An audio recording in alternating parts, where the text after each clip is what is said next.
2020 to 2024.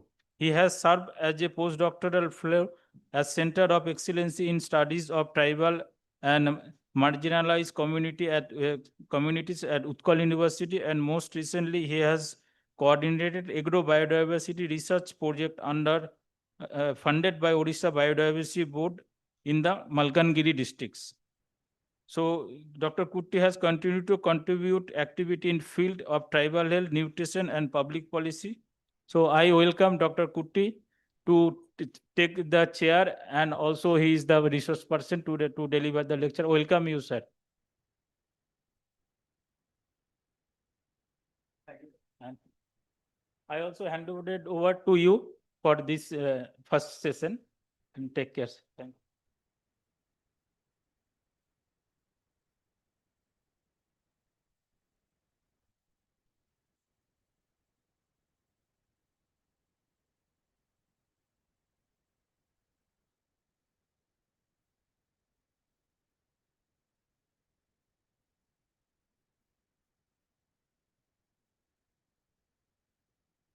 Okay, good morning, everybody. Thank you.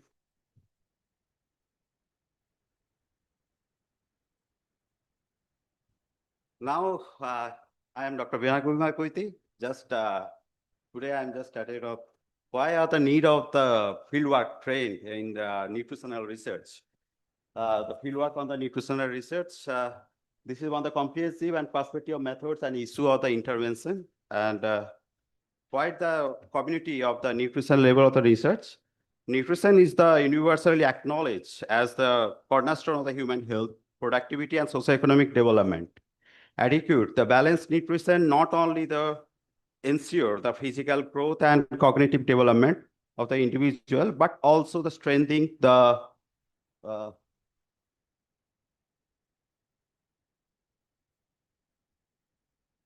okay, fine. This is the introduction, right? And the nutrition is the foundation of the health, productivity, and socioeconomic development. The nutrition is the universally and the adequate, the balanced nutrition not only the ensure the physical growth, cognitive development, and individual, but also the strengthening the resilience of the communities, enabling them and contribute more effectively to local and nutritional progress. Malnutrition in its the various forms, undernutrition, overnutrition, micronutrient deficiencies, and of the rising of the burden of the obesity and non-communicable diseases remains of the facing of the global challenges in impact it most of the visible of the community level, where the disparities in food and available access and utilization are the starkly evident. And the next objective, next of the introduction, community level of the studies and capture with the world data. Community level of the nutritional research provides of the provides a powerful lens through which the disparities can be understood and addressed. Unlike the clinical and institutional studies, research conducted at the grassroots capture the real-world complexity of the dietary habits, growth pattern, and health outcomes within the context of the people's everyday lives. It allows all of you to examine all the local food systems and socioeconomic conditions, gender dynamics, and cultural tradition influence of the nutrition. The bottom of the perspective in the critical and identify not or just what the problem are, but also why they persist and how they can effectively resolve. Moreover, the community base of the studies foreground issues of the equity, inclusion, and cultural relevance. Marginalized groups such as the poor, indigenous population, and women often face out the disappropriate and nutritional risk, and that cannot be fully captured by the generalized of the nutrition survey. By situating all the research within the specific communities of the intervention can be tolerated by the reflect their unique realities and dietary practices and aspirations. Ultimately, the community level of the nutritional research or the bridge gap between policy and practices. It gender of the evidence and both of the context of the specific and actionable. Guidance of the government, NGO, and health system, design of the intervention and the participatory sustainable and cultural sensitive. It is the going to the ensure of the natural grant program, move of the beyond on size of the fall, all the models and truly serve other communities they are meant of the empower. Next, the objective of the fieldwork, the nutrition research. The objective of the, now the present objective, understanding the importance.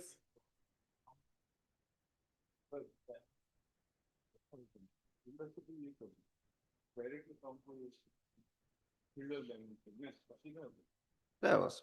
Understanding the importance of the fieldwork of the nutrition research participant will the participate of the critical role of the community-based fieldwork in emphasis will be the placed linking of the field data, public health intervention and development outcomes. Learning of the standard research method from the workshop we will or the provide hand-to-hand exposure and the community applied of the method nutrition research, including of the anthropometric assessment and dietary intake survey and the collection of the interpretation biochemical markers. This will or the enhance of the participation and the methodological and skills and ensure of the validity and reliability of the data, exploring the ethical and cultural consideration. Given the sensitive nature of the health and nature research of the participation, discussion of the ethical practice and inform the consent and confidentiality and culturally the appropriate of the approaches. Special focus will given to working of the respectfully with the deserved and vulnerable communities. Next, of the developing field, logistic and team management skill. Effective field research requires more robust planning and the coordination and leadership. The workshop will the strengthening of the participation and capacity, organizing of the field logistic mobilization resources and train of the field investigators and managing of the multidisciplinary team. Addressing the challenge of the field basis of the nutritional research, participants will critically examine how they are the challenges and the community engagement and data quality issues, logistic consideration, and social cultural barriers, strategies of the troubleshooting, and the adaptive of the research design and maintaining the scientific integrity of the difficult will be explored. Fieldwork matter. Why the fieldwork matter? No, there was no interactive matter. Only theoretical. Only theoretical matter. Okay, you make it brief. Okay. Well, the fieldwork matter in the nutritional research. Fieldwork is the concentration of the nutritional research of providing insight cannot fully or captured through the laboratory studies and the secondary data analysis alone. It enables research to the engage of the directly of the communities and observe the real world practices and collect of the contextual relevant information and meaningful intervention. Capture real world dietary practice, identify nutritional variabilities and the support the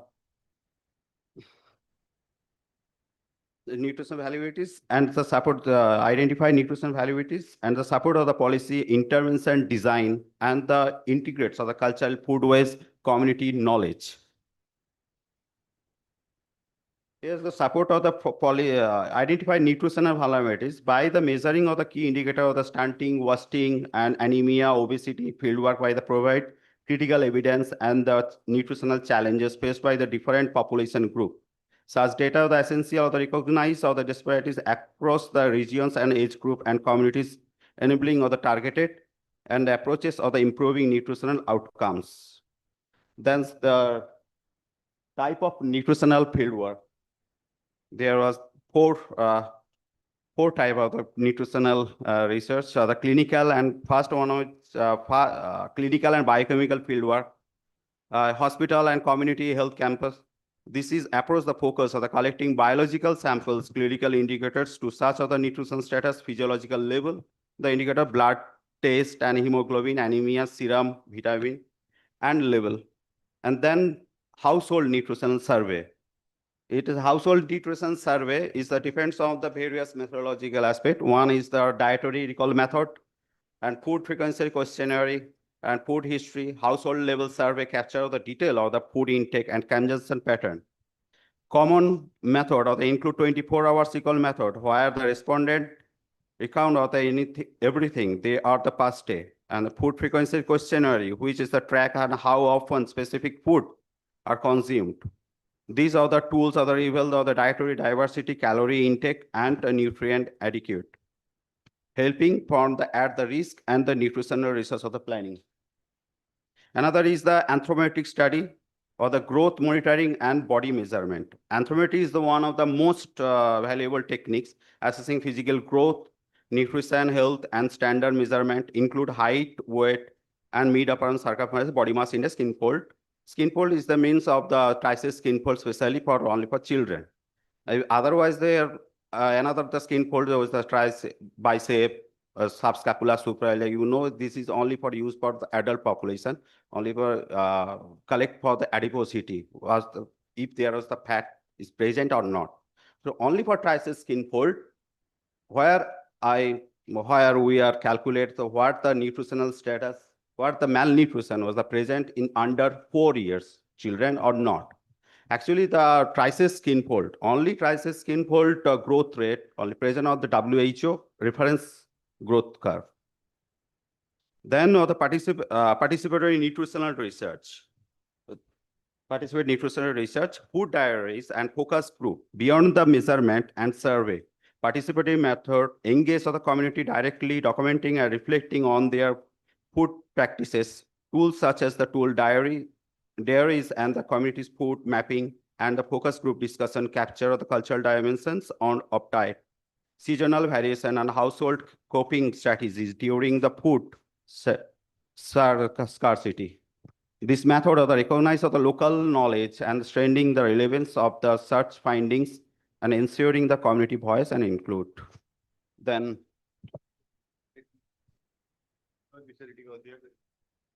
okay.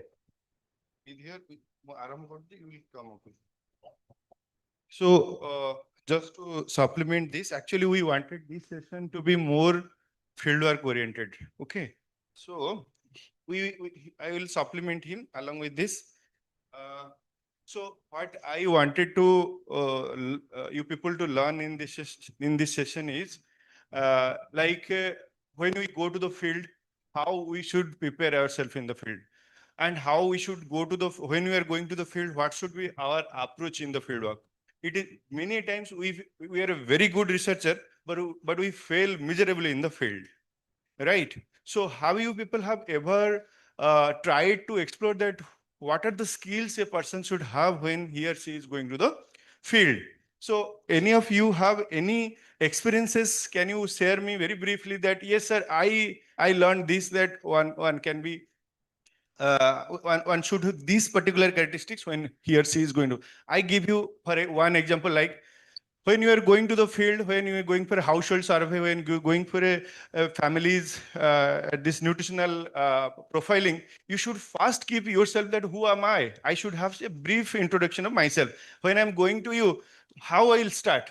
Madam, I am this. I have come. You have to have some introduction, right? Otherwise, people will think where this fellow has come to my room or my house, and they will just put you out of that place, right? So when you are going to the field, we should always have a brief introduction for ourselves, that how I will present before the community that I am X, I am here for this particular purpose, and this way my requirement is with you and how you can help me, right? So I'm not going to harm you. You see, if you see, it is very easy to do fieldwork in tribal population, where it is very difficult to do in urban population. You go to the people's house, they scold you and they throw you out from the house. When we do household survey, particularly it happens, I have seen many people complaining it when they are going for NFHS surveys and many other similar large scale surveys. So that is one thing. Second, before going to what are the, I have few of the top points I will make to all of you. So please note it down. It may be very, very helpful for you people. One, keep a very brief or an introduction for yourself so that you can easily get introduced, or your participant can better understand you.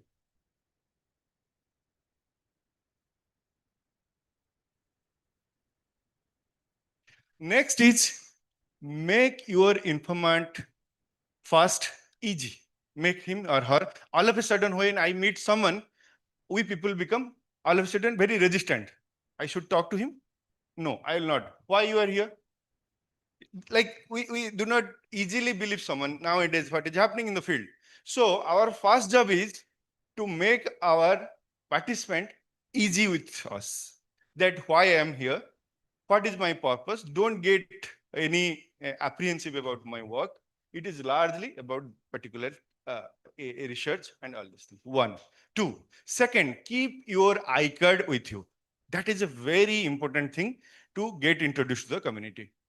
If you do not have iCard, you cannot make yourself, where are you from? One can see that you are a fraud. You are from someone, from some organization which is a, some predatory and some fraud organization. People are nowadays becoming many way deceived by various things. So to introduce to the people, you should always have this iCard. If you are working in an organization, then you tell your organization to give you iCard. And if it is not giving, if you are a student, then you carry your own college iCard. Okay, that's a very, very important tool to have in the field. Second, next is field. When you are in the field, be polite. Many times when we talk to the people, we expect that the participant is also in the same line with us. Whatever I am saying, he or she will get understood in one point. But usually he or she doesn't belong to your understanding or your perspective. So she or he may ask you multiple, kya hai ye? What you want to tell? I do not know what is this food profiling. Okay, so you will tell I am here to do food profiling. Okay, or diet profiling or food frequency, whatever you will tell. I am here to take your anthropometry measurement. What is this anthropometry? Okay, I know anthropology is all about these stones and everything. Someone will tell, people have this type of perception in that mind. So you are coming here with boulders and these stones to my home, means you will find a lot of various type of things. Okay, so in that case, you have to be very polite, very patient, and you should listen to your participant, as well as you should be in a position to convince him what you want to do, as I told in the first point. Second thing, another one major perspective is nowadays it is happening. Previously, we were going to the field, we are staying for months in the field. I stayed 4 months, 5 months. We both went to the field, stayed in a Paudumia village. We did around 1 month field work in that time. So nowadays, when we are going to field, the problem is many concerns are coming up in the field, right? So in that case, you must keep the local administration informed that I am in the field, I am for this particular purpose, so I will be staying here for these days, and all these things has to be informed to your local institutions as well as the administration. Means it may be local police, it may be district collector, whoever be the person to be there, right? It makes your job easy. You will be safe in the field, because nowadays many times various misinformations happening happening in the field. They find you as a person who is a thief and here to take the children from the village child. Yeah, so in that case they will beat black and blue. So in that case, you have to avoid these things, you must keep the information to the local persons, and so that you will be at least in a good position to do your field work, right? Another important thing is, as I told you, to be polite. In the same time, you have to be little articulate. Articulate means you should not be very straight. मुझे इतना बोला गया है. My organization has told me, you are this, you are here. No. Try to understand your project. What I mean by being articulate, try to understand your project, whatever the project you are in. If you understand your project, if someone asks that, ye kya hai, ye kya karna chahte, why you are here? So you can tell that this is all about the study. There is a big problem of undernutrition, stunting, what you call this, wasting, thinness in the country. So we want to help the state administration. You know, we have to improve the nutritional status. So this is a aspect that the state is doing, and we are helping an organization through the state. So in this way, you have to tell the participant that why you are here, who you are, and what is the organization you're working for. So in that way, it will be good to convince your participant that she or he will be first informed about what are the things happening. Second, he or she will be convinced by your approach also, right? So being articulate in your during your fieldwork is a very, very important point. ये first thing मैंने बोला, what I said, you have to inform to the administration. At the same time, you also inform to the local villagers, right? Unless you inform the people in the village, you are in the village, no one is there. So it all failed. So you will be going every day to the field, but no, you are not getting any participant because they are not informed. They do not know that you are coming. So contact the village people in advance that we are coming tomorrow. This is our purpose. So please be there. Inform them what is your purpose of visiting the village. Also involve the local people who are in the leader, like the village headman, ASA, Anganwadi, Panchayat Raj leaders like their sarpanch, ward members. So inform them so that they will make your job easy. They will tell people to be there in the field, in the village, so that you can better you can get more participant and your job will be easier to do. Okay. Along with, second, when you are in the field, don't speak. The problem is when we speak even our local language, we will at least in one sentence we will have 2-3 English languages words. This is happening with everyone.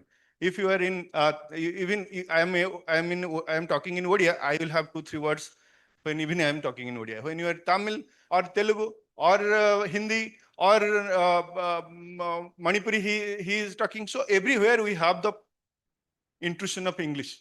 So please avoid this habit. Try to be as much as possible to your language, right? At least if you are a native of that local area, so speak in that language only. Don't take these other language, because many times village people do not understand this thing, and your purpose will not be communicated to them.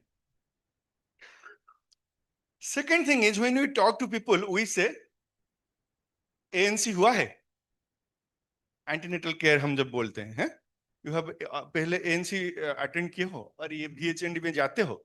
So people do not understand this. What is ANC? What is VHND? What is ICDS? ASA people understand because ASA is quite popular among them. But when we talk about these words, they do not understand. So avoid using short forms. Right, please write it down. It will be very helpful for you, all of you. Just very briefly, you people can take it. It will be a very important guide for you people. So always avoid short-term uses in the field. Always use full terms. Whatever you are telling, rather it will be good to tell in their local language, whatever the way you can explain them. Right?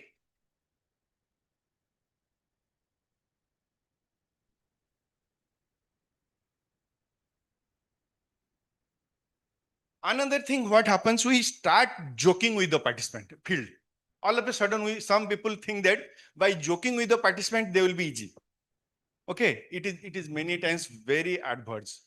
Okay, so don't start immediately making, you think that by doing this, these are sometimes very useful tools, but you have to use these tools very carefully. When to joke, when to make people in what way little easy, that thing has to be understood in advance. All of a sudden, if you start joking with the people, they may take it in a very adverse way. They may not like it. Okay.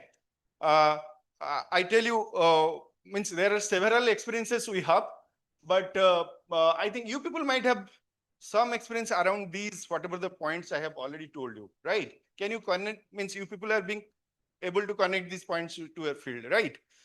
So another point is,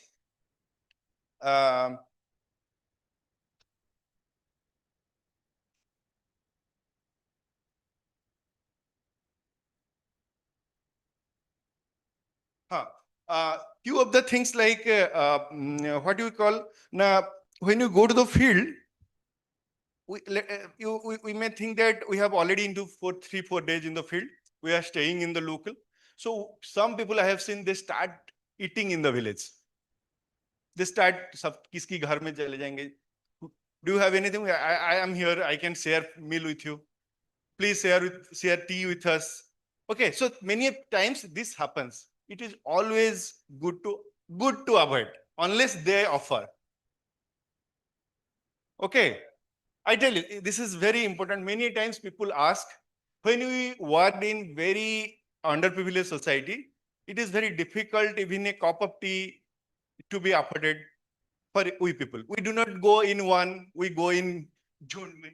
ठीक है ना? So you see there are 10 people in the field or 5 people or 3 people in the field, and to prepare cups of teas for the tea for them is not a small thing. Many times we have seen. So don't ask it from your end unless it is offered. It is advisable, but it depends. It's a what you call situational. You have to decide on the field that what should be. If you find that is the option available to develop your rapport, then you have to decide in the field. So what I am telling all these things, this is all about doing a good field work as well as developing a good rapport in the field. Okay. Second thing is when you are going to the field and when you are means first day, second day, third day like thing. So what we should do is before going to field, you have your meeting. If you are like 3-4 people going to field or one, if you are doing your own field, that's fine. But if you are working in group, you must have your meeting before going to a field. Where we shall go, which village will attend first, what will be the next.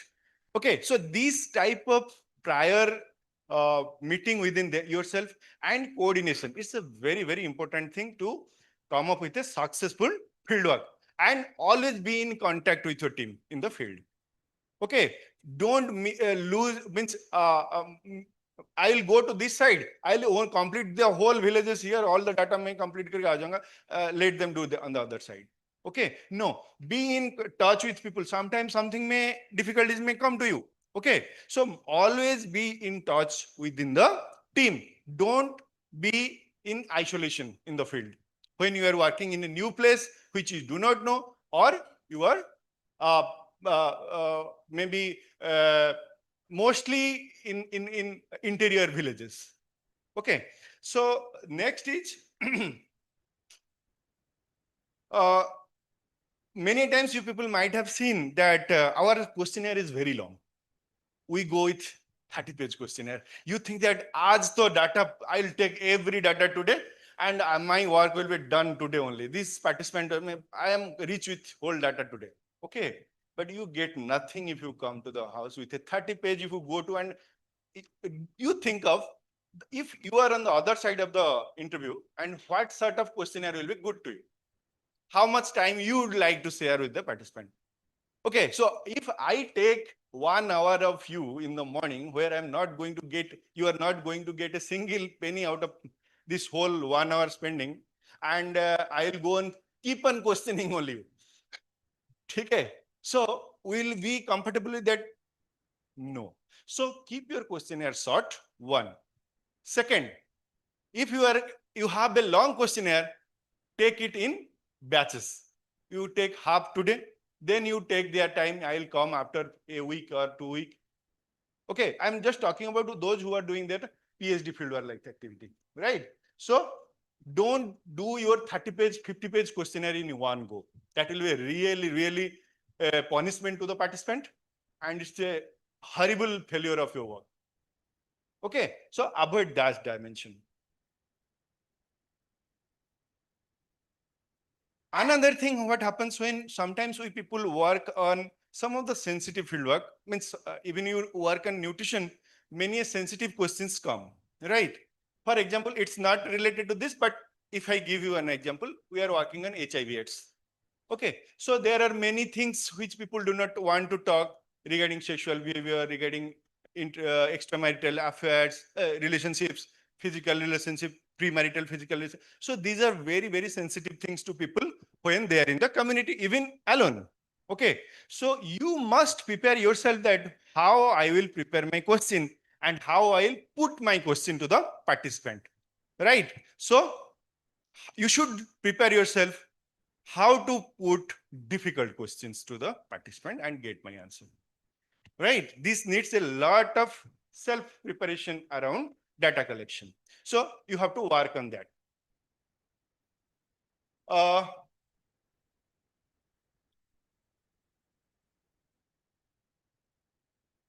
And in that case, many times I'm telling, if I put this question to you as a participant, means a investigator, this is different.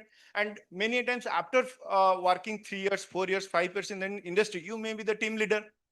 Sometime we will be investigator, sometime we will be a team leader. So when you are in the investigator role, you should prepare yourself. And whenever you are a team leader, you should keep in mind that I should prepare my investigator in such a way that they will handle this type of problems in the field.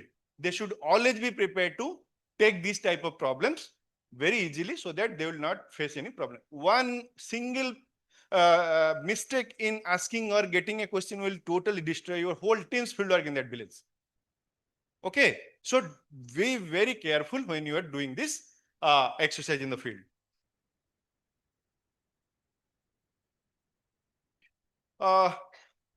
Sometimes we ask stupid questions.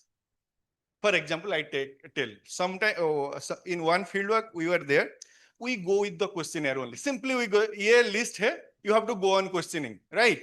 So I give you an example. You are married. So the person says no. How many children you have?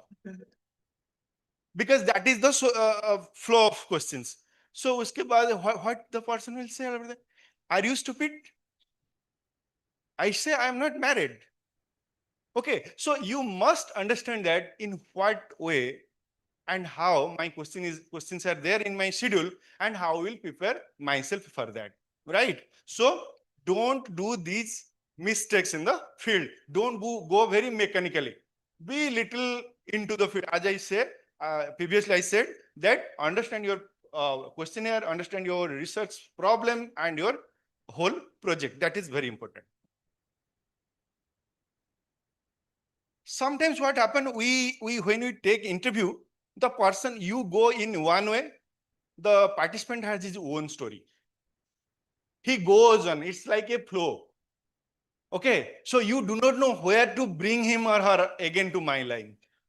फिर थोड़ा सा आप लाए होंगे फिर से ये actually we want to discuss on this. Okay. So हाँ ठीक है, but ये हुआ so again you have to bring the person. So this is a very difficult thing. So why I am telling all these things? These are all about your fieldwork, qualitative interview, as well as this structure interview also. Okay, these things needs a lot of skills as well as a patience. Okay, and also you should know where to give his talk. Okay, so he or she is going in his own way, because nowadays people want someone to listen. People do not have, they're very lonely in their life. So if you are there, just when you complete everything, why did you tell all these things to me? I just wanted someone to listen me. Okay, so this I understand that, yes, I want to listen to you, but at the same time, we should ensure that all my, what are the questions, what are the schedule, what are the question I wanted to get, that should also be full. So you have to always modulate. ऐसे जा रहा है ना, थोड़ा सा मोड़ दो, फिर जा रहा है, थोड़ा सा मोड़ दो. So in that process, your data will be directed to, your questions will be directed to only towards your own questions, not like the participants' way, right? Otherwise, you spend hours in the field, you got nothing. You got many things, but not in the line of the field, right? It is really good to listen people in the field, I tell you. कुछ भी नहीं है. You do not need to get anything about your own project, but you will find a lot of inputs when you return and you think of, oh, this is also something happening with the people's life. A lot of input comes and that gives rise to your broadening of the outlook, right? So it is not bad to listen, but you have time constraints, so you should always look into that.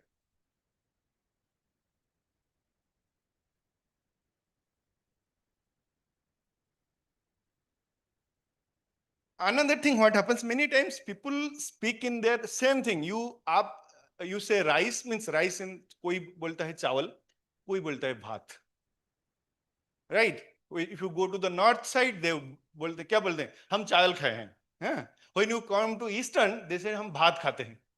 ठीक है. So if you tell in eastern that हम चावल खाते हैं, चावल कच्चा चावल खाते हो, हम तो उसको पका के भात बना के खाते हैं. ठीक है. So try to take those small things that you can take from people. When you connect to those points, it is easier to reach to your participant. Don't go with your understanding only. When you are 3-4 days in the field, you will find many things which you can pick up. Okay, so take those clues, learn little much to the local language, few words, so it helps you to connect. So what people say, oh, you have started to learn our language. That is where the connection comes. They start to love you and they start to support your fieldwork. Okay, so that is a very important thing. Another important aspect is when you are in the field, we come from Delhi, Bangalore, Bhubaneswar, Manipur, West Bengal, someone from Lucknow, various cities, largely cities or urban when you are studying. When you are going, maybe you are doing a field work in the urban also, but when you are doing in the community, community has its own values. Many times, villages have their own structure, their very rules. So we have to respect their local जो structure है. Okay. Even you find there is a very beautiful stream near the that particular tribal village. You should not think that I am in Goa. Okay. So we must adhere to the village values in the way that they are not offended. Okay. We may think that in the field, late night tak party karenge field village mein. People may not like it. Okay, so you must take these cultural, customary practices in the field, which is very important.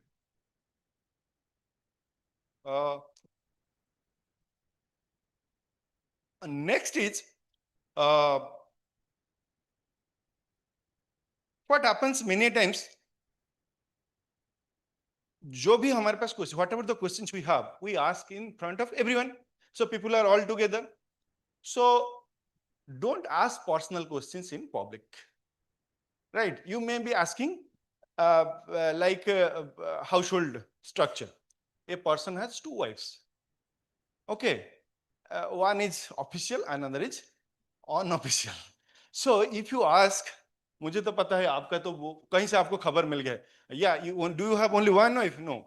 Yes, but I know you have another. So गया. So try to avoid personal questions in public.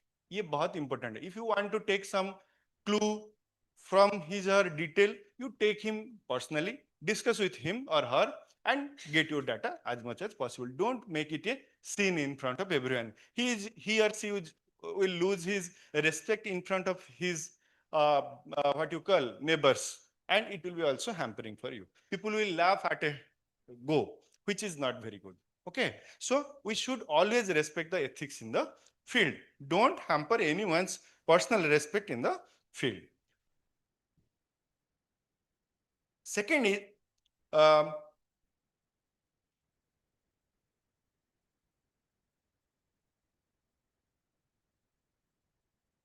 what happens many times when you go to the field and household.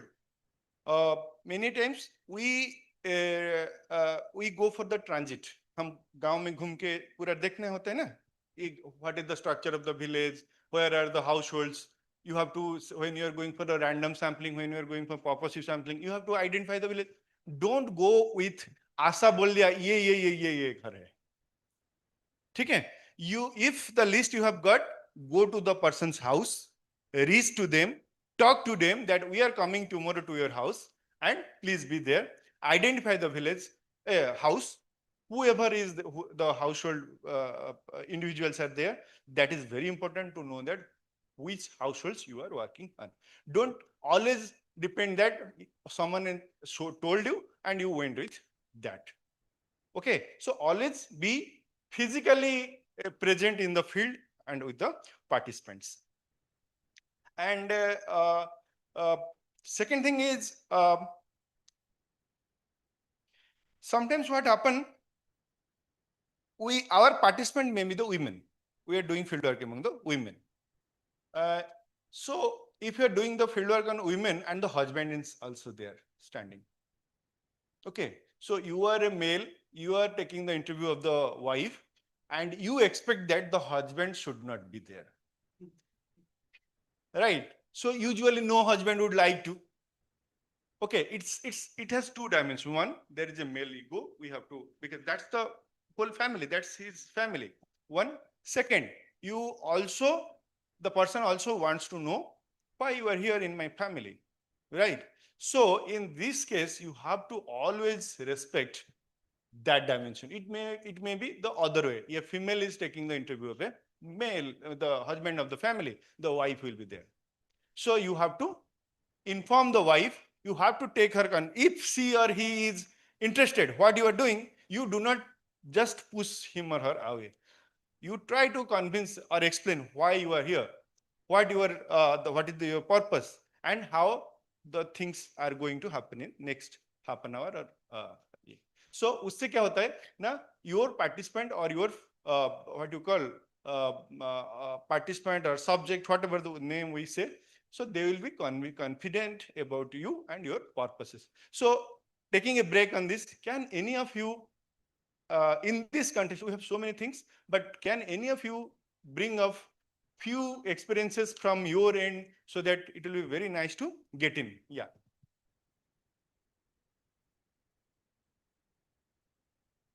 I know you people have so many stories. Good morning, sir. I think sir has dealt with all the points. I'll share one of my experience. We were doing a study in the slum areas, identifying the breastfeeding practices. So breastfeeding practices, the questionnaires are prepared, and it was a very close-ended questionnaire. It was like breastfeeding. We had exclusive breastfeeding is for 6 months. So it is done, yes or no. We are supposed to ask. So my postgraduate students went to the field and they said, sir, most of the females, they have done exclusive breastfeeding for 6 months. But we had prior data that particular slum area, they are not feeding for 6 months. Because why? The reason being is that they are all daily laborers. They work in the field. They cannot be in the house all the time feeding the child. So what happened then? I said, let's do one thing. My senior said, let's plan out something. That close-ended question, yes or no, we will break it into like in an open-ended. Like we ask them, have you done, for how long did you breastfeed the child? How many months did you breastfeed? Then the question came 2 months, 3 months, like that. So then we understood sometimes the question, as sir said, questionnaire might be in a close-ended, yes or no, but we might have to break it down to open-ended. So that changes, we have to plan it in the field. That we have to first assess how what is the community assessment we have to do.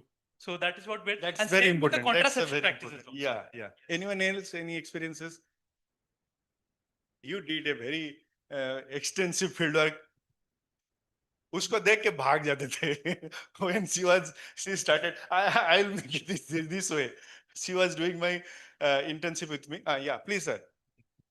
Sir, it was just reflection of 2022, my field work. And my field work based on Devi River, fishing versus non-fishing communities attitude. Okay. So I have find some things. Ethical value decreases when there is power imbalance between researcher and participant. So in that perspective, I have developed a mathematical formula and mathematical representation. And I'm saying about ethical and cultural consideration, ECC.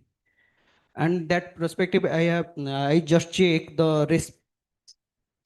So Huh. mathematical Huh. further, but when you nutrition class, you just tell what is the ethical dilemma you faced in the field. Okay.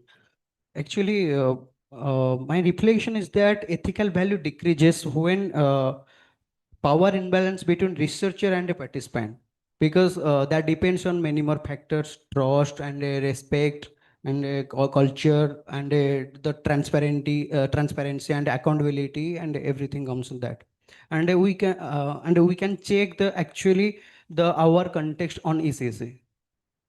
जो research कर रहे हैं वो बिल्कुल सही जा रहा है या कोई गलत जा रहा है, कहीं पे कोई बायस हो रहा है कि नहीं, इस चीज पर सर मैं बोल रहा था. या Anyone else? So when I did my master thesis, so I chose a topic on Dongria cons for their food intake and lifestyle practices. So I went to the Raigada and Kalahandi district in like in the border place.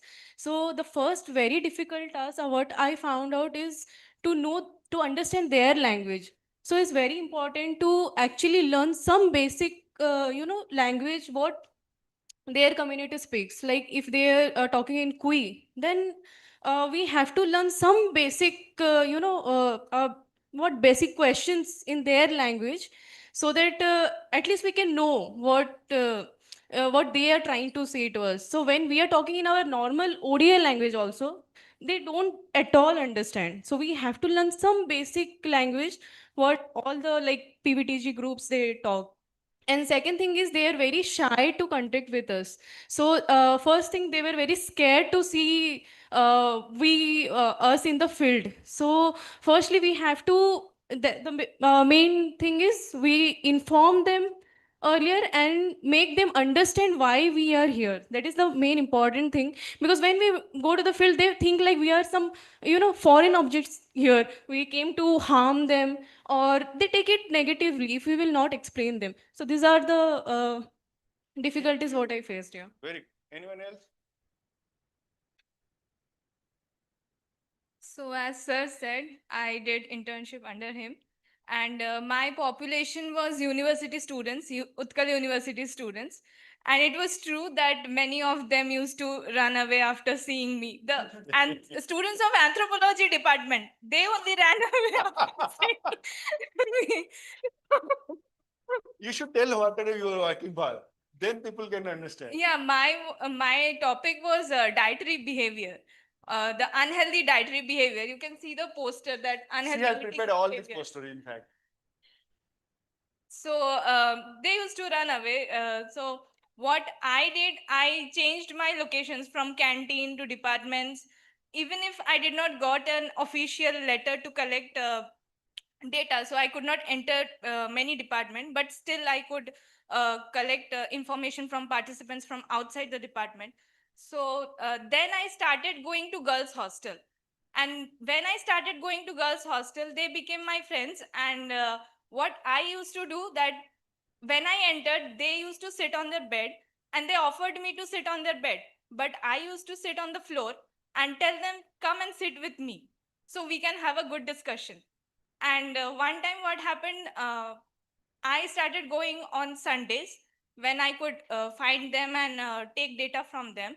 So, one time, what happened, what they were eating, the hostel food that they were complaining of, because my research was on food.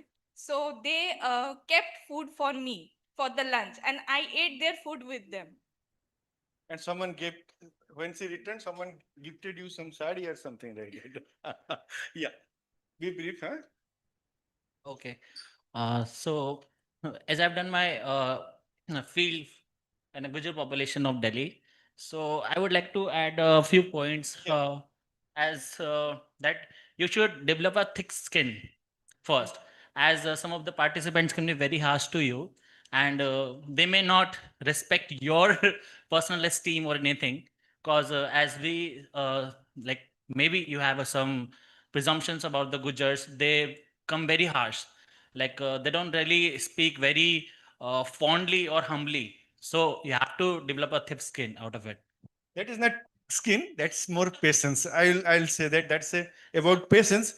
You may think in that line, that's more about patience for, because you are the receiving end. They are not going to get anything from you, right? So you should have patience. Yeah. Sir, as said, ki, like we have to prepare our question for especially for sensitive topics. So I have any same like during my field work, I have some questions with maternal health. So I have questions on menstrual cycle and their health. So first few days it was like mothers don't answer it because they like feel shy in front of me or family members. So what I did, like I prepare myself to ask that question in a not as a questionnaire, as a way of topic or a way of conversation, so that I get the answer in between.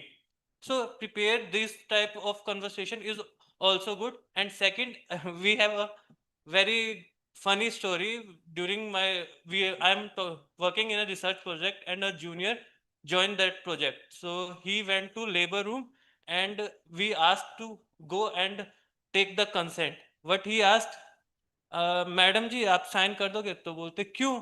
तो बच्चे की नाड़ी से खून निकालना है. And the participant is followed participant, she refused. Like she called me, he called me कि like यार ऐसा ऐसा हो गया, उन्होंने तो लेने से मना कर दिया. मैंने बोला क्या पूछा तूने ऐसा? तो मैंने तो यही पूछा कि नाड़ी से खून निकालना है. But we have to consent कि we need a cord blood after disposing. So he just asked directly नाड़ी से खून निकालना है. तो when we are also going for PIS or like participant information sheet or for consent, we have to ask sensitively कि what we are asking and how we are asking. Right, very nice explanation. Yeah, please. I'll be quick on my two experiences in the field. I am doing my Brief, research in huh? sports anthropology. I am also collecting skin all anthropometric measurements, almost 16 anthropometric measurements. So I also collect the skin fold thing. So what happened? I'm doing in a caste group. So I go to village to village, and in one village I had to inform that village head. He also has a PhD in sociology or something. So he said like he was not available physically. So he called me and he said what all measurements you are going to take, you send me. So I also like, since he is PhD, I thought I will send this like, because I'm collecting skin fold and all things, I send photos of it. Because I'm collecting children, those measurements, he showed it to his wife, and his wife said, no, we are not going to allow him to pinch and all, like how it will be very painful. And because of that thing, I lost almost like 10, because was not able to convince him, I lost 10 children who they didn't agree in that whole village. So from next, I started going physically and explain like what is the sensitivity of my pinch, because photos can't give you the perception of the pain or whatever. So that is one thing. And second thing is, since I'm doing the caste group, I usually don't have teas. So in our area, they like it's the customary that they give you tea at whatever time, even at the night or even in the morning. So what happened? Once I said I don't have tea and all, because like in the caste group which I'm doing, like in caste hierarchy, I'm in better caste hierarchy. So they said no, he's doing caste differentiation. He's not having food and all. So from that moment, like I tweaked my own dietary habits. Then I have to take tea and all, because my data is important for me, and that's what sir Right, said. right, very much Because we have to be matured enough to be sensitive to all those small nitty-gritties. Then those two experiences led me to complete my fieldwork. These are very important points. If people understand, you see, you have to shade your beliefs also. You may be a Christian, you may be Hindu, you may be Muslim, you might not be comfortable with certain thing. You have to, I don't mean that you leave everything. You have to manage it in the field. What he did it very nicely, right? So this is a very sharing of experience gives a lot of learning. Yeah, you have. Thank you. My perspective is on the different cultural, cross-cultural experience. I being from Northeast, and I had field experience of different places, including Gujarat, Sikkim, and Himachal Pradesh. So I will be sharing about the Gujarat experience. So the look-wise, I'm very different from the local people, and also the language. I can't speak Gujarati at all when I reached there for the first time. But as Sarah has mentioned, we need to pick up the local language. So I started learning few greetings. So they prefer in Delhi, we say Namaste, but in Gujarat, people prefer Jai Shri Krishna. So when I started picking those local greetings, local terms, it becomes very easy for me to start the rapport. And then another important thing I feel is about the dressing. Dressing is also very important. My look is already different, but how do we dress up again? Suppose I come from a very pleasant climatic condition, and if I am conducting my field work in a very hot climatic condition, and if I wear shorts, that doesn't give a very good impression to them, and also you stand out. It's not good to stand out. You need to merge with them so that they will feel comfortable, and you will also feel that, okay, they are accepting me. So I feel that these two perspectives, which I had with my own field experience, is very important to be shared. Very interesting, very interesting. Anyone else? Oh, she has something she is waiting for long to tell. Yeah, please. Sir, I was working as a research intern last 2 months in an international project funded by Harvard. So it was a cardiovascular and psychiatric multimorbidity. And we had to, Muscular psychiatric multimorbidity. That is a big problem. Anyway. yes, yes. So it was a mixed method study, and our population was urban poor, in Right. urban slums. So we went to Shikhar Chandi Nagar and many other places as well. There we had the people out there. We had a combination of question sets that included MAC-PC, HATS, and EQ5D5L for quality of life. So to communicate with them, especially while asking HATS and MAC-PC, it was very difficult. They did not want to share their problems with us. So I felt it was difficult to extract from them like what was their condition. And like we did a pilot study, it was around 1,200, but we found hardly 100 people. So I couldn't get the quality of. Yeah, yeah, So that I was a understand. problem. Many times people take it is at a stigma to share their health scenario, right? People don't like to share that. I have even many times if fever also people do not want to share that. Yeah, mujhe fever. Nahi, I could not come to office yesterday. There is some problem. No one wants to share their health condition. They feel vulnerable in that. So we have to say avoid those things. Another point now I would like to come that when we are in the field, we are friends, right? We think we can joke, but don't joke it in front of the participants. They will also start to, you see, when you are field, you think that no one is watching you. Okay, the whole village is watching you. Your every movement is being recorded. Okay, I give you a very brief experience. When I was working on Paudi Bhuya, PBTG in Odisha, I was working on my PhD topic that was leprosy. So I went to the village, I talked to the people in the first day, the district leprosy officer introduced me to the village people. So they talked and everything happened. वो बहुत खुश थे, बोले हाँ we will participate. When I said that I'll take 2 ml of blood, so all of a sudden a pura silence. Slowly people started to go one by one. मैं सोचा कि हाँ शायद they have their work, they are living. Okay, I told that I'll start from tomorrow. So next day when I entered the village, the pura khali hai village. No one is there in the village. Everyone has left somewhere in the morning. For next 7 days, no one was there in the time in the village. So even 2-3 people are there. When I entered this side, they ran away in the other way. फिर मैंने try किया यार हो क्या रहा है मेरे साथ why people are not responding I talked to their ward member so he said that sir before few years there were some people who came to our village some people took the blood of our children and there are some sort of I think infectious disease or some sort of things where the health issues are there so blood sample has been collected by some administrative or somewhere or any research team has done and after that somehow 2-3 children have died so they thought that they have taken the blood, did some black magic due to which the children died. And I am also the second person who is there who may do that same harm. So then I convinced them, I explained them what I want to do. And there was one teacher in their village. So I also involved him that I am this, I am working on this, I told. And you will not believe, I convinced him. Somehow he got done. He told me, okay, sir, you start it from tomorrow. We say, I will talk to my village people and I will let you know. Okay. It happened, this discussion happened under around 9:30, 10 o'clock in the night. And the next day when I went to the village, everyone is in his house.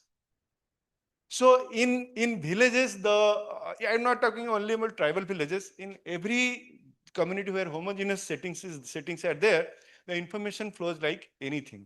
You don't think that रात को बात हुआ था सुबह खबर नहीं पहुंचा होगा. Right? Information goes like anything. So please keep do two things. Don't joke in front of the villages and don't quarrel also. बहुत सारे time we have differences. Okay, so don't fight in front of the your field scenario. You will just ruin your field. right? Don't do that. And at the same time, be little, what you call, decent, and be little supportive to your field partners also, because everyone is in stress and everyone is not like you. Okay, so I might have faced a participant who is too non-supportive, and I came without any data, and you have come with all successful fielders today. So these are two different scenarios. You will be very happy. I am very in a sad mode. So we have to cooperate each other in the field. So don't think that everyone is good in the field and everyone will behave like me. Okay? So we have to be very supportive, cooperative in our field setting. Then sometimes what happen, when you are in the field, the people say something different. हम बोलते हैं कि ये मर गया, इसको fever हुआ था, he might have some disease. No. भूत लगा था. Someone did black magic. So you will state, you don't know anything. What is black magic? No. That is the belief. That is the cultural practice they think. हमको immediately in that scenario, we cannot do that. Respect first the person's perspective, then try to get rid of it. Okay, if you straight say that no, you are ignorant fellow, you don't know anything, you don't understand what is black magic, there is no ghost. Okay, so he will make you a ghost. With respect to your research, you will not get anything out of the field. They will start what you call, he was talking about moral or ethical thing. They will start moral resistance. They will not say no, but they will not cooperate. You will get nothing out of that, right? So you must be alert of all these things in the field. Another important thing, as I told sometime before, you don't ignore anything beyond your topic, research topic. There are so many things happens around you. You have gone for nutrition survey, and you will find people, they have a lot of infectious disease, jaundice, tuberculosis, malaria, and all these things. Okay, try to understand also side by side what are the other burdens in the community. It will give a lot of input to you that what is happening in the community. It is not nutrition which happens in silo. Undernutrition has several other regions. So maybe these inputs be helpful for you to understand your problem later. So don't think your problem in singular. Your problem be a multidimensional. So try to understand. I always tell my students, research when you are in the field, the inputs are just moving around you. You have to catch those inputs. So if you keep your understanding, your what you call yourself alert about what are the informations coming from the community, you will be the most successful field worker in the research topic. Otherwise, it is just an investigator. Okay, so you understand that fieldwork is not just doing data. Fieldwork is a method. Why I am telling all these things? These are all part of a method. Okay, what are these methods? What this particular method, in this particular method, what are the practices we usually do or we should do?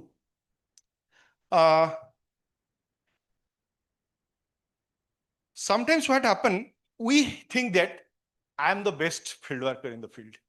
We have a team, 5-10 people. I think that I am doing the best, and my practices, my results are coming. Sometimes it happens also. Some people perform better, some people cannot.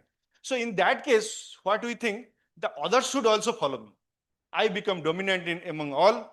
I try to dictate the whole practices.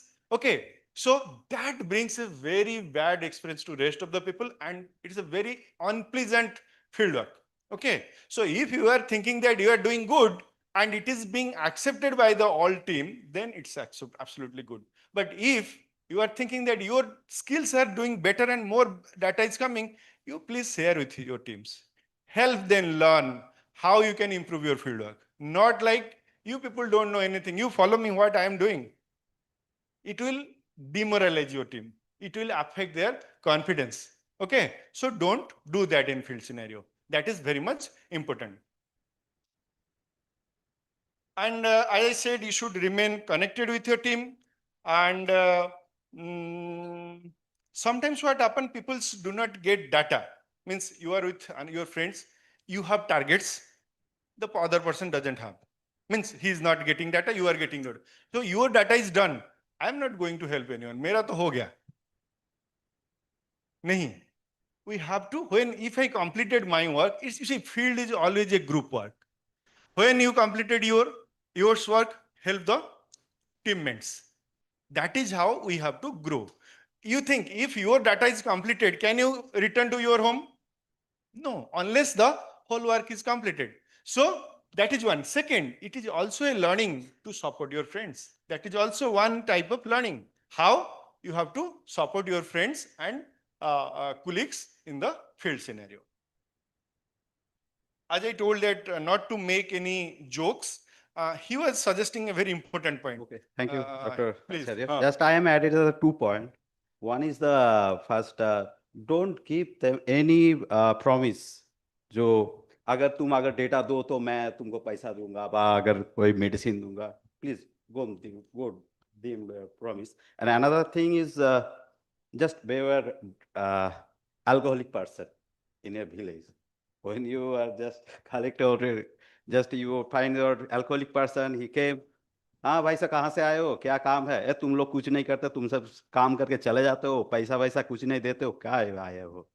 तो just ignore that. Okay, fine, thank you. Thank you. And second thing he was telling that being ethical. Being ethical has a very, very important dimension in the field. Being ethical is not very easy, and being ethical is also at the time can be very convincing.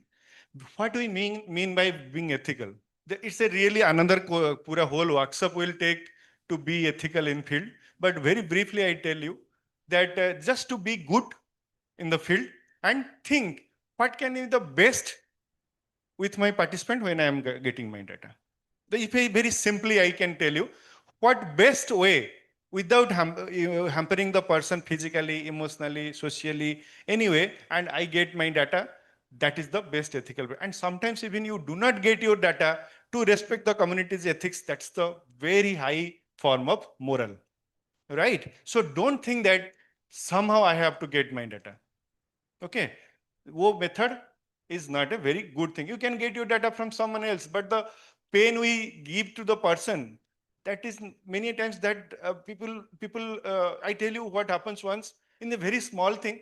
We are working in Gujarat. One of my team member took a very wrong weight measurement. Okay, the person was normal. He or she has, that's a lady.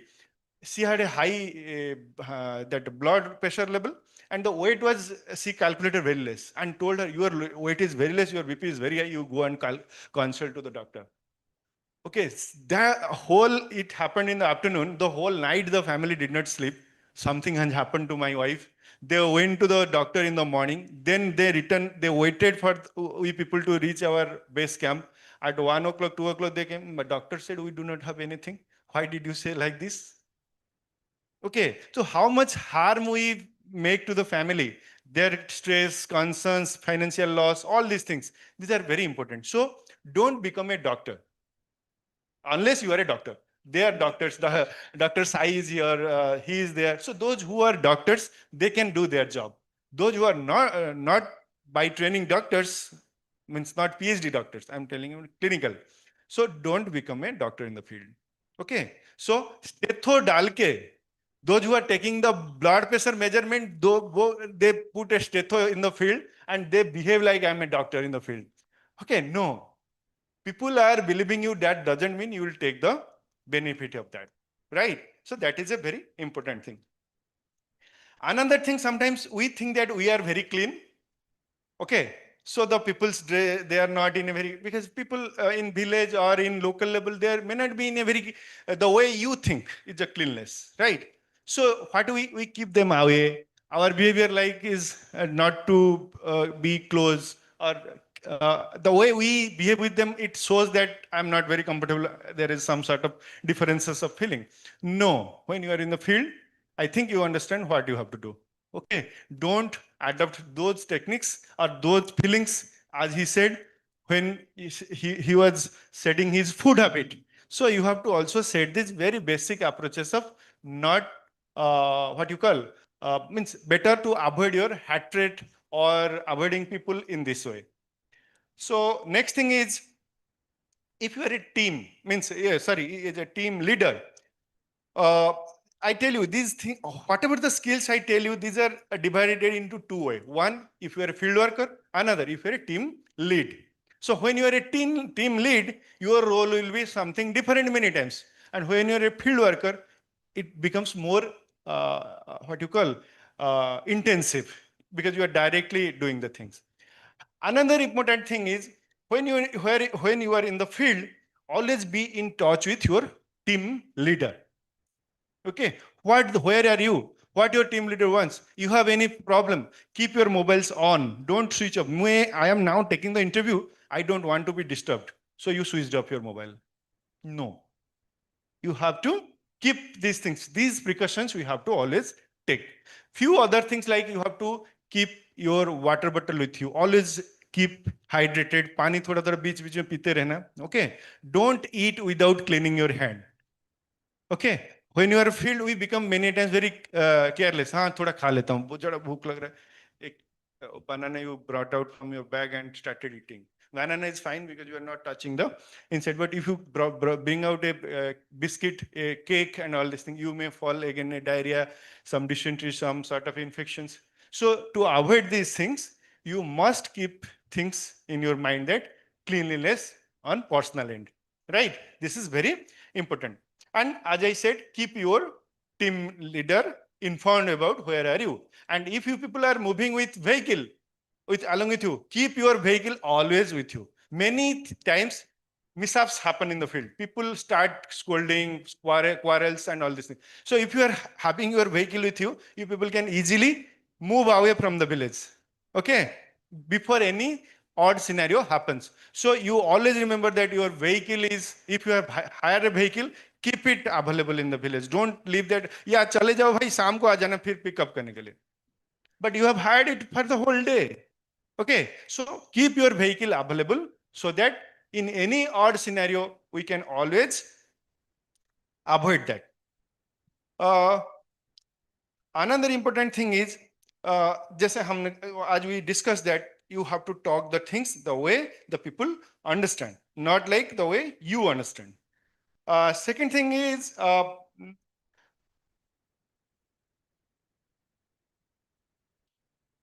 many times what happen, we think that I will, if it's a moral thing, that if I will ask this or not, if I should ask this or not. When you are in this dilemma, you just think of, if I am there and I am asked this question, how I will feel about it.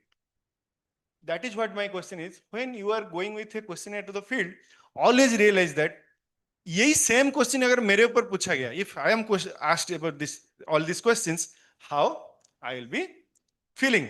So that is a very much important thing to realize before going to the field. And it is always good to stay in the field.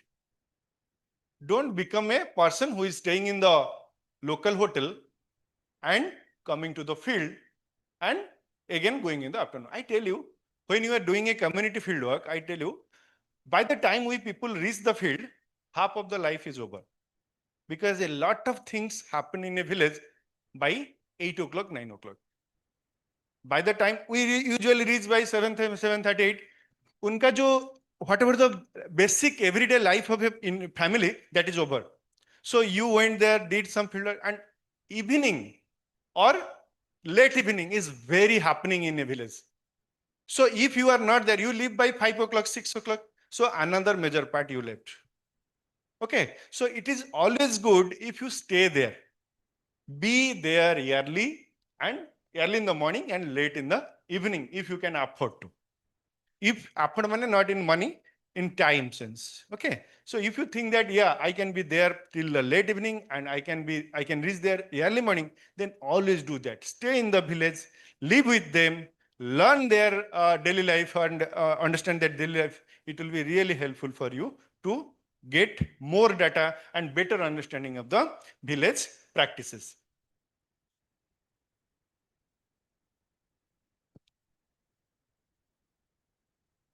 as I said, you have to if even sometime we cannot stay there in the village. So in that case, leave for the field yearly, as early as possible. If you can reach there by 5:30, means not like in the early morning 4 o'clock you are sitting in front of the village of the person. When he opens the door, the investigator is sitting for data collection. It is not in that way, but reach the village in time. Okay, so that by the time people are ready, before they leave for their work and everything, you can find them, get your data done. Many times we are doing work on this biochemical parameters. They have to get the data in empty stomach. Someone needs what you call this glucose, lipid profile and all this. So if you will go late, every time you reach, sir, maine to cha pi diya. Khatam, your story is closed there.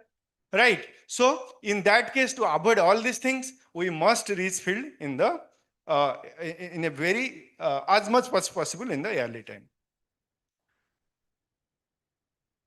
So coming to the last point of this thing, that every evening, if you are a field, you are a team, have a discussion. Okay, it is very, very important.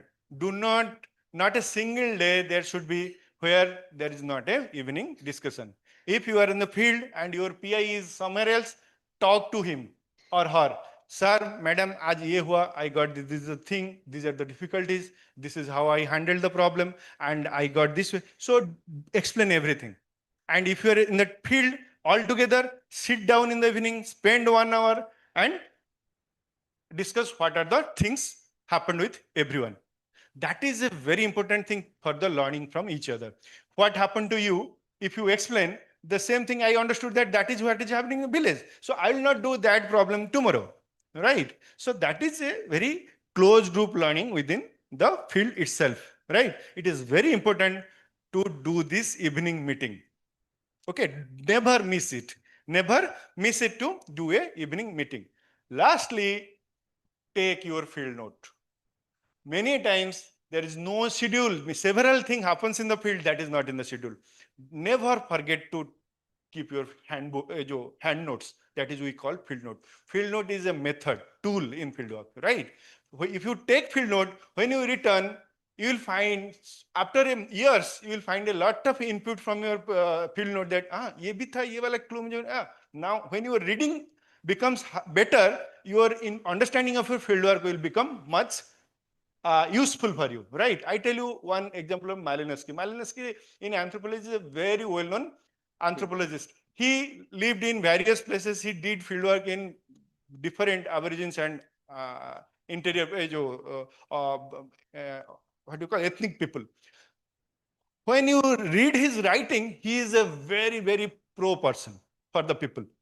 When he died, his wife published his handbook. And he was so racist. That is, people started to know that from his field hand note. Okay, so I do not mean that you do that way. So when you are not there, someone take your field note and make use of that. I don't mean in that way. But my point is, field note is a way, if you are a PI, in few years or a few time you become the PI, you can take that field note to understand what the reflection of your field worker with respect to the field, which is not there in my questionnaire. And that will give a lot of input that will become a very important input for you to further your research topics, to understand better, because that input came from the field. And I prepare that only on the basis of secondary data or very early pilot study, right? That is very important. So these are the few of the things I wanted to tell you regarding, means you see these are very few aspects. When you go to the field, if you want to, if you started to do these things, you will write a book on these things. Okay, this is a area where a lot of things can be done. And one more thing, take photographs. Don't miss to take photographs. It is very important to take photographs. You think that मैं बहुत data ले लूँगा, नहीं. Along with that, also don't forget, if you have a mobile, if you have a camera, whatever the source you have, take photographs in the field. It will be very useful to ensure that, you see, the best quality of evidence is for a person is first seeing by own. Next, the video. Nowadays, you can create it by YouTube, AI, but I'm not telling in that sense. Third is photographs. Then when you speak about, हाँ मैं गया था, ये हुआ था, ये लिखा था. Then the written evidences to read it, right? So it is very important to take photographs and videos in the field. That is what is called digital ethnography. Nowadays we are telling it, given a name, right? It has been there for long. So कभी photo लेना मत भूलिएगा. ठीक है ना? So these are the various things I wanted to inform you people. I think it will be useful for all of you when you are doing the fieldwork. You have, I'm coming. You have also so many experiences around this. More than this, everyone has his or her own experiences. So you people can share within you when you are free, and it will be very useful for us. Yeah. Can I take a proxy data from? Means, I am asking a question, sir. Can I take a proxy data from family members? Proxy. Means in a family, सुबह अभी farmer एक किसान को चल जाता है. हिंदी में अगर you are comfortable, please speak. Okay. अगर फैमिली मेंबर्स में घर में कोई नहीं है, फैमिली मेंबर्स एक एक लड़की रहते हैं, दूसरा फैमिली मेंबर्स अभी बाहर चल जाते हैं, तो वो लेडी से हम डेटा ले सकते हैं क्या? मतलब वो लोग को खुद मतलब ये एथिकल है क्या ऐसा? First of all, you must understand who is your actual participant. If that lady or that person is your actual participant, then you सबको लेना है. But you do not find anyone. Okay. So for example, I tell you, the elderly lady is in the house. She is the house head of the family, and everything she can explain. Right. In that case, she is the only person who has to be interviewed. You cannot avoid that. That is one scenario where you have to go with only that lady. Right. But another scenario that you are telling, that is, घर में सब लोग हैं, सबसे लेना है data, but एक ही lady है, मैं उससे लेके फील्ड आ जाऊं या नहीं. Right. So that is a like a scenario where you have to see that if my purpose will be fulfilled with that lady's interview information or not. One. You know that what information I want. So if that information is all about that person only, then you can go with that. That is one. Second, you must understand that what my objectives of my research is. If my the objectives of my research are not being fulfilled with that lady alone, then you take that data and also again also try to get data from the other members of the family. Third thing, you are also, you may be in a dilemma that should I interview a lady? That is also another scenario, I think. You wanted to know. That एक घर में कोई नहीं है, एक lady है, उससे मैं interview लूँ. There is absolutely no problem. That what I was telling, you have to ensure that in the field scenario, you are the only person who can tell you that in what scenario I should collect the data. If I am going to their family, the lady is alone, and if I go, it will be very taken in a different way. Then you have to visit the family when the family is there. ठीक है ना? हाँ. Data दे दिया. हाँ.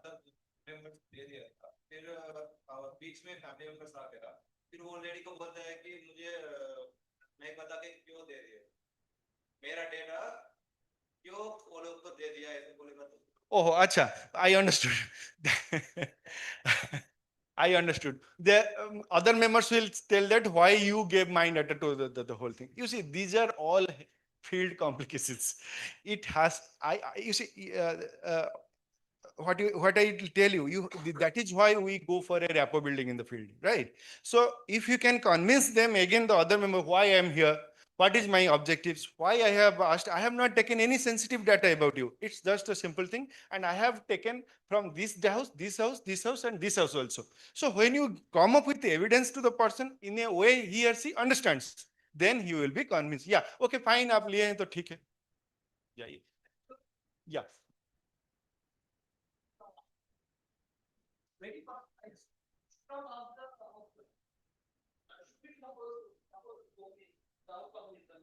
So such things you should have to ask the person.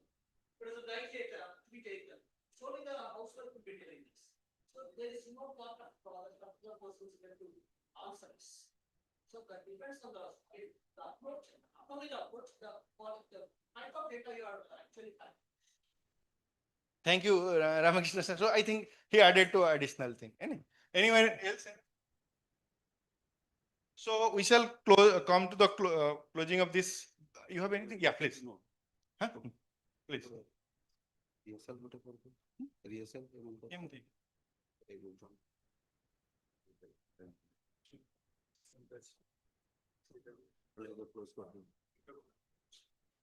Okay, thank you, Dr. Acharya. Dr. Acharya already completed my full length topic. Okay, thank you, everybody.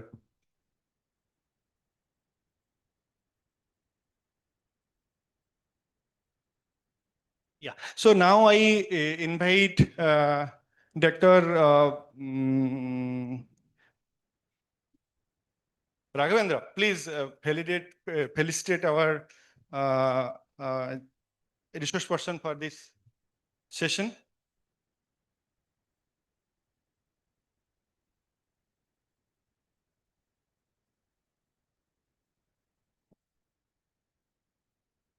Yeah. No, both I am always here. To host. And you.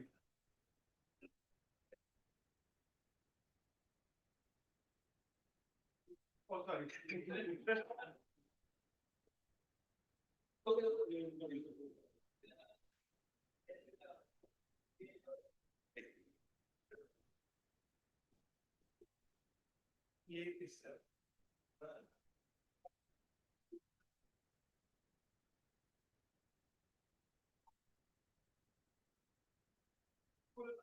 Like to know that we have taken some of the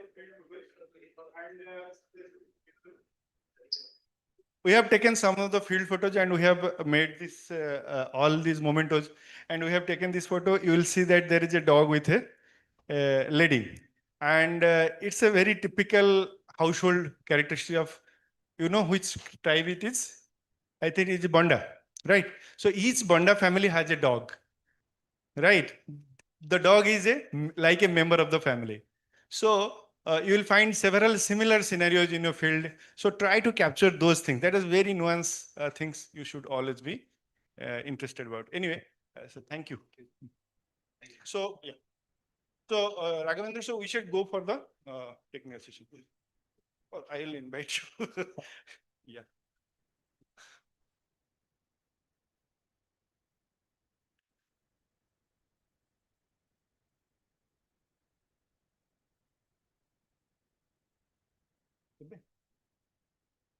दीदी की second session को So before going for the technical session, we shall take the break for tea, and after that we shall go the whole hands-on. It will be largely anthropometry. Then we shall go for followed by nutrition, your dietary profiling, food frequency, and all this. This whole day will be only your practical. Okay, today it will be practical. Tomorrow first up is will be also a practical. So it is a very rigorous next 1.5 days. Please participate very actively, and this will be very important for you people to be in your next research when you are going for. So we will be trying to take you to the nearest some of the places where you can do real world fieldwork if it doesn't rain. Otherwise, if it is raining, then we shall do it here. Otherwise, we shall go to the field. We have arranged 2 Anganwadis where we will do the children anthropometry there, and some of the community households where we will do this food frequency and dietary profile. Okay, so please have your tea and come at the earliest. We shall go for the second session. Thank you.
ଆମେ ଯିବା।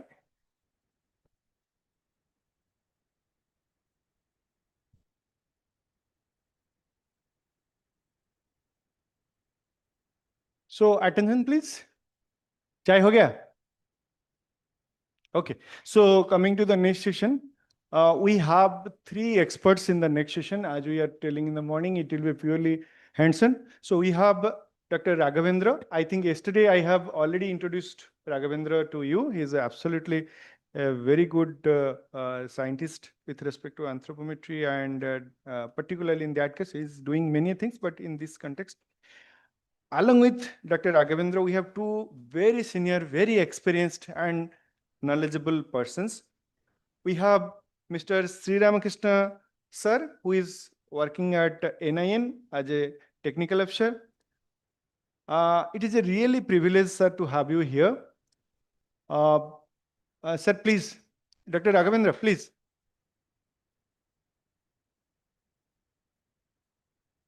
Sri Ramakrishna sir holds a MSc and MPhil in physical anthropology from Sri Venkateswara University, Tirupati. He brings with him over 30 years of extensive experience in doing community-based nutritional assessment. Sir is one of those hands in NIN who has been working and training people for last 30 years in all those nutrition surveys that are being done with NIN. So you people should utilize this opportunity to learn as much as from him. He has been here for next 2 days.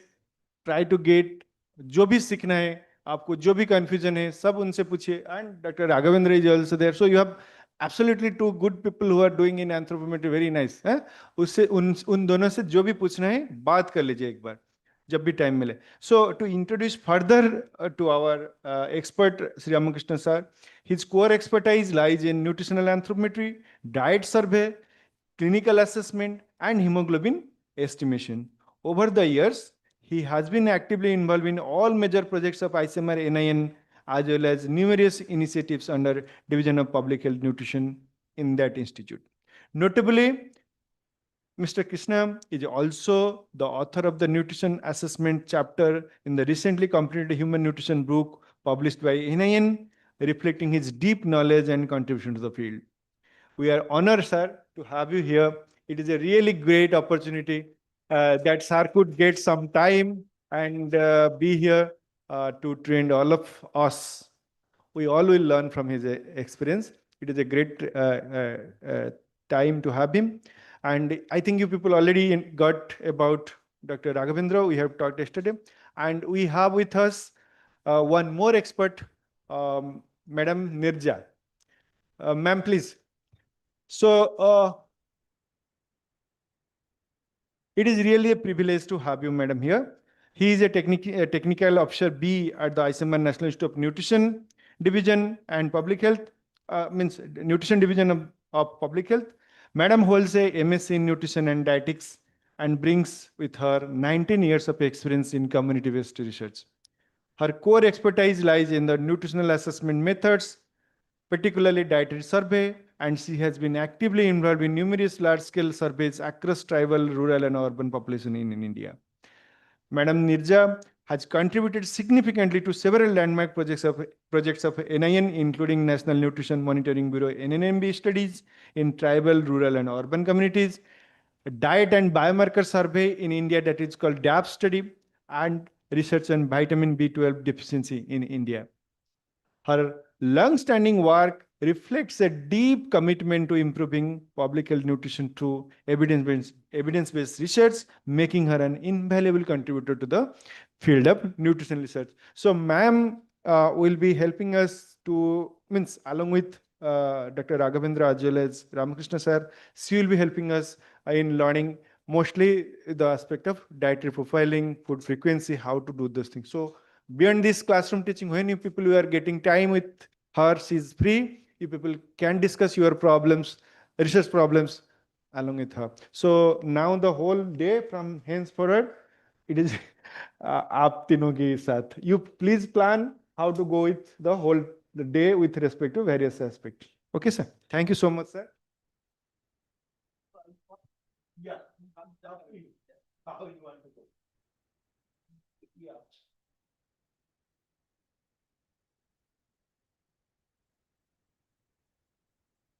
we have the, yes, sir.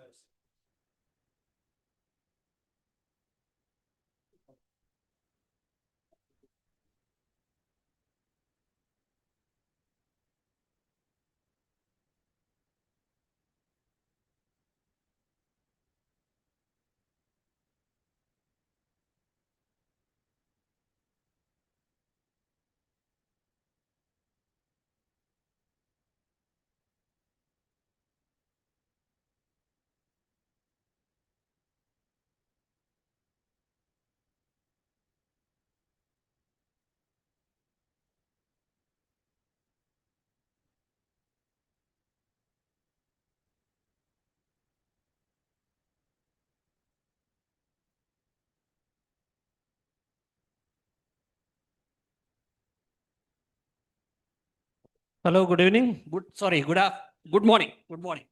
I'm very sorry.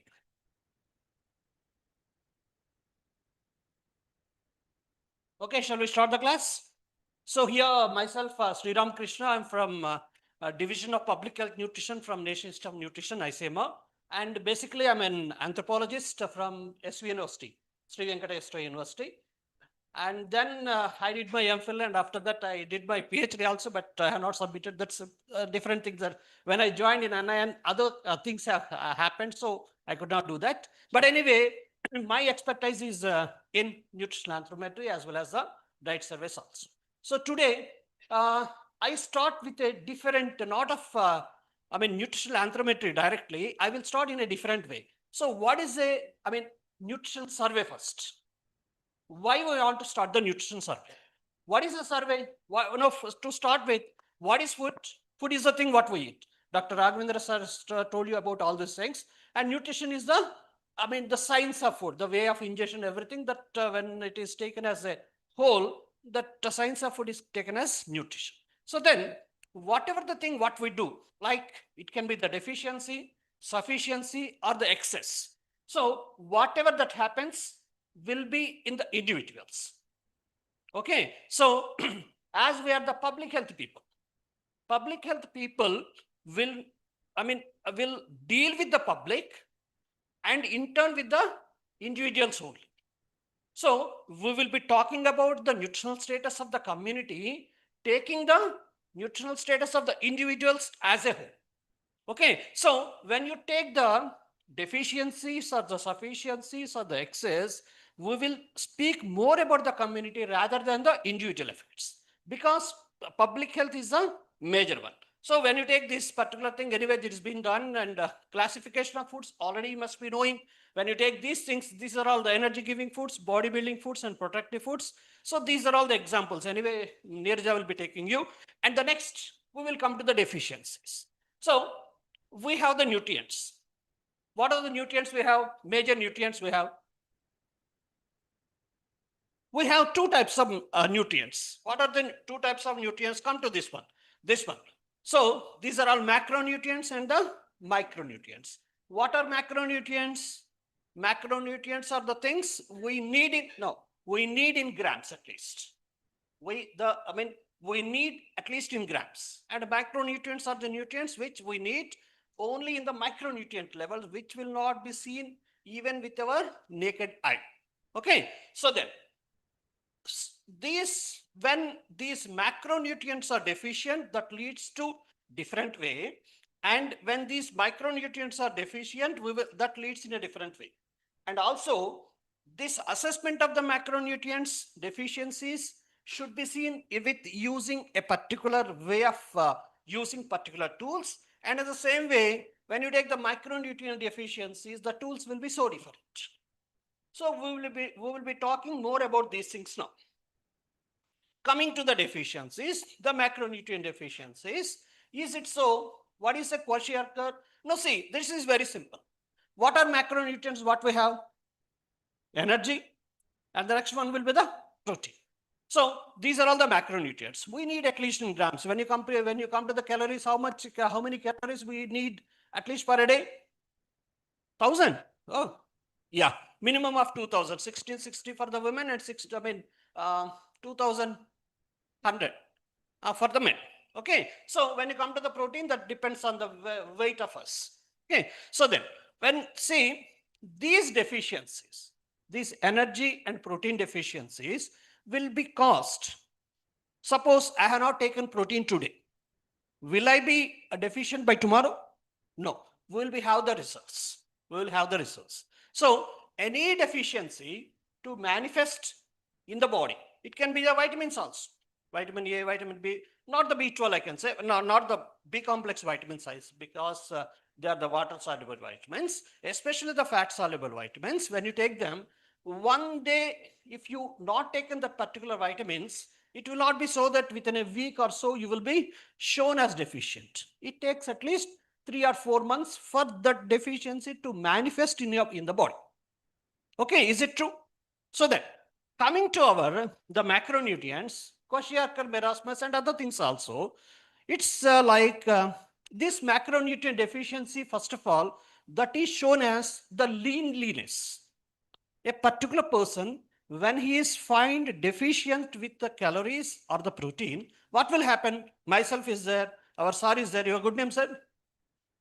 Yeah, he is there. We are all almost overweight.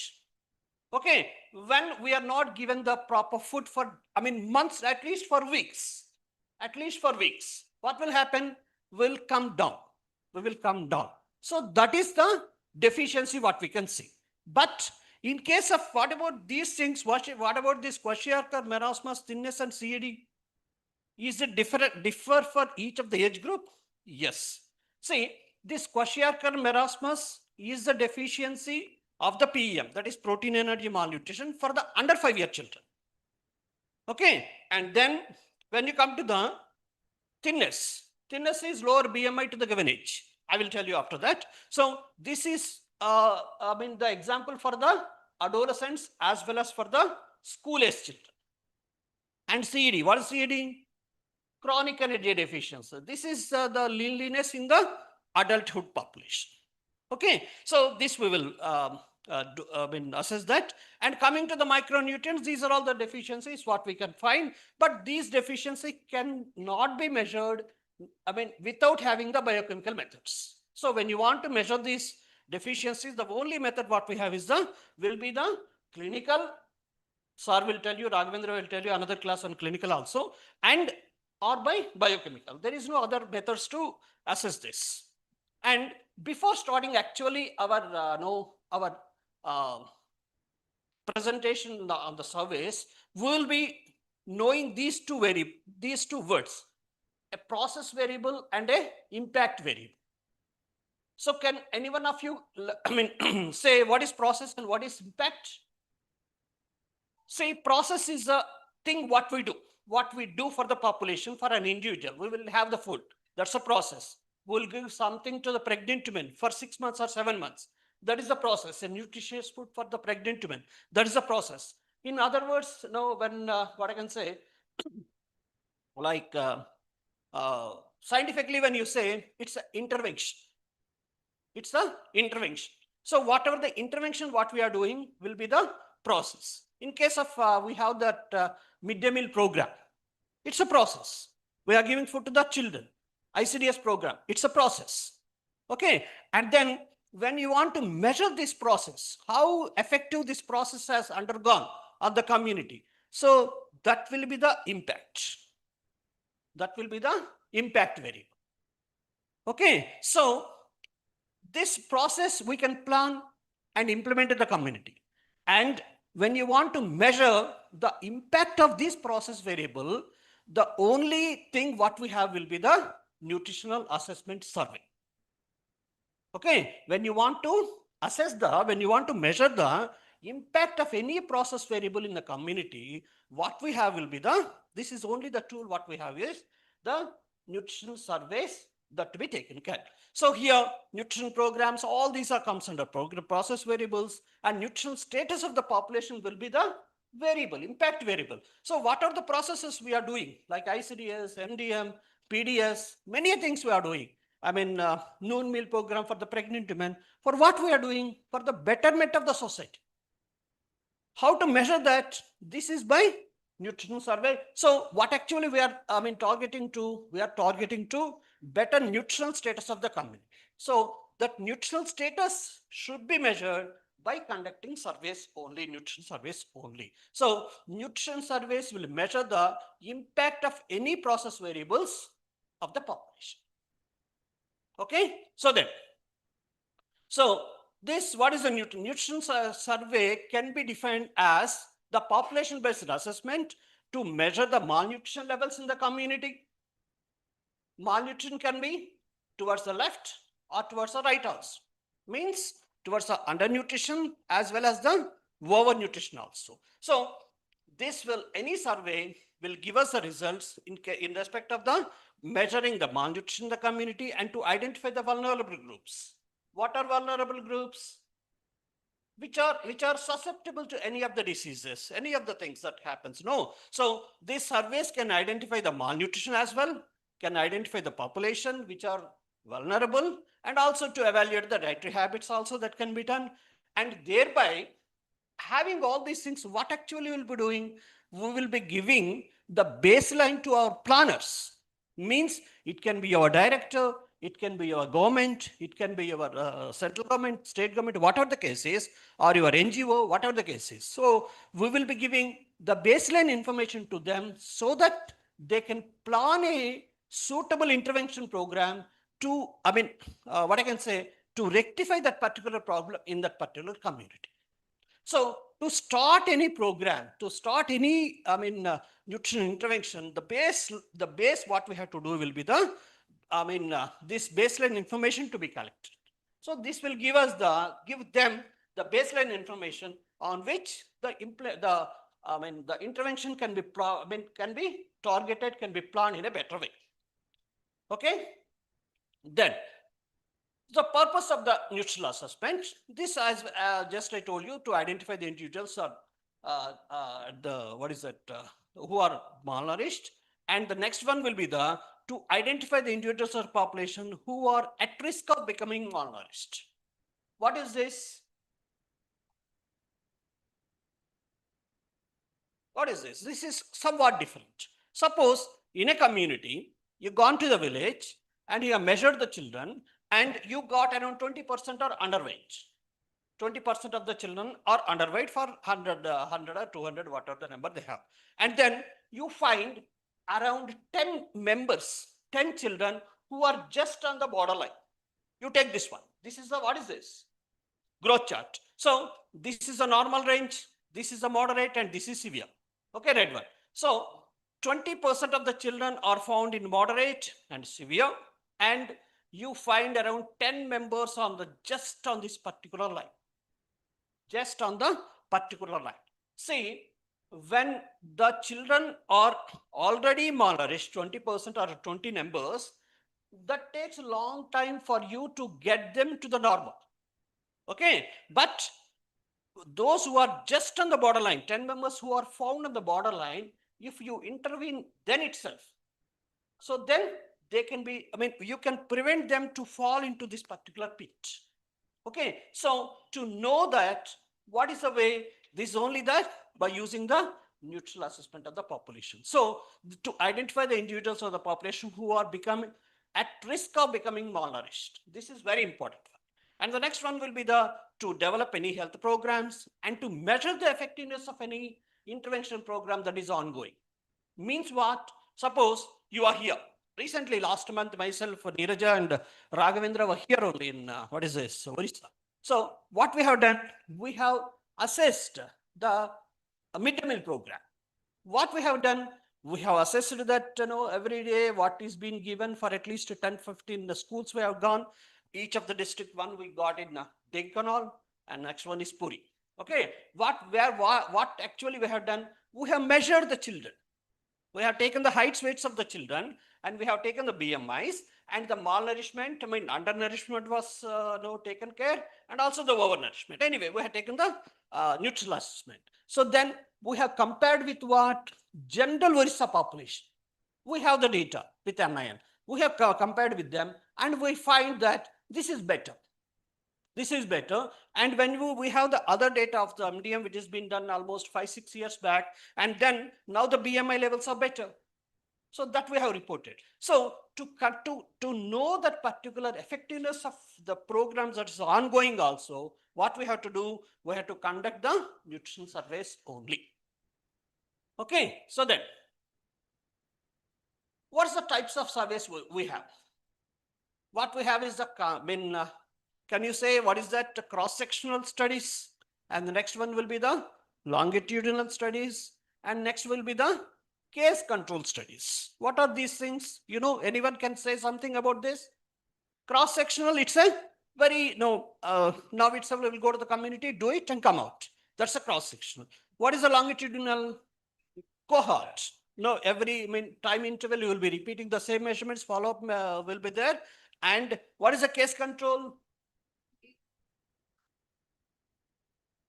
Yeah, we will be screening the population, taking the cases, and you will be, taking the same economic group control so that the actual, the cause of that particular disease can be come out. That is a case control study. What's it?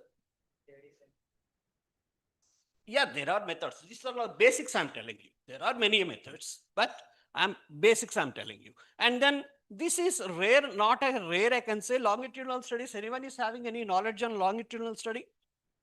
Anybody in Orissa, somebody is doing that? Okay, see, we have that longitudinal study. We have done it in NNB Nation Nutrition Monitoring Bureau. We were doing that. We have the cohorts for this. And then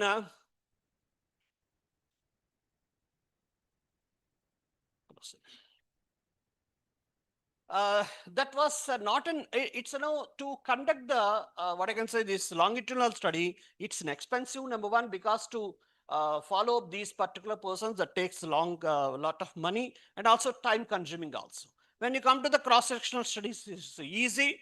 And the thing is that the direct causes cannot be judged.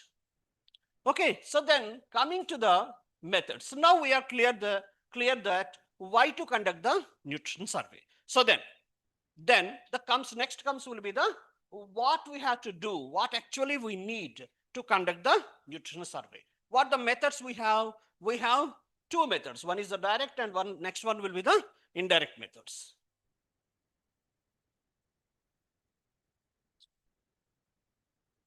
This one.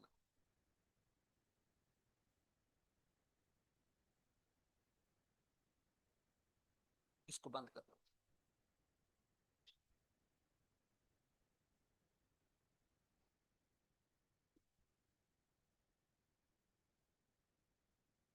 Yeah.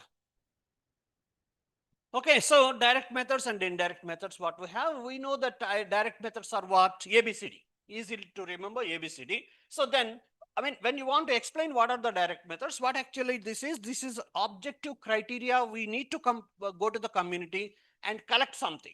So we'll be taking the heights and weights, we'll be collecting the diet data, we'll be checking for the clinical status, and these things comes under direct methods. And what are the indirect methods? We have the indirect methods. What's the, vital statistics, IMR, MMR, this child mortality and these things. How can be this IMR can be taken as indirect method of assessment? How it can be done? Person? Yeah, seeing the data like IMR. What is IMR in India now? Present IMR. What is IMR? Infant mortality rate. What it is? Huh? What's it? 4 to 5. Oh, no. See, number of children, number of newborn dying before they reach 1 year of age among 1,000 live births. That is that IMR. That is infant mortality rate. Present IMR is 27 in India. 26 or 27.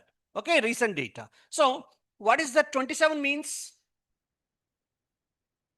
27 deaths are happening before they reach 1 year of age. So, is it true for all the states in India? No. So, it is better in Telangana and then Kerala, and where there is good information, good infrastructure, and that is bad in some states like Bihar and all. So, seeing that particular data there, that can be 40 or 30 in Bihar and somewhere in 10 or 18 in Telangana, seeing that figures itself, we can say indirectly that having 18 means what? Their nutrition status is better. Then we compare with the, Bihar population. So it's an indirect indicator to measure that, to know the, not to measure, sorry to say, we are not measuring, to know the nutritional status of the particular population. And here, and also the same way, child mortality and all. And coming to the direct methods, we have this nutritional efficiency science, clinical science, and the next one will be the nutritional anthropometry, biochemical, biophysical, and dietary assessment. Okay, so then, nutrition, when you come to these particular things, what, ma'am? No, it's okay. Any discussion? Yeah. Biophysical is there. I will tell you what it is. Biophysical also. See, in biophysical, what actually we do is, we will take out the, it's not the height and weight only, we will take the fat content of the body. See, for the NCDs, it's not only the height and weight of the children, person to be taken, it actually that depends, the fat content of the body will decide it. When the person is lean, he will not be so, susceptible to the NCDs. Suppose you have this, I will tell you where actually that comes to. Okay, so then I hope this is done. And this clinical assessment, Dr. Raghavendra will be taking class on this. And this anthropometry I will be taking now. And the next will be the diet, Neerja will be taking. And the biochemical, yesterday, Dr. Mahesh has taken you all the methods what to be taken for hemoglobin, iron, markers and all. Okay. And this has come now. Okay, I will continue afterwards. Okay, sir, you take the next one, nutritional anthropometry. Because next one, what I'm taking, yeah.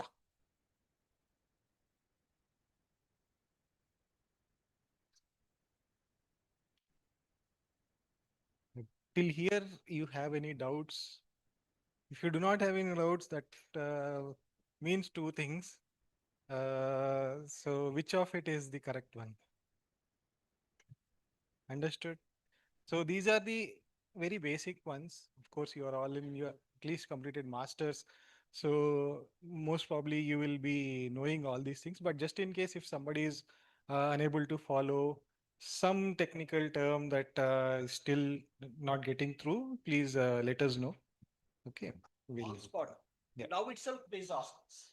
There will always be one thing, that. So everything is understood. Then no feedback will be there. So nothing is understood. Then also no feedback. So zero understanding, then also we don't get any questions. 100% understood, then also we don't get any answers. So I don't know whether it's 0 or 100 anyway. Okay, sir. So then we will go to my own this thing. Now is it clear for you why to take first of all, the nutrition survey? Because to to know the malnutrition levels in the community, number one, and giving the baseline information for the planners to plan any intervention for the betterment of the society. Okay, it can be the negative or the positive. When you want the obese people have been seen in Orissa. So then what to do? Government has to do. It has to go with the exercises. Many things has to happen. So when you want to plan anything, we should have the nutrition survey. So these are all the methods what we'll be talking about. So coming to our direct methods, what we have is the clinical method, anthropometry, and then biochemical, clinical, and then dietary surveys. So, and here, ABCD. Okay, is it A is here? What about this particular first line? When it is anthropometry, only anthropometry should be there. Why there is another word by name nutritional anthropometry? Not only context, there is another thing. So, how many anthropologists are here? Really, I'm grateful to you. We have many anthropologists here. First time I'm seeing here, and you know that what the measurements will be taking anthropometry. There will be skeletal measurements, bigonial, what is that? Acromial, sitting height. Many things will take, and we will not be taking all the measurements which we are collecting in anthropometry in nutritional anthropometry. Because suppose bigonial length is there, this one only, no, and then foot length is there, when you take the foot length into your consideration, does that particular foot length or the bigonial length, will that have any nutritional impact? Because I'm nutritionally good, my foot length is 10 centimeters, and he is nutritionally dull, he is having 8 centimeters? No, no. So here, what I'm telling you is, in nutritional anthropometry, we will be taking those measurements which are affected by the nutritional status of the subject only. What are they? So here, we will be considering those measurements which are affected by the nutritional status of the subject. What are they? So these things. First one was the body weight. I'm having higher body weight. He is having less. So I'm overweight. He is normal. That we can say. Next, the height. Next, the mid-upper circumference. Waist and hip circumferences, fat folds, and head and chest circumference. This to be taken only for the under 5-year children. I will tell you what to do. Okay, so these are considered as nutritional anthropometry. It's not pure anthropometry. So it's a sub-subject of anthropometry. As we see that biochemical anthropometry, that's physical anthropometry, evolution. So like that, this is also one of the subsets of anthropology in which we will consider this as nutritional anthropometry. Okay, so then, what are these two? Kwashiorkor and marasmus. Where we will see them? Very good, sir. Macronutrient deficiency. These deficiencies are seen for the under 5-year children only. And the first one is the marasmus, and next one will be the Kwashiorkor. What is marasmus? What is Kwashiorkor? Generally, to see for our general interest, I am telling you, this marasmus is more of energy deficiency.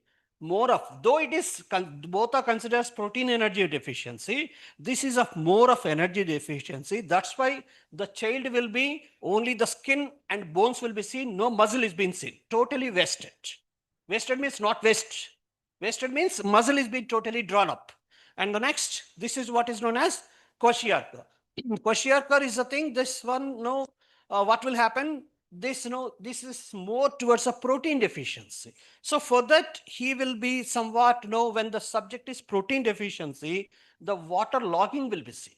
So that what is known as retention will be there. The basic, what I can say, the ideal first, what I can say, the sign that should be seen will be the pedal edema. What is pedal edema? Pedal pitting edema.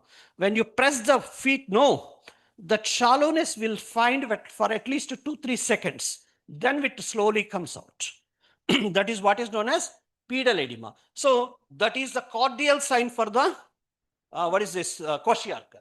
When the child is there, you find with this Kwashiorkor, immediately should not say, when there is pedal edema, only the subject should be taken as Kwashiorkor.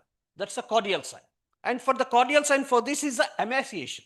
So severe emaciation, no muscle and all. So this happens more for the lower aged children, like less than 3-year children, because here, what will be the major food for these under 2 or under 3-year children? It's a mother milk only, generally. So when the mother's milk doesn't happen, mother is not there, something happened to the mother, the child results with, what is this, marasmus? And if this is what is known as more towards the complementary feeding type of it.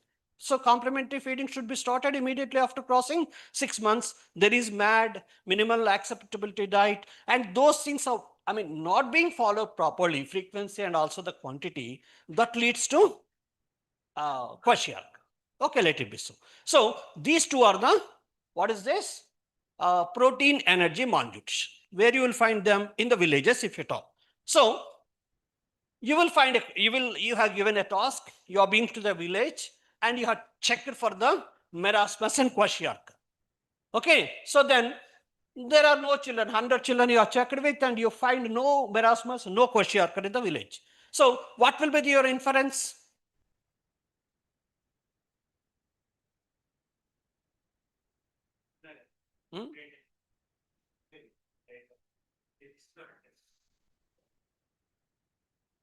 So, no, my question, I will ask in a different way. Can you say that the children of that particular area are sufficient of energy and protein?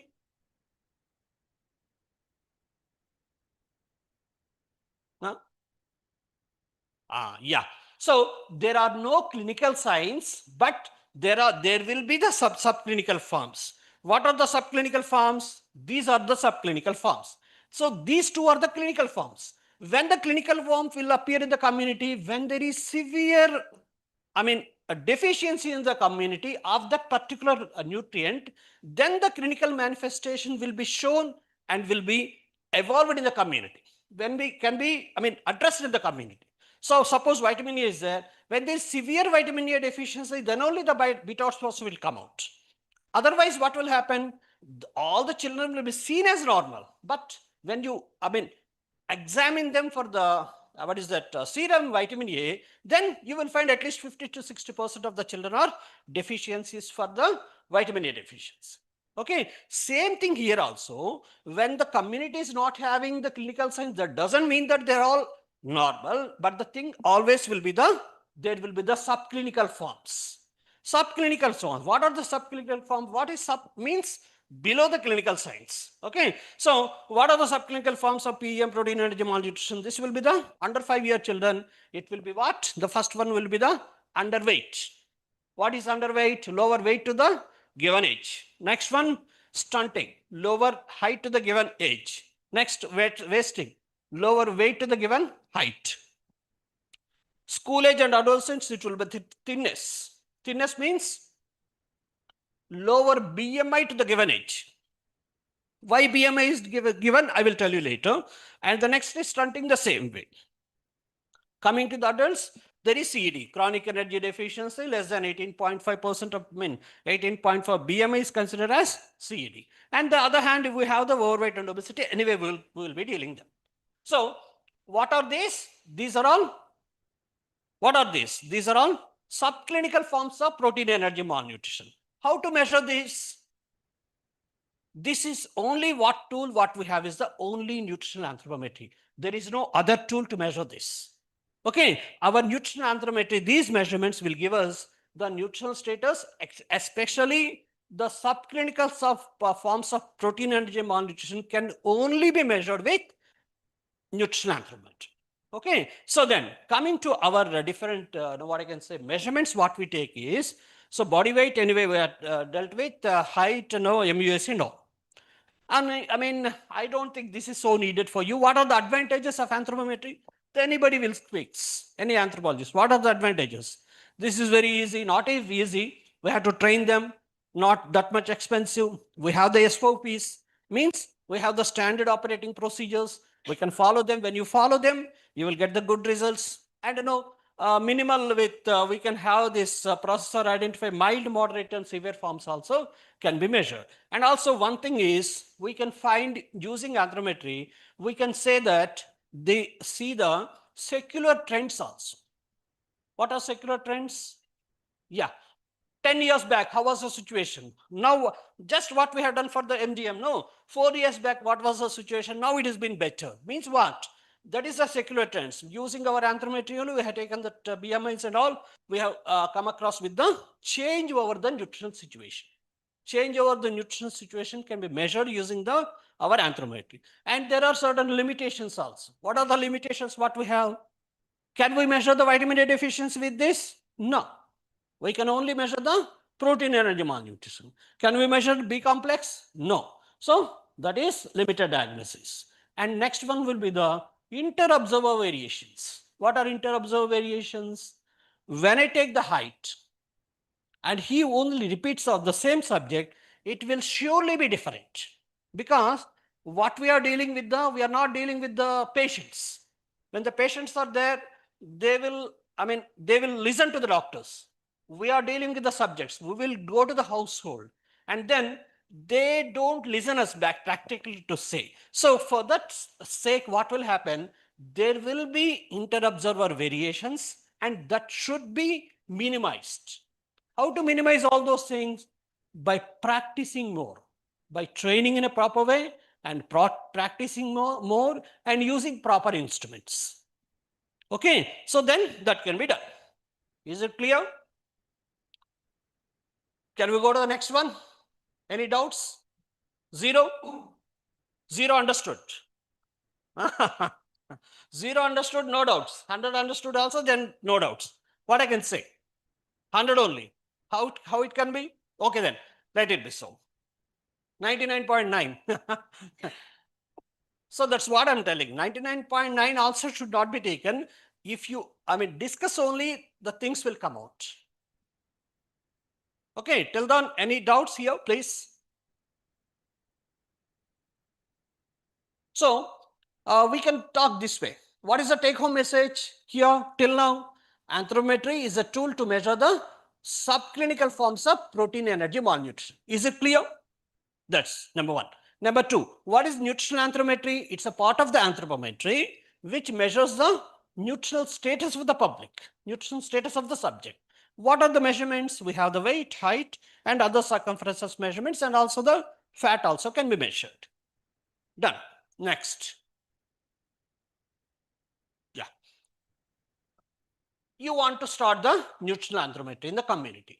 So what are the minimum requisites? Requisites means when you want to have come to Orissa from Hyderabad, what I should have a suitcase, I should have dresses, these things. No. Same way, when you want to start your anthropometry, there will be a minimum things that should be, seen by our investigators. What is the first one?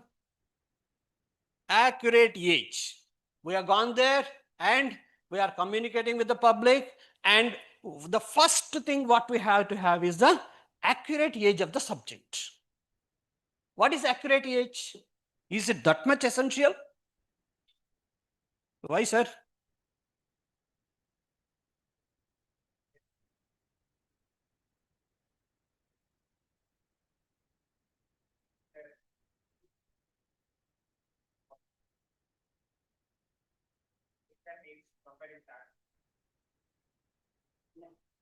BMI will never take some age.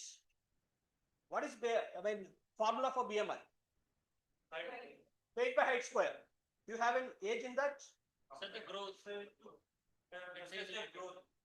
Like who? You speak in terms of the aging.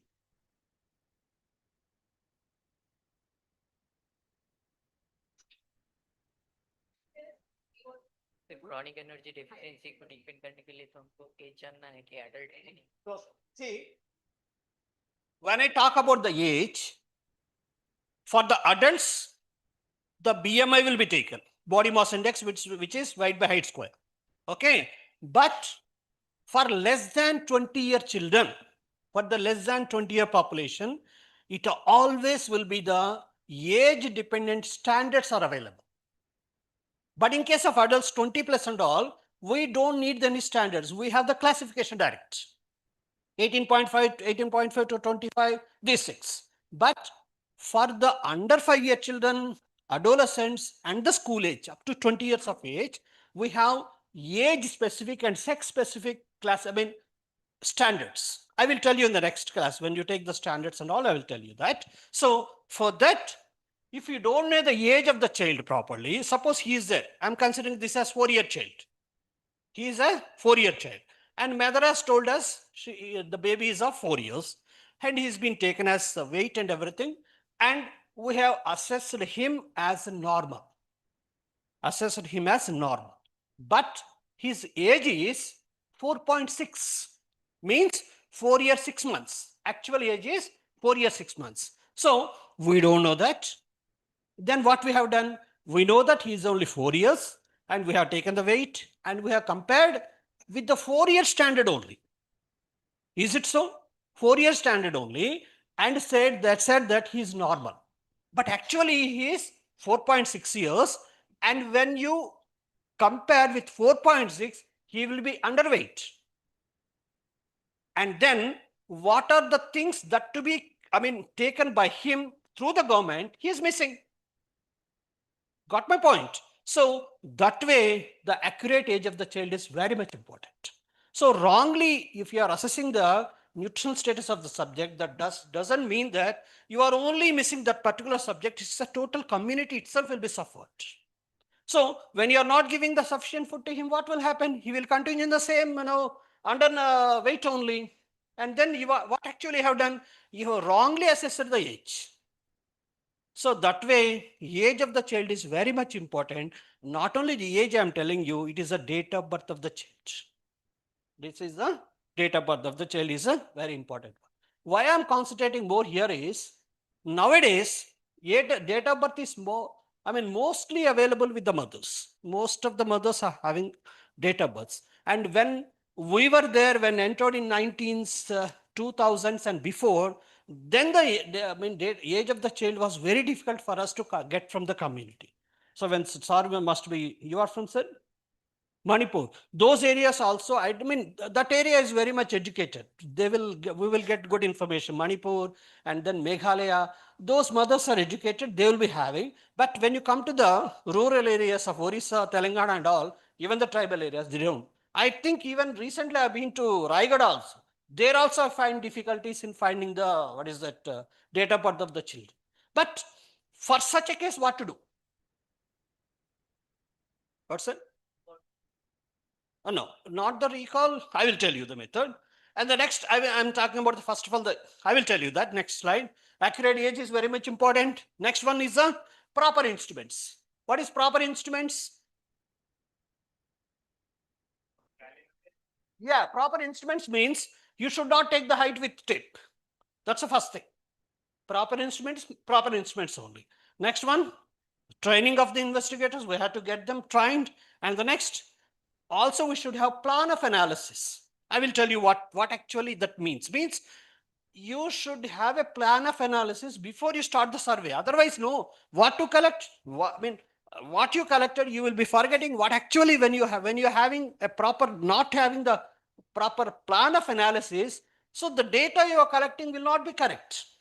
So first, previously only you should have the plot of analysis. So how to get the accurate age of the children? The first one will be the birth certificate. You will be asking immunization card, ANC card, that is antenatal checkup card. You can check out, and nothing, everything is not available. Then go with the local events calendar. What is local events calendar? So using a local events calendar, what you can do is, for under 5-year children especially, what you can do, you will be, so this goes like this. It's a local and events. What are the events here? It can be the festivals.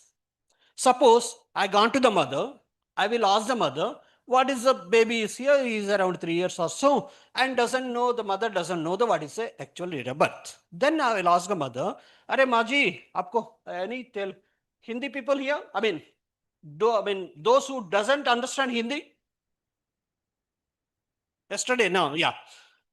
So see, madam, when we speak, no, that comes like, Hindi also sometimes, please. So हम तो इनसे पूछेंगे, mother से, माजी कब पैदा हुआ? So then she will say, I don't remember. At least you just हमारे का बता दो कि कोई तो festival होगा इधर उधर. हाँ याद हो गया तो ये दशहरा का पहले पैदा हुआ, 5 दिन या 4 दिन पहले पैदा हुआ. So then we will be asking the mother, after that particular baby's birth, how many Dasaras have gone? She will say 3. Means after 5 days, 1 Dasara has gone, 2nd Dasara, 3rd Dasara. So the baby should be 2 years plus. Okay, so likewise, you have to develop what I can say, local events calendar, which will be very specific, for the state and even for every district also. Because we have our state, in Telangana, we have Bonalu. What is that? Tamil Nadu and in Orissa, do you celebrate that? No. So when you ask a mother here about Bonalu, she don't understand. So this calendar should be developed by you people when you actually start the survey, by you only. It's a tailor-made one. I mean to say, starting from, can you see all these things, Bogi, Sankranti, these are all the general festivals only. Adding to that, the local festivals also to be added, which are, here you have Orissa, what is that, our Jagannath, Rath Yatra. So our people here in Orissa, our people will remember more of Rath Yatra. More of, when you talk about this, what is that, Bonalu, they don't understand. So it will be specific for the district even specific for the tribe also sometimes. Sometimes. So that's why always this will be the tailor-made. It can be, it can never be a the clear structure. You have to make it that by using the local events calendar, conversing with the mother, you have to get the nearest age, nearest months, not to the days. At least to the months we will get the proper age. Okay, this is one way. Another way is that you will be asking the mother, अरे कब पैदा हुआ? तब तो इनको मालूम ही नहीं पड़ता है. So then you can ask this way that, अरे what is the season at which the baby was born? It's the summer. It was a severe summer. So it can be like May, June, somewhere. So how many summers are? Last summer only has born. So then 1 year. So summer में कब पैदा हुआ? Severe में या मेरे? तो वैसा कुछ पूछ सकते थोड़ा सा. So you can go nearest possible nearest to the age, proper age of the child.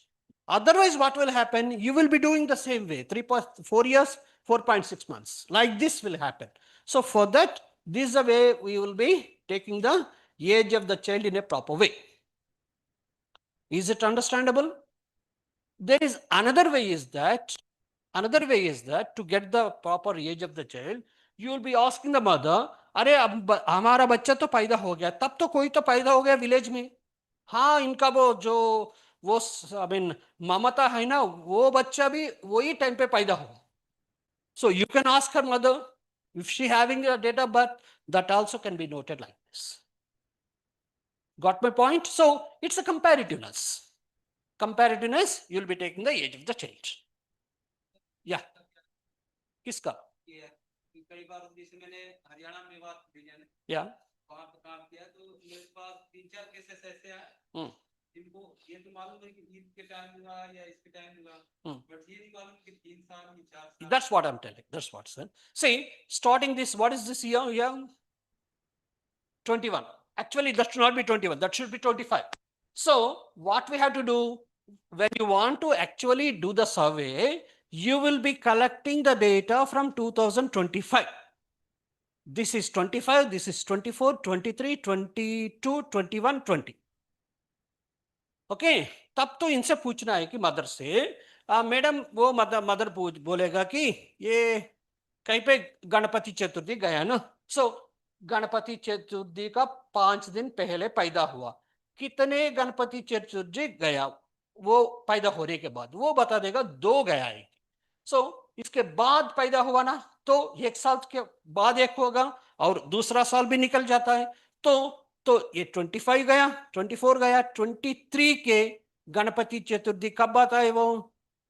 I mean it's not Gandhi Jayanti, sorry. It's not Ganpati कहीं पे होगा, उगादि या something. So like that you will be asking the mother, like that you will be asking, you will be coming to the next one.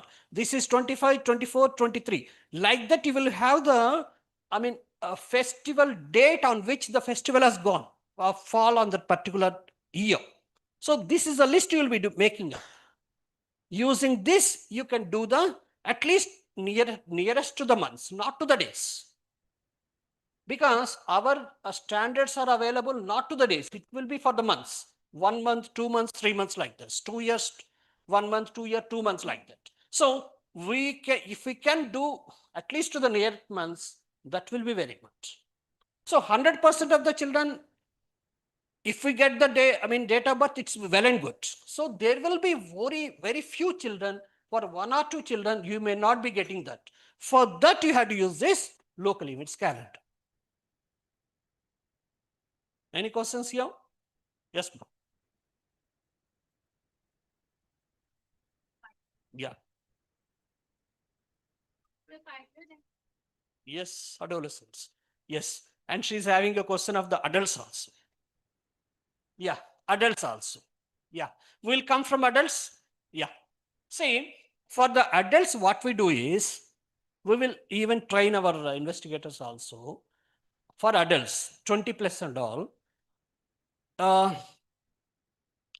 this can be done, number one, like how many if they are married, first of all. If they are married, at what age they are married. That should be there generally. So after the marriage, how many, years have been passed away after marriage? That way you can ask and deduct that particular thing and then get the age. That is one thing. Another way is that if the family is having already children, and you know that madam was asking the same thing yesterday, now only. So they are already having the children and the mother could not say her own age, her own age. So then that's a problem with the recipients of the ration from the government. That's a problem there. So this can be done like this. How many children she had? Okay. And she will say, I have 3 children. What is the age of the eldest one? Around 12 years. So generally to see, if they are married at 18 years of age, the rural most, the tribal areas, they will marriage at least at 18, no?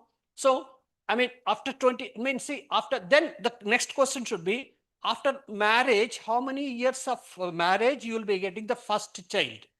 After you are married, how many years after you have the first child? She will say around 2 years. Okay, so then the baby is of 12 years plus 2 years. How much? 20, 18 plus 2, 20 plus 12 years, 32 years. That is the way you can correct. And for the adolescents and for the school age also, this can be gone like this. At what age, if they're girl, they went for the first menstruation. That should be taken. For the girls, no. So generally it will be 12 years. Physiologically, it's 12 years, maximum it will be 13. So if it is of, after menstruation, how many years have been gone? 2 years. She should be 14. 14, somewhere 14 or 15. That should be taken care. And for the adult, you are only talking to me? Yeah. See, there is a problem there. Madam was telling me that there were elderly persons who is around 60 plus, and in Aadhaar card, it was given only 45. Okay, our ration will come through Aadhaar card only, not by saying our person. No, he is already 60, but his Aadhaar card is showing 40. So then, will he be getting the ration from government? No. So who has done the mistake? Aadhaar card person. So then how to correct that? The way is that like this only. So we'll be asking that particular gentleman, how many children you have? I have 4 children. What is the first age? What is the age of the first child? He is around 42. So he is 42 and he himself is 42 in the Aadhaar card. Will it be so? No. Got my point what I'm telling you? So, yes, ma'am.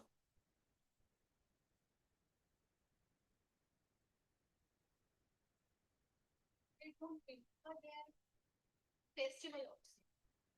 We actually tried this 19 child, first child, second child thing, but that didn't work there because they mostly remember the weekdays. And then, yes, means when you ask them in which day, which nearer festival are there, the child is born, they used to answer us that it's in the Tuesday. Their quick system is so strong that they used to prefer to answer by using their weekdays name, like their naming system, their baby's name are given by the weekdays, by their weekends. So how? The same thing. This is really easy thing to do because see, the baby is given by name as Tuesday, number 1. So in the same way, the festival, they may see, if they don't remember the festival, the alternate I told you, no, you compare with other child who was born in the same area, that is not available. You go by with the, what I can say, the season at which the baby was born. That surely they will be remembering. अरे सर्दी में पैदा हो गया, सर्दी में बोले तो कहीं पे दिसंबर या जनवरी होगा. सो बरसात में पैदा हो गया तो अक्टूबर या नवंबर होगा, अक्टूबर या अगस्त और सितंबर होगा. That is the way you can get it. There is no other go for us. At least you will get the date also, at least to the the Tuesday and Wednesday, everything you are getting. No, that's a really good thing. You can get the information, but that takes time. At least you need to ask the mother, you have to converse the mother at least 5 minutes. On urgency, you cannot do that.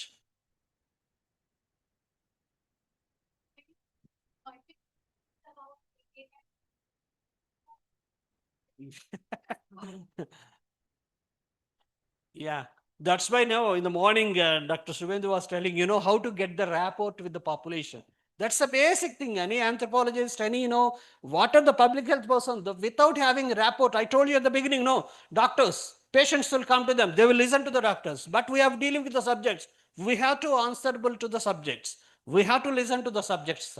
That's why dealing with the subjects is really a tough task, but only to my this thing, anthropologists can only do that. Really to say, I have many friends in anthropologists, many friends I have, I'm myself as an, they can do it really. They can do it because we people will have good interaction with the population. So how to get that information, everything we can do that, and other persons can surely be doing that. So this is the way you can do it. There is no other go. One family has come like that, what to do? We can't do anything, but to the maximum what we can, we have to. अभी पता हो गया कैसा है अभी लेना है? Yeah. Yes, sir. Any mic, sir? Does it? Okay. Is it necessary to get the mic? Is it okay? Yeah. All are audible? Yeah.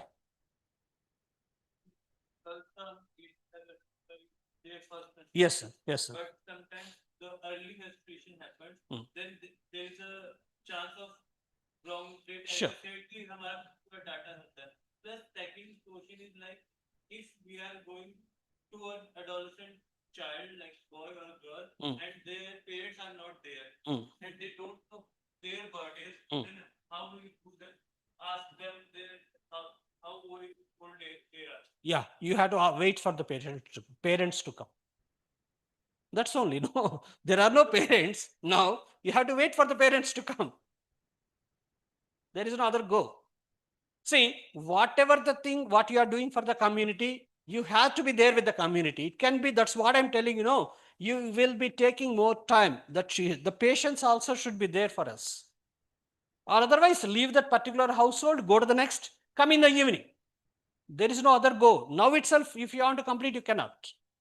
Especially I've been to Meghalaya, Manipur, what is that, surveys, where what will happen? No, they don't allow you to enter into the house also. We have to get the permission from the head of the, village heads.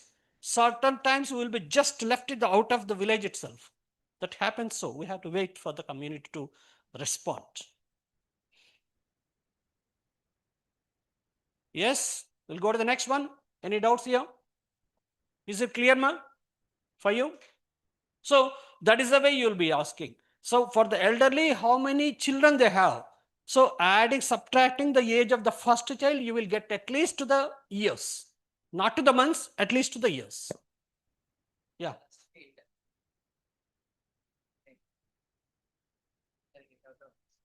12 years. No, it's on only. It's on. तो 12 साल के अंदर ही first child हो गया, तो is it possible? 12 साल के अंदर? हाँ, मतलब कैलकुलेशन वो बता रहा है कि 12 साल के अंदर ही. That's really good thing he has asked me. I have forgotten one thing to say you. Here, suppose you will be coming to my house for survey. I know, okay. You will be getting my information, family information. What is your name? What's your sex and everything will be noting down. Next time my wife and next my children. Okay. See, for the age calculation or for the date of birth, we suggest from NIN that it should come not from the top, it should come from the bottom. Means what? The lowest child should be asked for the age first. Means I am having a child of 3 years. So then that baby's name should be given. So Sri Ram, he is of 3 years plus, his date of birth should be written. Next, the next one. Next, the elder to him. My baby's name, you will be writing. Then you will have an idea that the eldest baby is of 7 years. Okay, now the eldest baby of first child is of 3 years, second child I can say, the first child will be of 7 years. So then you will have an idea that my wife age should be around 26 or 27, should be there. Then you will ask my wife, me, that what is your wife's age? When I say it's 21, immediately you can ask me, sir, you're already 21, she's already 7 years. You can as well do this. And one more chance will be there. You will be surely be asking. If it is a second wife, we can't do anything. That possibility will be there. Okay. So, but generally to say why we are going from down is this is the way. So mother's age will not, the first child will happen to the mother in India in general will be 18 years, not less than 18. Very few cases may be there which will not be appear to us to our this thing. So 18 plus. So already she is 7 years. And when can I say it is of only 19 years or so? No. So that is the way of checking our data. Before entering itself, you can check the data, age data especially. Got my point? So age to be done, age to be asked to the household members, starting from the downmost, the eldest, sorry, the youngest. So that is having an advantage. The advantage I told you that. So keeping that eldest child age in your mind, you can just add 20 years to that. You can approximately the age of the mother also you can get it. And plus our mother is around 20 years, 27 years. And you can calculate my age also. He should be around 30 or 32 or so. So when I say, already 27 year written, my age is 25. Will it be possible? No. Generally in India, it will not be possible. Generally, the age of the husband will be more than the wife. Are sir, you must be 30 or so. Yes, I remember wrongly, it's 30. So that is the way you can get the age, please.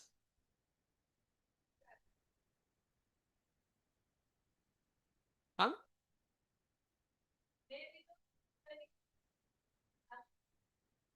Okay, so there will be multiple wives. You are telling? Not. Okay. That's also, you can ask the miscarriage also. How many miscarriages has happened? That will be very easy. Still very easy. So, you will be calculating the age by physiological structure of the subjects. See, she can say wrong to us, but physiology will not say wrong to you. Okay, first miscarriage has happened. Tab to 12 years she has been menstruated. 18 years she has married, and first she might be having the first miscarriage. When after marriage I had around, after 2 years back I have had a miscarriage, means 20. So now the first child is gone, second child is after how many years? Almost 1.5 years. This is 22. And now the baby is 10 years. 22 plus 10, 32 years. That is the way you have to go from the bottom. Then only you will get the age in a proper way. Otherwise, when you ask myself to start with, I will say it as my 25 years. Though I am 60, I will say 25, that's it. 25 years. My wife is 20. I am having a child of 14 years. Is it correct? No. So when you start from the down, then that will be easy for you to assess you need not ask the mother or the respondent repeatedly. You can check it then itself. Is it okay? Go with the next. Okay, so now we understand what is the, importance of, first of all, the accurate age and how to get the accurate age to the nearest in case of date of birth is not available. Okay, so then next we'll go with the instruments. What are the instruments to be covered? Used for the anthropometry. So what are the measurements we have? Weight, height, these are all the main measurements, and we have the circumferences. One by one we'll go. What is the first one? This is the weight. See, it's not so that your department will give you and you will be taking the weighing scales. So you should have the information. What are the scales available in the market? Okay, so this is because you are all the emerging ones. There will be different types of balances available in the market. What are the first one? Spring balance. Next one is the beam balance. Next one will be the digital ones and the lever balance. Okay, so then next, what is the last one? Showing the units. What are the units? Yeah. So what's the weight, sir? What is the weight? 48. Only round figure. Nothing beyond. 48.3. His weight is how much? 48.3 means what? 48 kilos and 3 grams? 48.3 means it's 48 kilos and 3 grams. Yes. So the minimal weight will be 100 grams here. Generally for the surveys, what we do is, it will be the 100 grams accuracy only will maintain. If it is a specific survey, special surveys, infant surveys, then the 10 gram accuracy machines also available, but that costs a lot. That costs a lot. But in general, for the general nutrition surveys, the units will be kgs and nearest 100 grams will be taken. Okay, so then, what are the balances available? So these three are the spring balances. These three are what? Spring balances. And this is a beam balance, this is a digital, and this is a lever balance. So then, which balance is the best one?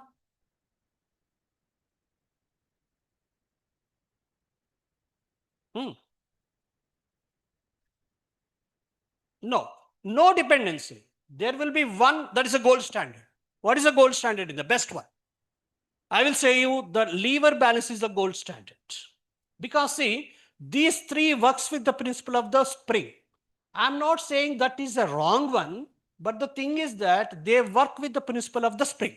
What is a spring? We will, tag that spring at the top, and we will take the weight. When he holds it, the stretch will be less. When I hold the same spring, it stretches a lot. The length of the stretch will be taken as the weight of the child. Okay, he is weighing less and I am weighing more, and for me the stretch will be more. So what is the problem with spring balance? Can't we do in our community surveys? This one, where it is going on, Salter scale. We are using this in all the 17 lakh Anganwadi centers. Yesterday, our Dr. Harsha was telling, 17 lakh Anganwadi centers, we are using this Salter scale. Knowing that a spring balance doesn't work properly, we are using them. Why and how? That I will tell you later. But what is the problem here?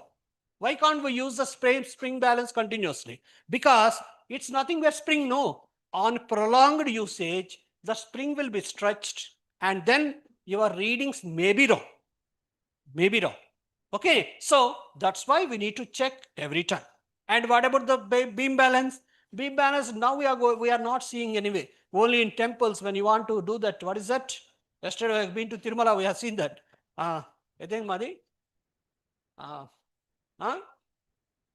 ma chesta Nirja. Tulabharam, exactly, Tulabharam. Yesterday I've been to Tirupati, last Sunday I was there only. I've seen that. Person will be set and some गुड़ वगैरह इसमें डाले तो वो इस हिसाब से guard को दे देगा. So that was used in our setup also by our many what is that sort? Not the Salter scale, grosser scales and everything. Now we are not using them. And what about this? This will work with the principle of the batteries. And this is the lever balance. This works with the principle of the lever, but for all these things, this is a gold standard.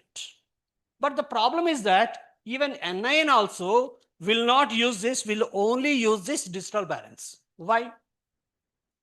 Because the portability is very poor. So this one weighs around 20 kilos.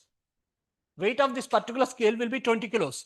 You can see these scales in your general areas also, like when you go to any railway station booking centers, like what is that? Luggage booking centers, you will find these things. That is very accurate ones.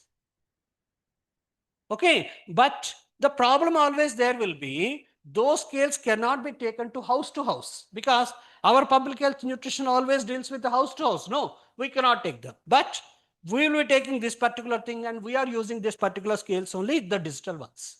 But why are you using that? That is the thing. What we can say is the calibration should be done. Whatever the scale you are using, it can be the, what is that, spring balance, digital balance, whatever the case is, what to be done is the calibration. What is the calibration? calibration is nothing but checking our own weighing scale with known weight.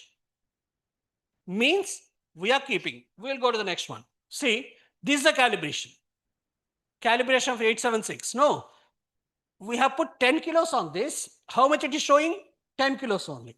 We have put 5 kilos, it's showing 5 kilos. So this is the way you will be checking your own instrument with the known weight. These are all the known weights, no, 10 kilos, 5 kilos, that is ISC standards. We cannot change them. So, and now see, so you will be checking your own instruments with the known weights. This is what is known as calibration.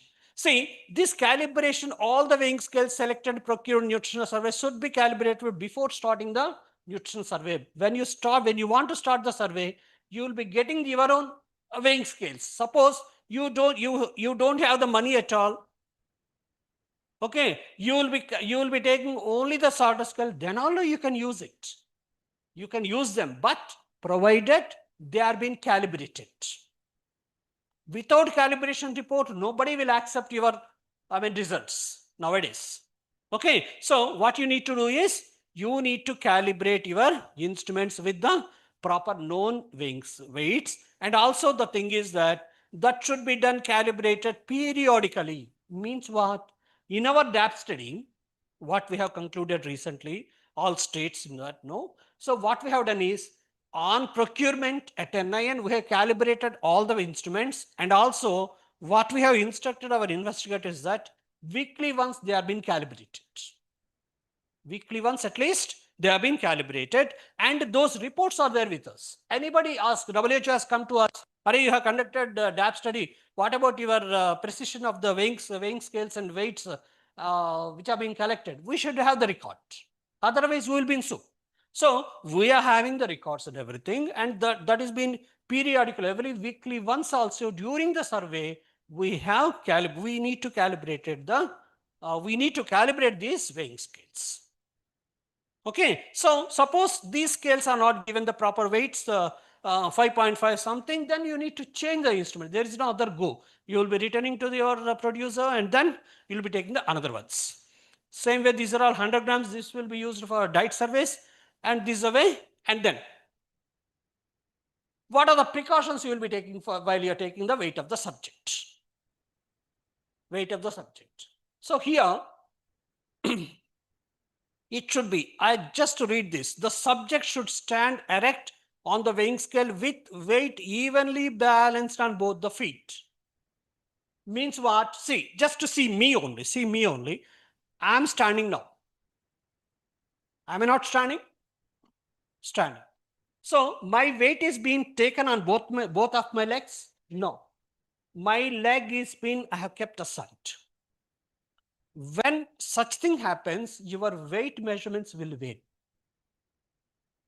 Means when you are taking the weight of the subject, it should not be right. You should not keep your leg aside when you are taking the weight of the subject. So then your weight of the subject should go down evenly balanced on both the feet like this. And the next should wear the minimal possible clothing. Means what? You are hardly your survey deals with the under 2-year children. What is that? Under 2-year children. You have been to our search Manipur. There, in December, temperatures will be around 2 degrees or 3 degrees. And by nature, generally, the children, as the temperature so low, in UP and even West Bengal, even Orissa also, temperature will be very low during December and January. So then, if you conduct the survey for the under 5-year children of 2 years or so, and what they will wear, they will have the sweaters, mufflers, many things. If you take the weight of the child with those things, what will happen? You will be adding to the actual weight. For the adults, it don't have any much of the difference, but the children who is around 3 kilos or 4 kilos, he is having almost half kilo of this dresses extra. You will be finding as 4 kilos or 5 kilos then. Your readings are wrong. So then your question will be, sir, what to do? Mother is not allowing. Then we have to consult the mother, take them to the close area where there is सर्दी तो कम होगा, उधर कमरे के अंदर लेके जाना है. We need to go there with your weighing scale and remove the possible minimal. That's what I'm telling you. This is minimal possible clothing. You can't know all the time. You never get without clothes at all. So minimal clothing, possible clothing, you'll be taking the weight of the child. Is it so? Then the subject should not lean. And now I will show you these things. See, when the under 5-year children, the subject, this is a subject, should not touch the others. Mother or somebody should not touch the child while the weight is being taken. So then what is the possibility? There will be added weight. Which will be the added weight. And the next, the child should not be allowed to sit on the weighing scale while you are recording the weight. So then what is the problem here? You are losing the weight of these both the limbs. We had that problem in Gujarat. We got around 1.7, 1.9, all the weights like that. And what we went, myself and Mesha went to that particular field, and then we checked it. No, what they are doing? They are allowing the child to sit on the weighing scale and taking the weights. They doesn't know how to do that. That's a problem. They are not intentionally, they are not doing. They doesn't know what is the problem. So then for such a case, what can be done is you take mother plus child and deduct the mother's weight. If that cannot be done, mother's plus child and deduct the mother's weight. So there are machines which are tearing facility also will be available, but where all poor people know, if at all we don't get the such things. See, this weighing scale each costs around 60,000, 60. We have such machines with us. So if we don't have the money, what to do? This is having a tearing facility. We can tear it and get the only child's this one. So if that is not available, what can be done is mother plus child one measurement and only mother one measurement and get the child's this one. And also should not be, and I mean, what is this? Heavy clothing should not be allowed. Okay, this is regarding the weight. Any doubts here? Yes, sir.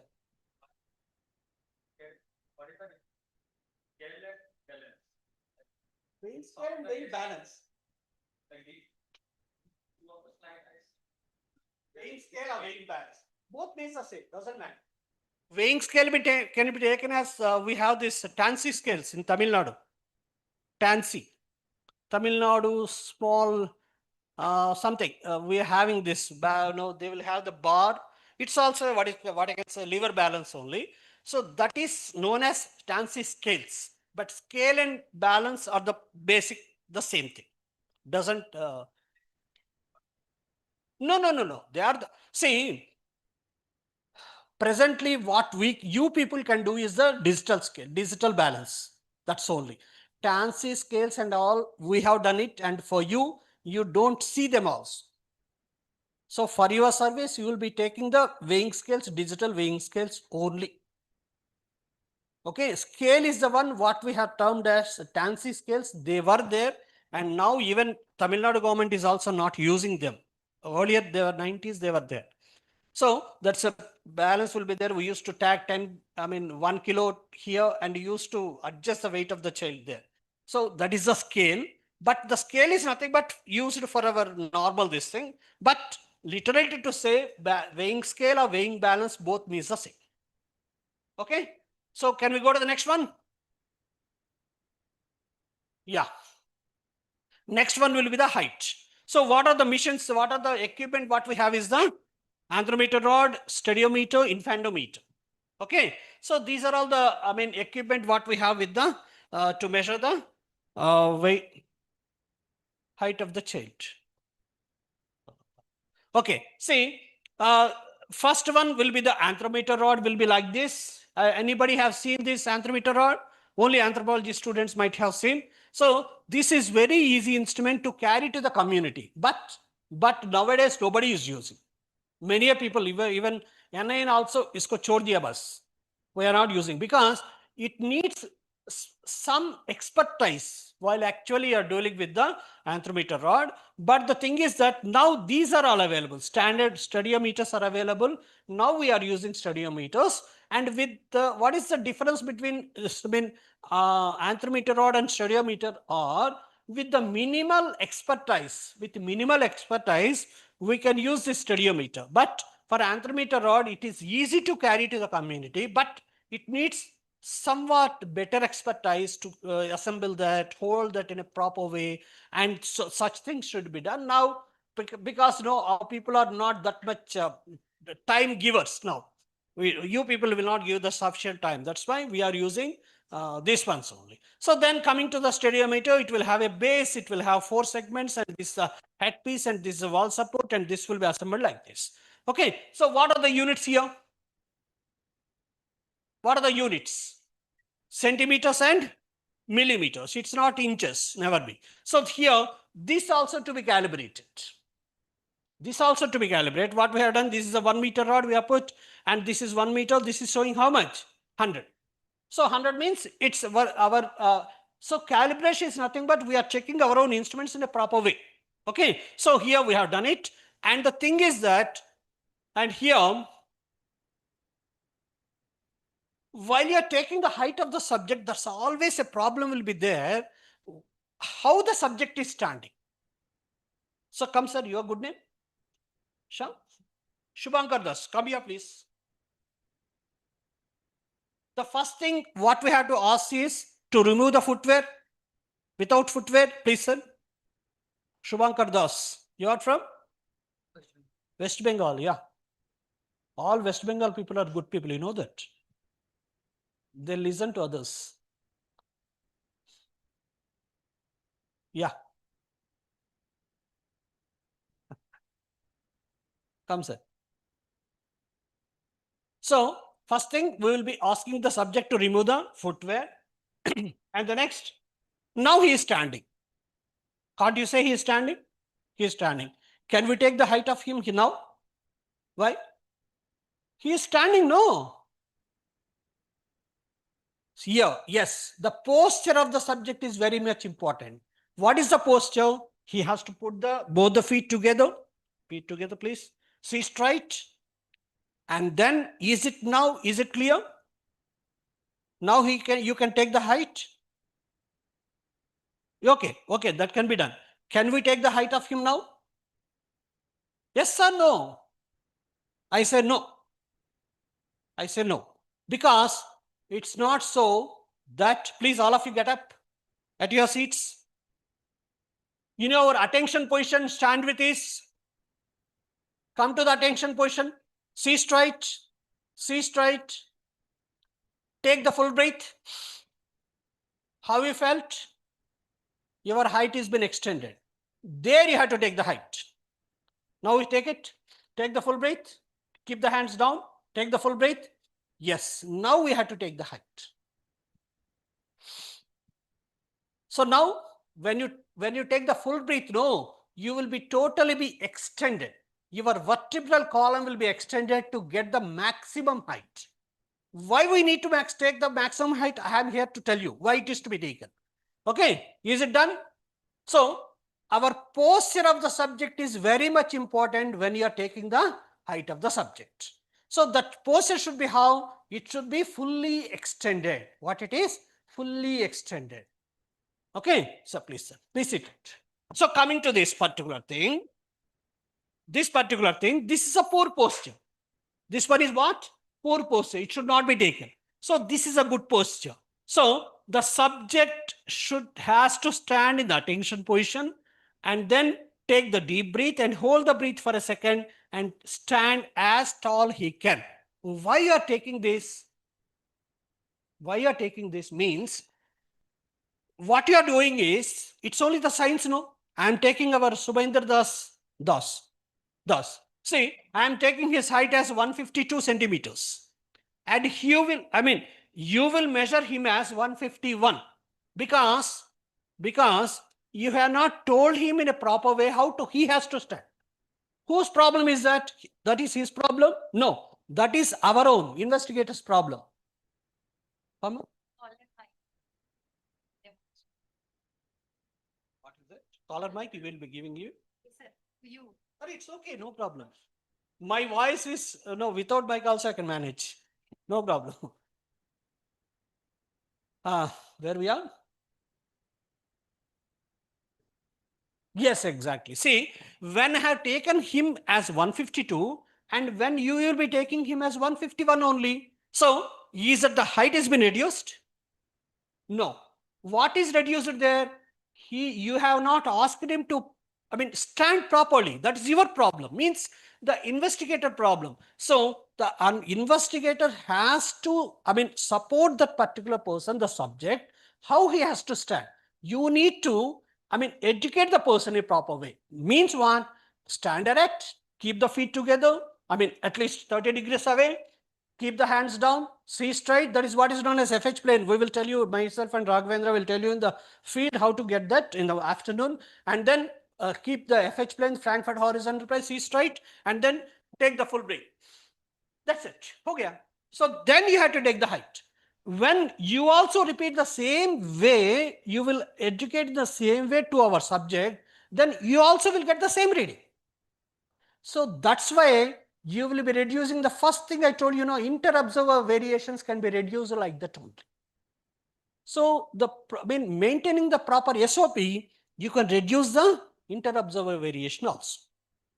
Is it clear? You can do this. And the next. So you will be asking the subject to take the full breath, stand erect, keep the hands down and for the up to the school age children and adolescents and even for the adults also. What about the under 5-year children? Will they accept you? Will they listen you? No. They don't understand also. Whatever you say, they will play it a lot. So for that, this is suggested that while you are taking under 5-year children height, no. 2 to 5 years. Under 5 means less than 2 years will be taking the length. That will come later. Then here, the feet is like this and the subjects, there should be 2 investigators. One will be holding the knees and the stomach and press towards the scale. Press towards the scale, and then another investigator will hold the head tight so that the subject should not move the head properly and touch the vertex by the headpiece. And then you will get the proper height of the child. This is for what? 2 to 5-year children.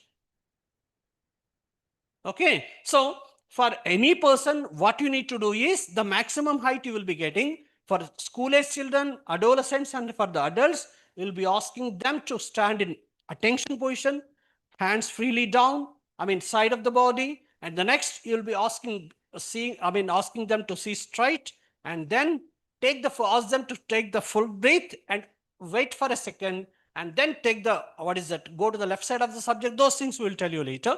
Go to the left side of the subject, touch the vertex. What is vertex? The topmost point of the head. So touch the vertex, this one, and then take the measurement. Read the measurement in the window. That is the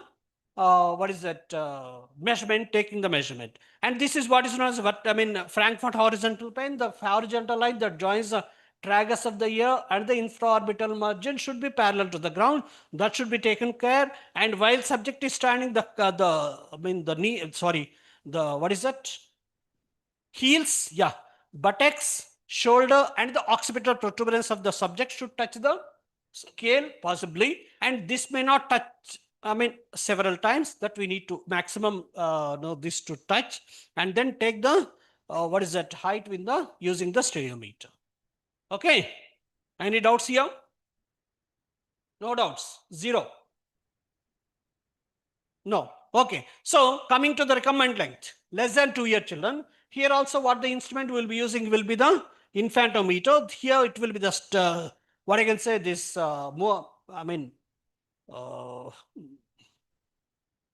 immovable stud or fixed stud we can say, and this is the mobile stud. And here also what we need is the 2 persons here, and one to hold the head properly and another to hold the knees. And here the subject head should touch the fixed end of the Anthropometer, and feet to touch the mobile stud like this, and head should be kept in the perpendicular position for the horizontal plane, FH horizontal plane. And here one will be holding like this, another will be holding the feet properly, And no, the movable stud should touch the feet this way, not this way. Okay, if it is this way, you will be missing at least 5-6 centimeters. It should touch the, see here. That's hope there it's clearly visible. That's no feet, both feet should touch the, the movable stud.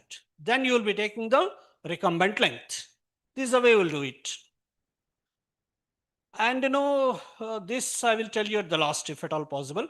And then there are circumferences, what we have, mid-upper arm circumference, weight and head circumferences.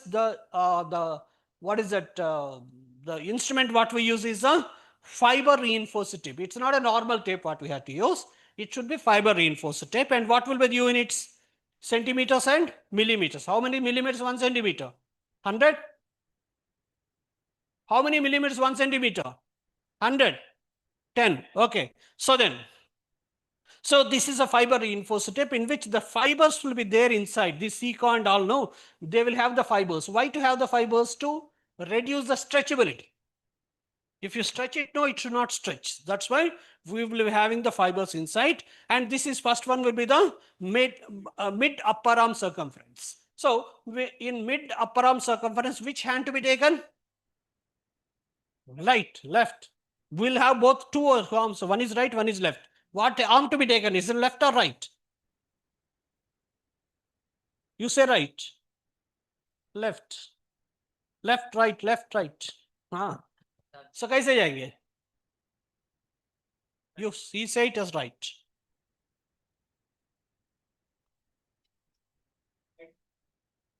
Picture is showing right. Are you sure? See, it should be taken on left hand only, not on the right hand.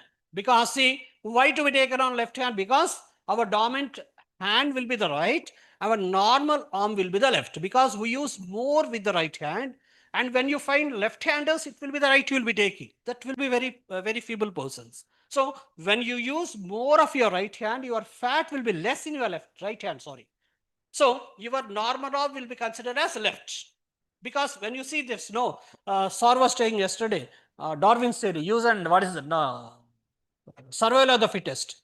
Okay, before that there is one more. What is that? Lamarck's theory.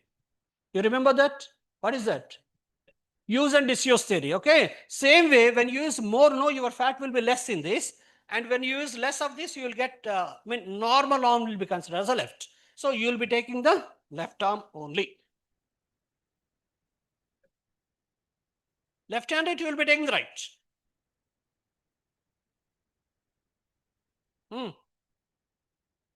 रुकना है क्या? रुकना है. Okay. So then here, what actually you're taking? MUSC. What is that? Mid upper arm circumference. This is the arm. This is the upper arm. This is the lower arm. In the mid arm, you will be, upper arm, you will be taking the mid circumference. Okay. So how to get the midpoint?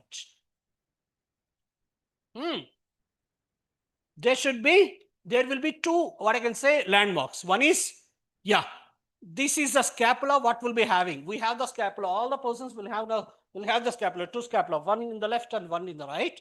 And you will be taking the scapula here. And this is the spine of the scapula that runs to the lateral most. Okay. And then the lateral most point of the spine of the scapula is considered as acromion point. Okay. And then you will be asking the subject to fold the hand like this, and your ulnar bone, the topmost point of the ulnar bone will be exposed. That is what is known as olecranon process. So this is the acromion. Acromion will never be towards the front or towards the, back. It will be towards the lateral side, maximum towards the back here. It will be here somewhere.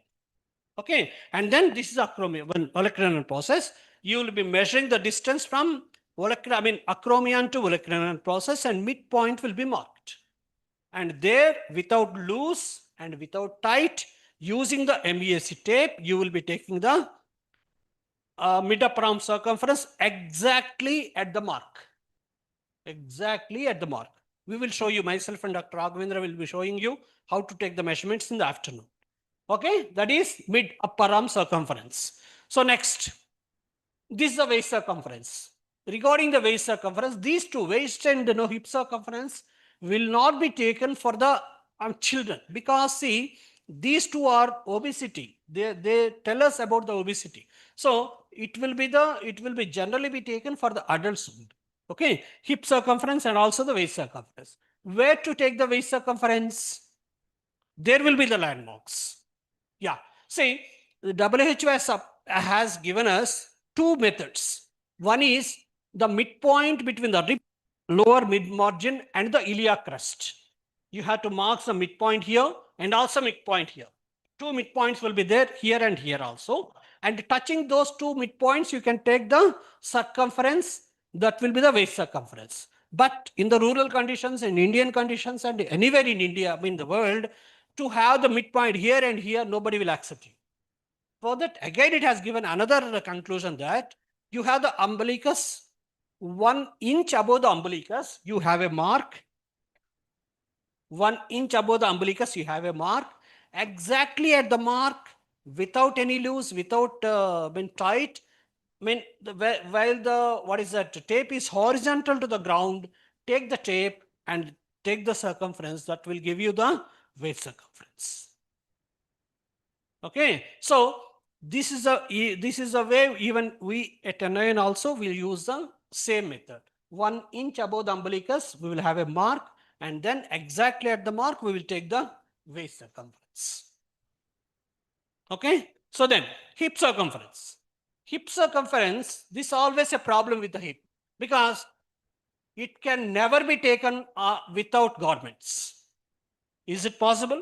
No. See, any of the measurements should not be taken on garments. It can be the MUAC, mid-upper circumference, waist circumference, and this thing, hip circumference also. But by default, we cannot take hip circumference on without garments. That's why that to be taken on, see, there is no clear, what I can say, the landmark to get the, hip circumference. The thing is that you have to feel the maximum buttocks area. There you take the tape and then take the gut. That will give you the hip circumference. But you will be surely be asking, sir, can't we have this common this thing so that we can minus that particular 2 millimeters or 2 centimeters? We can to get that hip circumference correct? No, that's not available. And at DAPS, at NIN, we have just skipped that hip circumference. We have not taken the, because for the waist circumference, we have the references.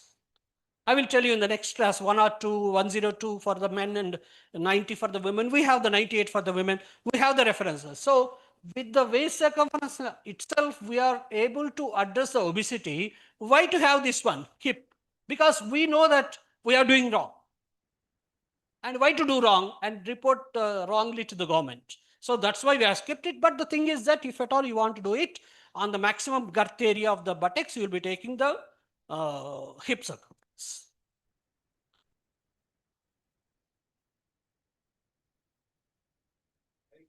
That's okay. Those things are a different thing, that technique. But this is the way you'll be doing. Okay. Next one, these two are the head circumference and chest circumferences. These two are see, for the head and chest circumference, this will be taken only for the under 5-year children, and that doesn't have any nutritional, actually to say nutritional importance, but that will be more towards the medical importance. Development of that particular cranial capacity, and those things will be taken care. But the thing is that when you want to take the head circumference, it should be on the eyebrows and touching the maximum, occipital protuberance, and above the ears. You will be having the tape and take the maximum girth. So above the eyebrows, above the ears, and at the occipital protuberance, you will be taking the head circumference. And for the chest circumference, it should be taken at the zippy sternum. I have not written that. Zippy sternum. Zippy sternum is nothing but we have a notch here. Everybody will have a notch. There only will be taking. Means it can, other words, it can be taken as below the nipples.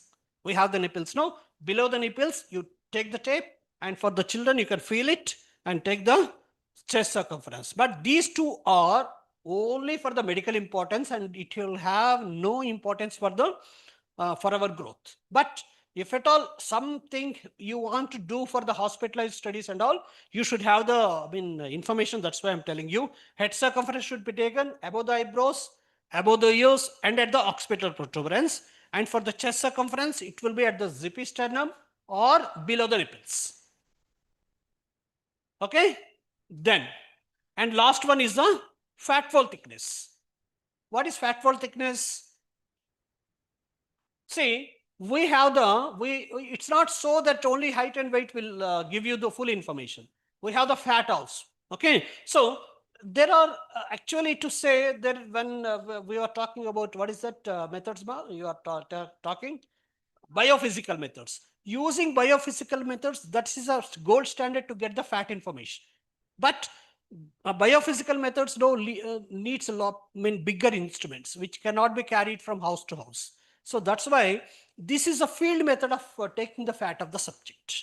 So here what we do is, we know that fat is not evenly distributed in the body. Means fat is not evenly distributed. No, we don't have fat here. We have fat somewhat here. Like this, buttocks we have more, and calf muscle we have some less. Like that, fat is not evenly distributed in your body. That's why what we do is, we take the fat, the fold of the measurement of the fat fold at triceps. What is triceps? Here. Okay, biceps, subscapular below the scapula, and then suprailiac above the iliac bone. Okay, and the units will be the millimeters. It never be in centimeters, it will be in millimeters. The minimum reading will be 0.2 millimeters. I will tell you, yaar. I will tell you. Okay, I will tell you him. See, this is an instrument. This is Herpend and calipers, and we have the Holton. Okay, what are the cases? We have those things, and this is a scale. This is what is that calipers? What we have to measure the fat fold, and this is a dial. This is a dial. Okay, now I'll answer you. See, this is at 0, 1 millimeter, 2 millimeter. Each is 1 millimeter. 2, 3, 4, 5, 6, 20 millimeters. Next to 40. Next to 60. So this can be shown like this. So there is inner dial also. If it is come to 2, it has rounded up 1 full round. 4, it will have 2 rounds, like that it will be taken. And here, when you see the 15 is there, 15 between 15 and 16, how many divisions are there? 5 divisions are there. Means 15 to 16, 1 millimeter divided into 5 divisions. So each is how much? 0.2 millimeters. That's why the minimum measurements that can be measured will be 0.2 millimeters. Okay, we will not get 1, 3, 5, 7 and those things in this. We will get 2, 0.2, 0.4, 0.6, 0.8 and 1, like that. Okay. So this is the triceps area where you have got this MUSC mid-abdominal circumference. There only you will be taking. This is the biceps area. Just before the triceps, and this is a subscapular below the scapula. And this is a suprailiac, above the iliac bone. Here we will be taking the fat fold. So these things will be taken. The first one will be the triceps, biceps, subscapular, and suprailiac. And then using this particular formula, generally we use it anion. We use it anion. Dormin and Wormsley. What is that? Wormsley.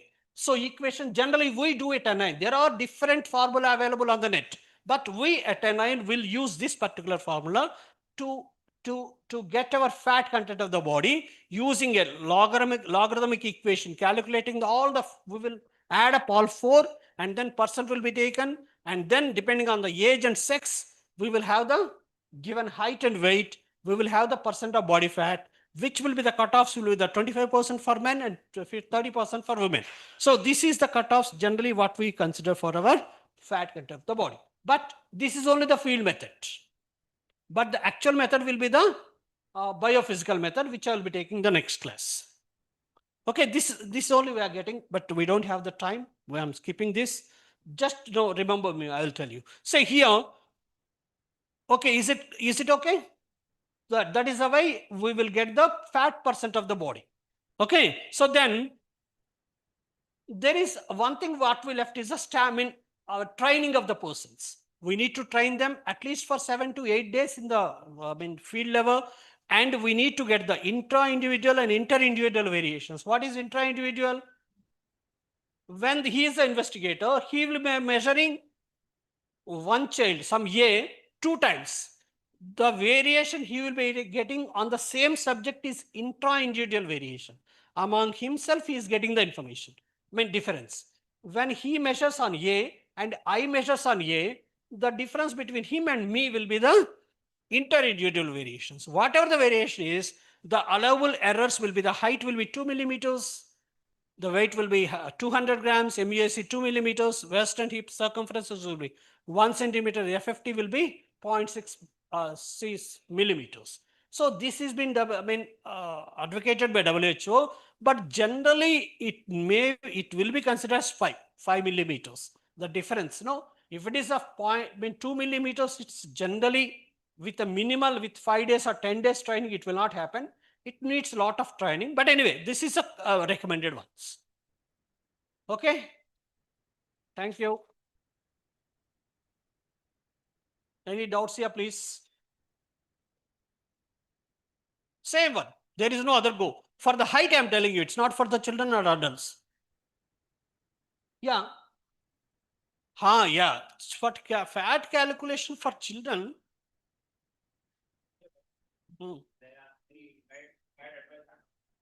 Back कर लो इसको, right? Black नहीं आ रहा. Back ले लीजिए. Before one. Before slide, yeah. Yeah. Sir, for the children also, I hope the same formula, sir. If I am not.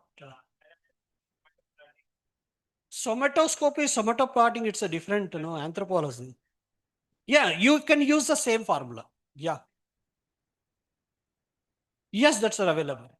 Yes, we have the charts. See, there will be the charts on the WHO websites also. For the fat percentage, there are charts are available. You can check that. Sure. Which one, sir? Generally for the obesity, it's a factor for the obesity only. Fat is, see, when you want to compare among the population, you can do that. But comparing the population, fat will not be taken more. But this is a concern for the obesity. Generally for that is. Even for the adolescents also, because adolescent obesity is now it's a recurring problem. Under 5, we don't do that. Please, ma. So no, mic is not there. Another mic. Where is the second mic, sir? It was here. Yeah, tell me. Yeah, so basically I've been working on an adult population, and I would like to talk about the MUAC circumference. So yes, sir. Sir, basically the difference belongs there when we talk about the anatomy also, because when you say the exact midpoint in the this length of the upper arm, but basically sometimes the insertions of the muscles, the triceps, the biceps, they have fall into the different lengths also. Basically when I yes, so when I go into the field, some people have a very short arm in senses, which means the upper length will be much higher, but maybe on the median length it will be very less. And some people have a very large insertion of muscles where they can have more that. See, his question, what I understood is that why to take only mid arm? Why can't be taken where more of the circumference is there? Is it right? No, actually, though the difference. That's what I'm telling. Yeah, there is no difference at all. It's a universally accepted, because you at Hyderabad, in India, you will be taking the midpoint, and in those who are in Russia, they will take somewhat at the upper level. Will it be acceptable? No. For the universalization, midpoint only to be taken. When you want to compare the data here, you will be taking wherever the muscle is more, and you will be comparing the data where they have taken only at the midpoint. Will it be comparable? No. So universalization should be done means midpoint means if he has more of muscle here, then also you'll be taking the midpoint only. That doesn't mean that. You never do that. Got my point? For universalization, that is to be done. So as I told you, the height to be taken with the maximum with full breath, that is universalized. So then only that height will be taken. When you take the lower height, can't we do that? No, that is not, your technique itself is wrong. The recommended is to take the midpoint between acromion and electron pulses. Then only your results will be good. Yes, sir. Please. Sir, generally digital weighing scale, they give us accurate measurement, right, sir? But why we are like allowing some of the differences here? Where? Like here, allowable range of differences. Exactly, very good, very good. See, that happens that one you will be taking with, what is that, clothing, and I will be taking without clothing. So whatever the case is, and one thing I missed is, when you are keeping the, instrument on the floor, no, here the floor is very good, it's tiled. But what the happens that in the household, that happens that you don't find a place to keep your weighing scale at all. Okay, so the weighing scale should be kept on a very evenly place with tough surface. Then only your readings will be good. So when you accept all those things, the difference between you and me, the standard, should be less than 200 grams. Okay, that means the weight might have been taken in different time point. That's what I'm telling.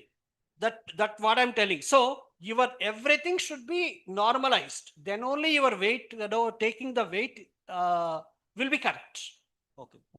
So what you are telling is, when the digital scale is there, when I'm putting this chair on that, it has to show the same. Okay. But the thing is that if at all difference is coming, that should be less than 200 grams. If at all the difference is coming, that should be less than 200 grams. Okay? Okay. Yeah. Anything, please? Yes, sir. Please. Sir, regarding calibration, yeah. If we are taking the measurement throughout the day, how many times do we need to calibrate? No, not daily, I'm telling you, at least periodically. So next one. So I will add it to that. See, this calibration is very essential for the weighing scales, because weighing scales will work the principle of they will have the internal diagram, internal circuits. So when you keep that weighing scale in a vehicle where you are going, in which we are going, that will be kept aside at the back of because we don't carry the instrument with us. We will sit in the front lines, and then our instruments will be back on the back, and then any bump will come to the vehicle. So our weighing scale will be hurt. So then there will be problem with our measurements. That's why every time for our investigators, we will ask them to keep at least the weighing scale on the गोद पे रख के जाओ बोल के बोलते हैं. So because if you don't know, if you miss that weighing scale in the field, what you are missing, nothing you can do, you have to come back. That's why what we do, this weighing scale should be kept at the front of the vehicle only. And that is not recommended, sir. Every day that should not be done. If at all your instrument, if at all your roads are not good and your transportation is very less, then you may do it daily also. You may do it daily also. If at all that depends, it's only recommended, no. So depending on your situations, you can just change it.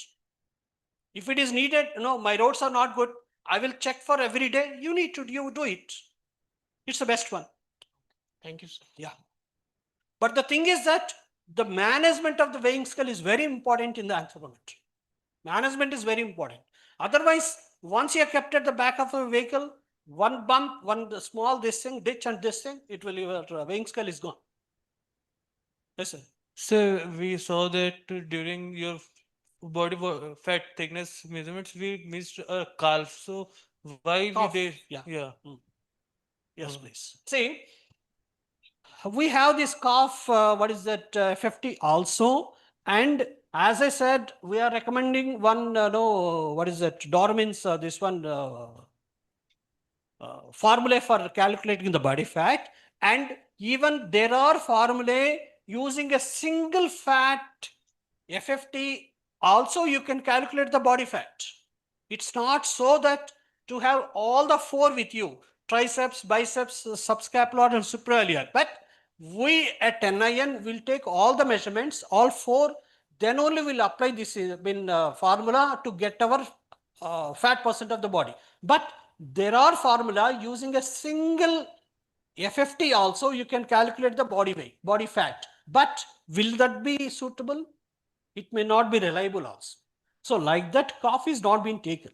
Cough is not being taken. These are all the four, what I can say, the sites at which you need to take the measurements. Cough to be high. I mean, I have seen certain, what I can say, formula using cough muscle also, cough FFT also. But cough FFT is not that much easy to take. We have to fold it, many things will happen. So these four are being recommended. We at NIN will do those four from the beginning, from good olden days. Yes, sir. Yeah. Their build upper circle, so while let's take their everyone, then their skin is going to lose. So Yes. We can what we can do with that? It's only you need to come in, do that only. There is no other go. You can't तीर के निकाल नहीं सकते ना इसका तो.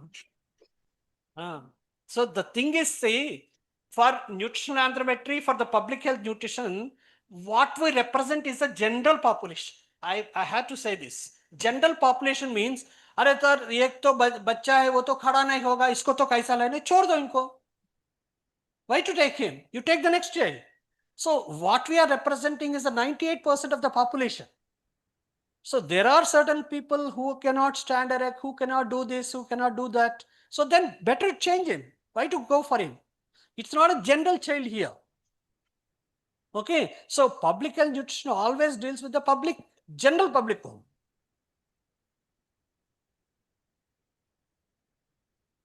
Sir, please explain this intra and inter-individual variation again. Again, okay. See, what's your name? Gitanjali, sir. Huh? Gitanjali. Gitanjali, very good. See, so Gitanjali, yourself you are an investigator. Okay. And our DOS is your subject. DOS is a subject. And you will be measuring DOS 2 times.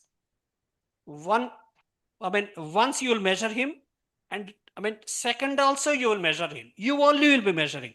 The difference between your own readings, 2 readings, is the intra-individual variation.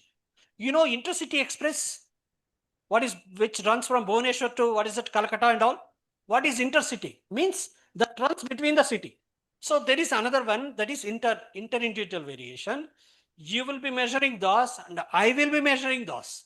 The difference between you and me will be the inter-individual difference. Okay. So then, as I'm speaking about trains, what is intra-city expresses? Like we have metro at Hyderabad. No, that is within the city only that runs. So that is the intra-individual variation. Among yourselves, the difference. While you are measuring on the same subject, the difference between the both the readings of the same subject will be the intra-individual variation. And at the same time, when I measure and you measure on the same subject, difference of you and me will be the inter-individual variation. Okay? Yeah. Yes, sir. And one thing I will add you. See, at the beginning of the training, see, suppose you have 10 days of training. You are scheduled for 10 days of training. At the beginning, first 5 days or 4 days of training, your intra-individual variations will be reduced. Means what? You are taking handling the equipment, what I can say. So you'll be more towards the handling the equipment and your difference between yourself will be reduced. And after 4 or 5 days, inter-individual variations also will be reduced. Yes, ma'am. Yes, sir. So like just now we were discussing about the children who can't stand, or for example, a child who has a polio. Polio. Yeah, maybe a disabled child is there. So how we will access the anthropometric? Don't do that what I told you. At the beginning I told you. So if, for example, if sir, at all you want to do him, yes, you sir. take those measurements which can be taken on him. That's it. So height cannot be taken when he is having polio. Right. Weight, if it is possible, take it. If you are interested, my scope is that I will say you is keep that child, don't do that, don't do him. But won't that like parent of the child, they will think that we are discriminating? Yes, that's only no. You are what discrimination you are doing? You are not able to do him. You are not doing it. What discrimination you are facing in that?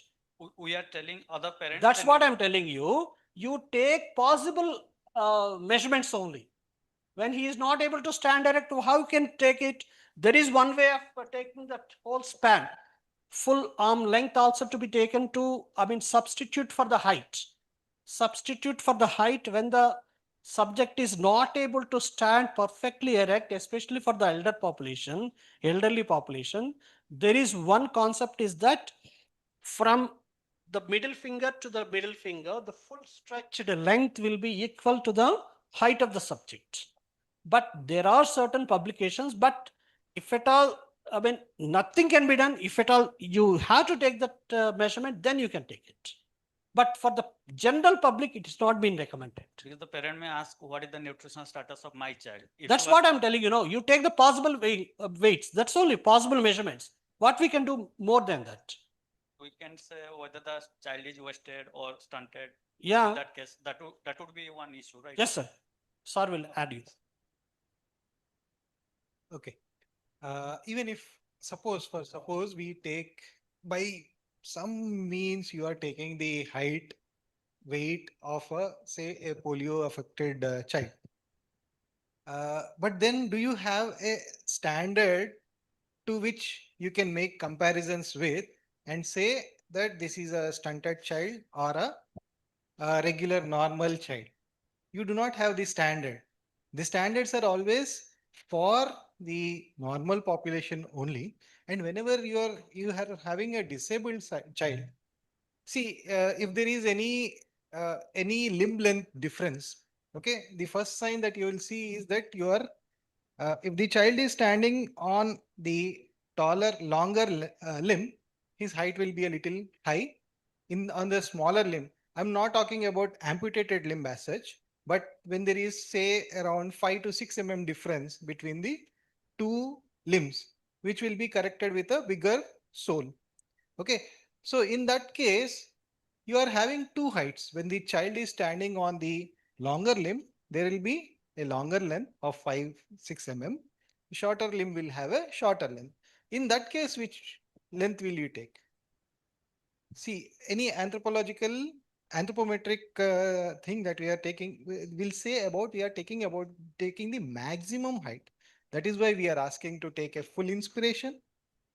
Okay, that is why in that sense we will take only the maximum height only. But again, this happens only if there is a minor limb length difference only.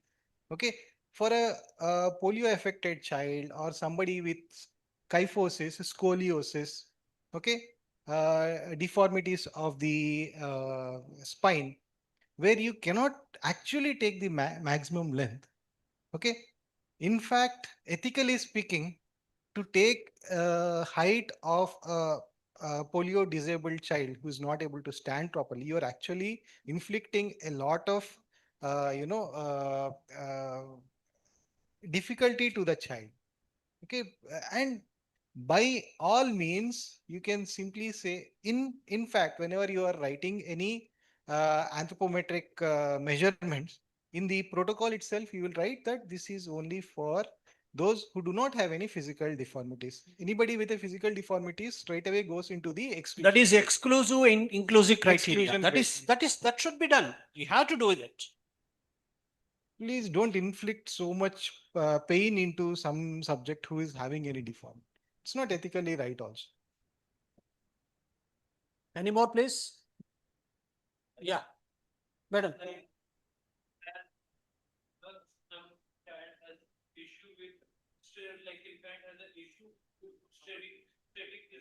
Okay. So there her parents asked if मेरे बच्चे का भी करोगे मैंने बोला अगर आपको करवाना है तभी अदरवाइज नहीं तो जैसे नहीं मुझे करवाना है मुझे बच्चे की हाइट देखनी है तो we just tried to start but जैसे हम कर तो like on me pressed on the centimeter she start crying. Yes, very good. नहीं हम आपको नहीं जाता you have to consider that consent or ethics there. Okay, so here, no, here there is a procedure problem. Procedure problem. I will tell you why. See, for the infants who cannot stand erect and cannot, walk, means that starts at 1 year of place. Who can run, you can walk. For less than 1 year children, if at all you want to take the length of the child using our infantometer, so then what you can do is that, 1 minute, sorry, yeah.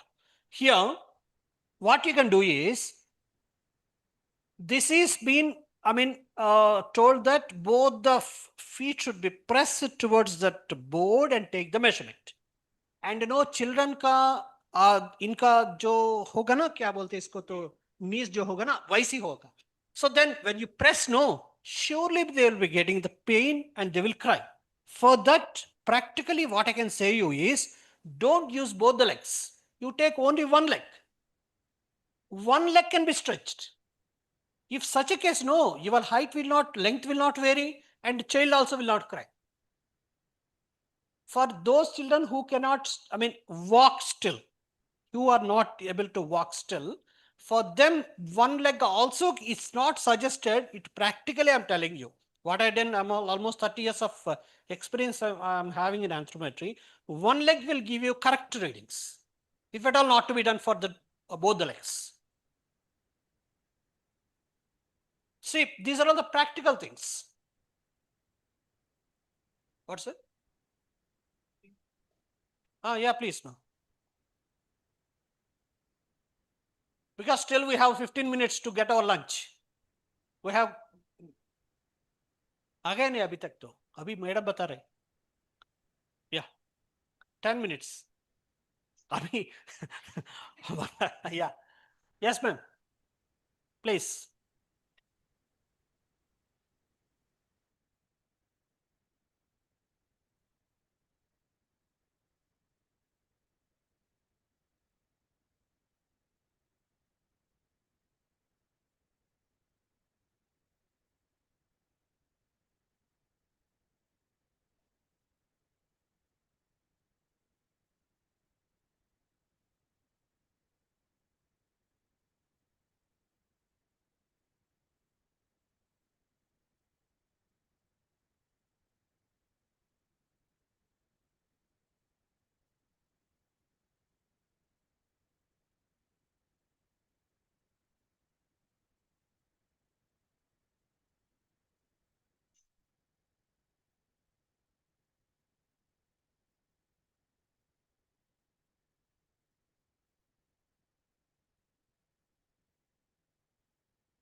Why one is 140? Because I'm new for him. Doctor has come, all white coat and all. That's what is known as white coat effect. And then your reading will be surely be more because he is being tested first time. So that's why the consistency should be maintained among 3 readings, 2 readings which are consistent, nearest that to be taken. Yeah. Okay, thank you. Yeah. Yeah. Huh? Yeah. Yeah. 3 readings. Very good, sir. Have you worked in DAPS? Okay. See, in generally that has been recommended that for height, weight, MUSC, these 3 at least, not the weight at least. Weight will give us that, sorry, telling machine only will tell us no. But weight and height and MUSC should be repeated for 3 times. So what should be the, the sequence, right? Height only to be taken 3 times, MUSE only to be taken 3 times, it's not so. First, you will repeat the first case, one height, one MUSE. Next, second height, second MUSE. Third height, third MUSE. That is recommended. Not at a time all. But generally, you don't do that. Yes, sir. Sir, if I may add, please understand why we are doing 3 times. That's the thing. Okay. See, we are doing 3 times because, see, SOP is long. There are multiple steps involved in height, weight, MUAC. Okay. And we are always, anybody who has been in a field, they know that we are always in a hurry. Okay. Might be for various reasons. The mother is not very cooperative. The child is not cooperative, or we have our own work to do, going back to the institute. So in our hurry, it is always possible that 1 or 2 things of the SOP could be missed. Even with 30 years of experience of sir, even that happens to him also. That's why we repeat it 3 times, so that even if one of them is going wrong, the other 2 will help us. You will do it for your PhD thesis. But whereas when you are working for somebody else's project, no, there what happens? Nobody is seeing me, so I'll do it 1 time. Second and third will be the same reading. And then the PI will say, how come you are getting the same readings all the 3 times? Then what you will do? I'll make it 155.1, 155.2, 155.1. That's it. Okay. And somebody else. That only generally be done. That's what I'm telling you. But please don't do that. See, don't do that. Research is all about accuracy. Otherwise, no. Even if you put a 5 rupee coin in any weighing machine in the railway station, you are going to get the weight. What is the fun of taking a 10,000, 15,000 rupees instrument to the field and do? It is all about accuracy. It is all about repeatability. And see, some very interesting, very smart person has said, how do we reduce inter or individual variation? The best thing is, do not take a second measurement, only take 1 measurement. You will not get a variation at all, right? No, it's not for that. See, inter-individual variation is actually a measure that you are getting to measure your error.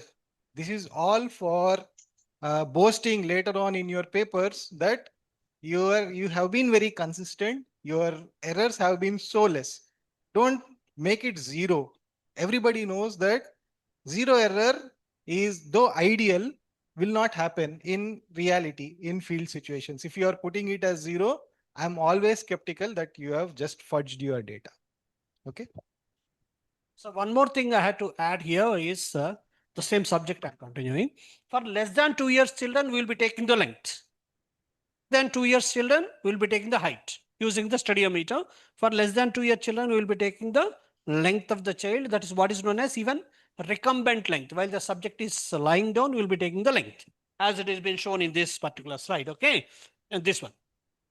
And here, there is one more factor that has been recommended by WHO is that I have missed here, is that if the subject is less than 2 years and the subject is not, allowing you to, no, she will not allowing you to, what is that, lying down on the, instrument, and she wants to stand erect.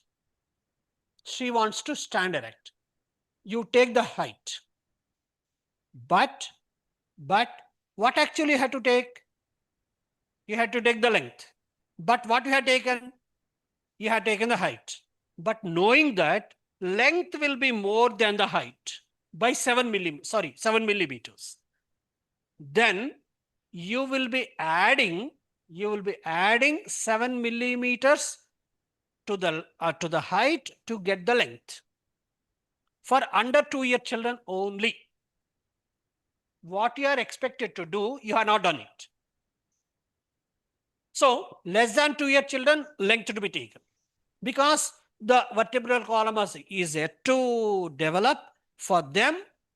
If they stand, no, their height will be less to the length. That's why If you have taken the height of the child for who are less than 2 years, for whom you have to take, you should have taken the length, you have taken the height. For them, you will be adding 7 millimeters to get the length. And vice versa. And vice versa. If the child is of 2 years, 6 months, and it's meant that the child is crying a lot, she is not allowing you to get the child to the studiometer and take the height. Then forcibly, 2 or 3 investigators forcibly take the length. But what you have to take the height instead of, but you have taken the length.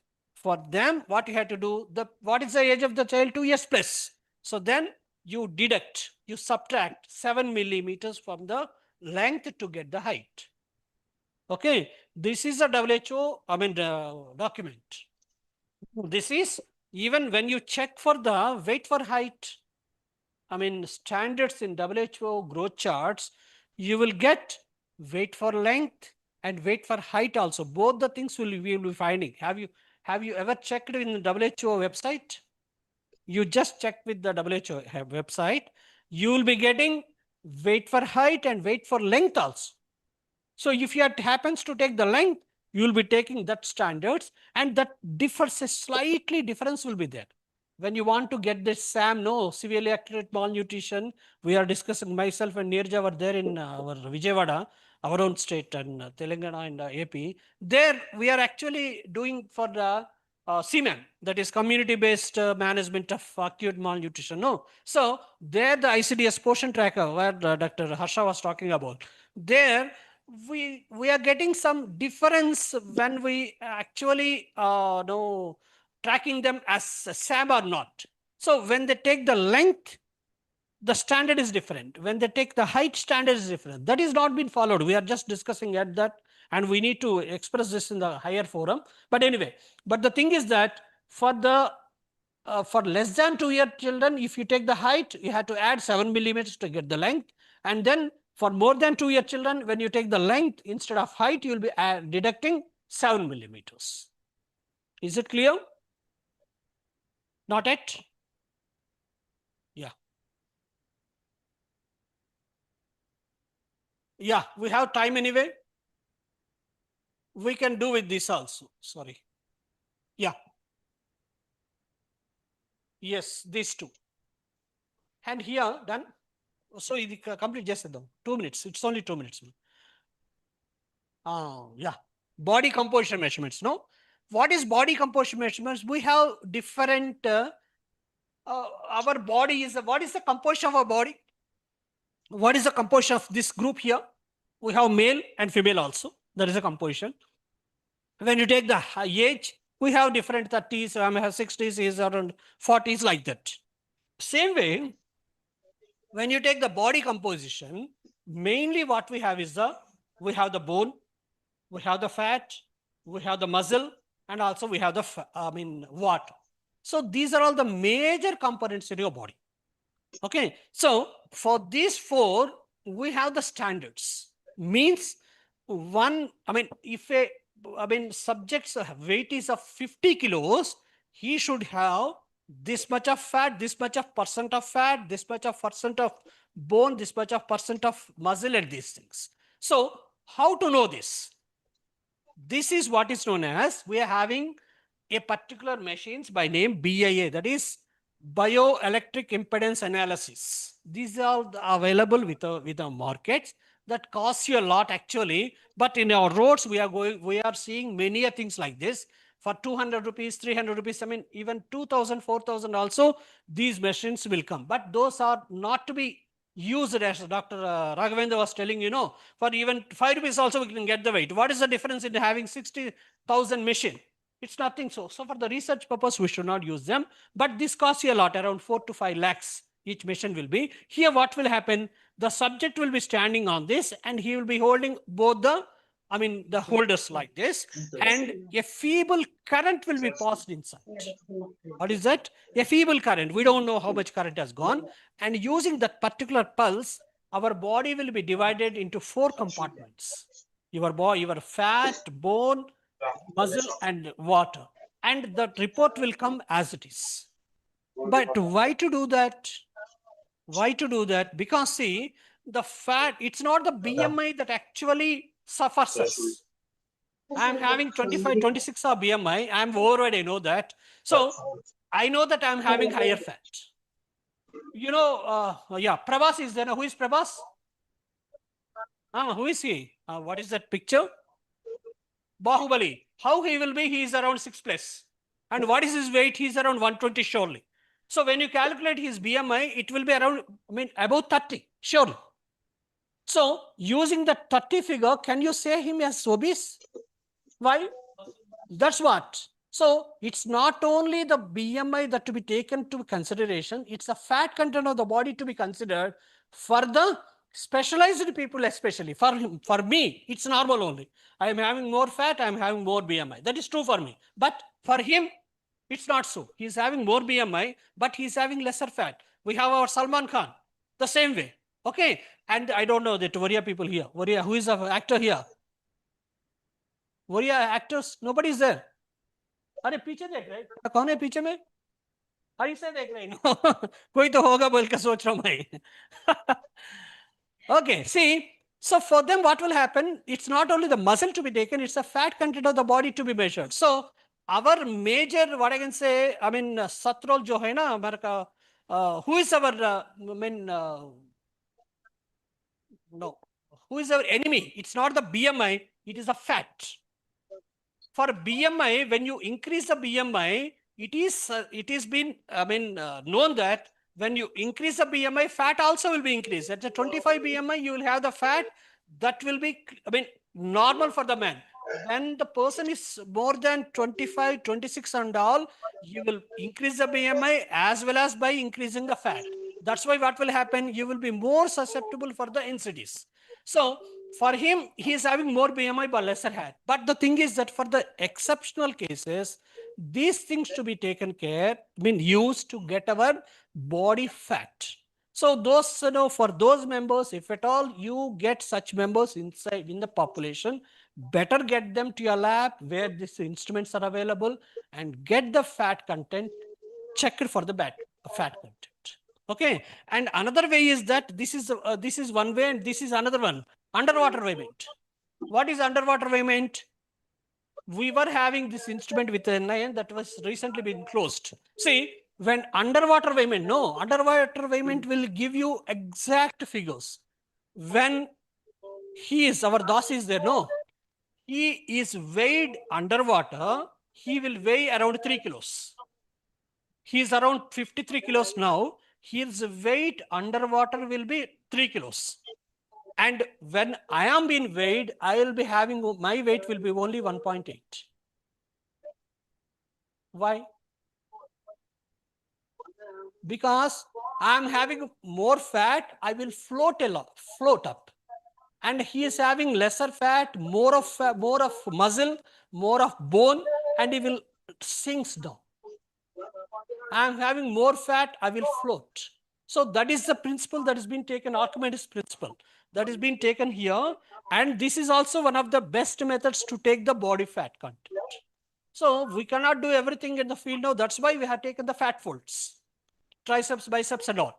And then we are not, we are using those instruments, but that costs a lot and needs a lot of space. And underwater weighment is not a simple issue.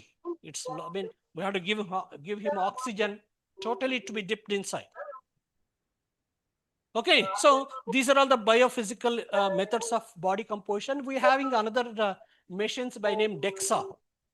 DEXA scanning also will be there, where the calcium, the bone density also can be measured. So these are all the body composition measurements. Body composition, instruments.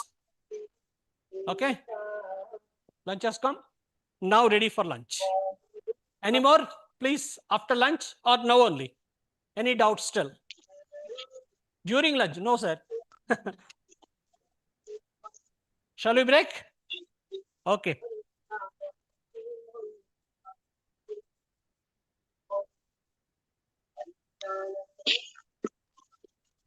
Please, we have got a long way to go. So assemble back by 2:20, 2:30, please. I know 20 minutes we have for lunch. Please assemble back by 2:30.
Acha.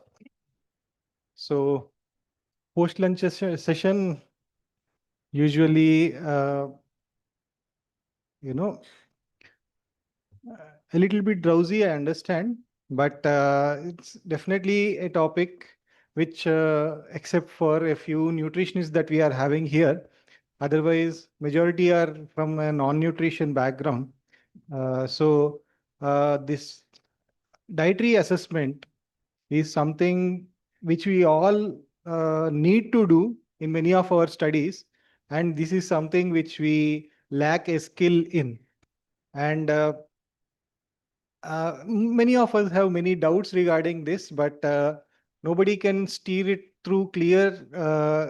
Not many in India can do that, other than our Neeraja madam, who has got a very long experience of almost conducting these dietary data collection or its analysis from last 20 years. She has been a part of multiple rounds of National Nutritional Monitoring Bureau, and she has got a vast experience of collecting diets from various states also. Yesterday I was telling that these dietary patterns change a lot, and especially for the quantitative measurement of diets, we need to know what are the usual local ingredients. Okay, knowing the local language, of course, is a very important prerequisite. You also need to know what is the usual recipe.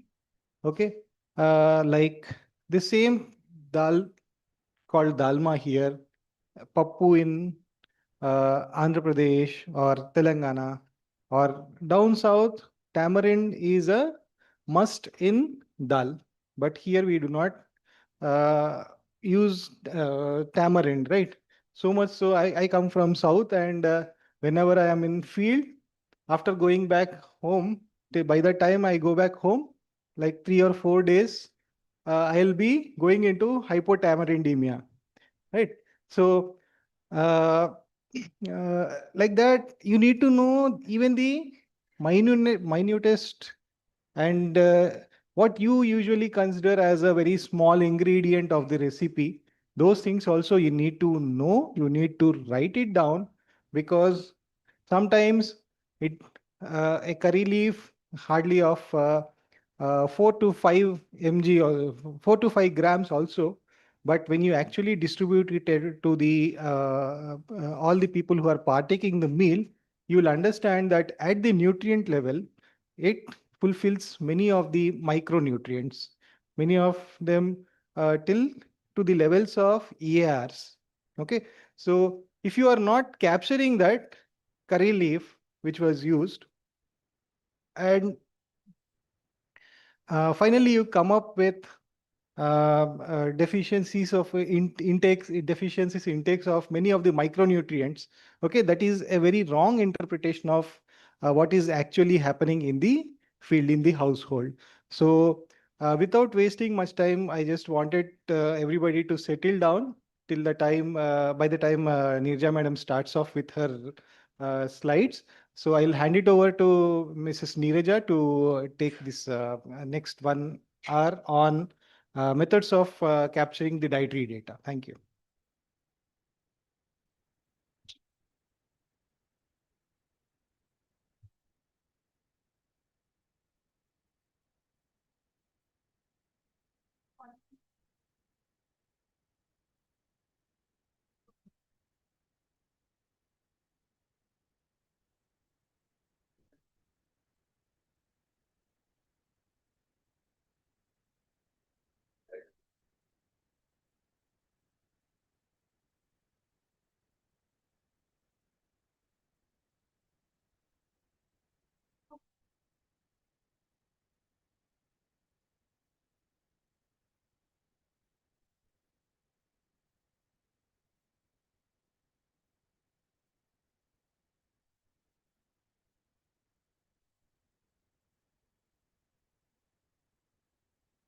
Next one.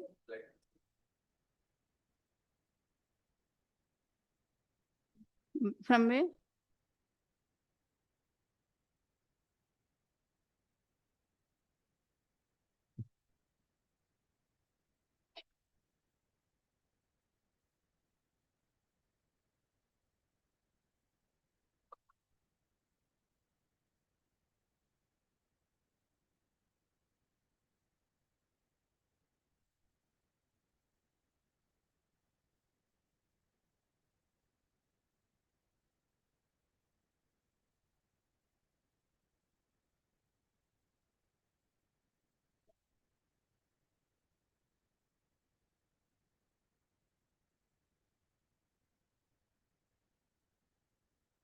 Okay. Good afternoon, everyone. Okay, I think you have been eagerly waiting for the dietary assessment methods, right? So, okay. Now, till now, I think you have listened about the ABCD methods and how we collect the nutritional surveys and how we conduct or take the data from the community. So, I'll be going in detail with the diet survey methodologies. What are the different type of diet survey methodologies are there? And mostly what we use at the community level to get the individual data, family data, or the community data, and how those data are expressed in terms of nutrients and how they are compared to the recommendations. So this is the process of my class that I'll be taking today. Now, coming to the diet, I think each and everyone or each life in this earth knows the importance of diet.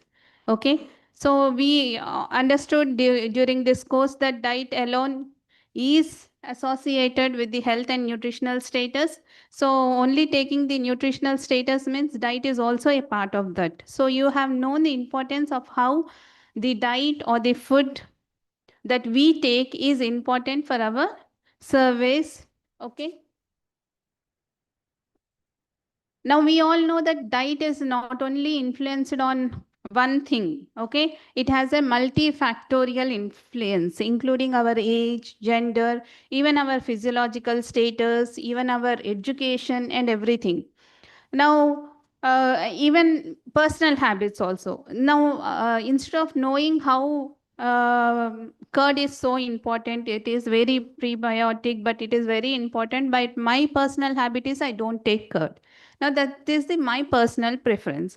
So like that, we have many traditional and cultural influences holding on us. So some are pure vegetarians, so they'll not go for any non-vegetarian diet. Like, so it's a cultural preference or the personal preference which they'll be taking up over the due course of life.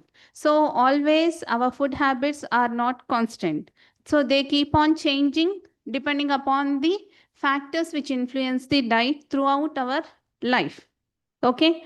So suppose I'm drinking coffee daily.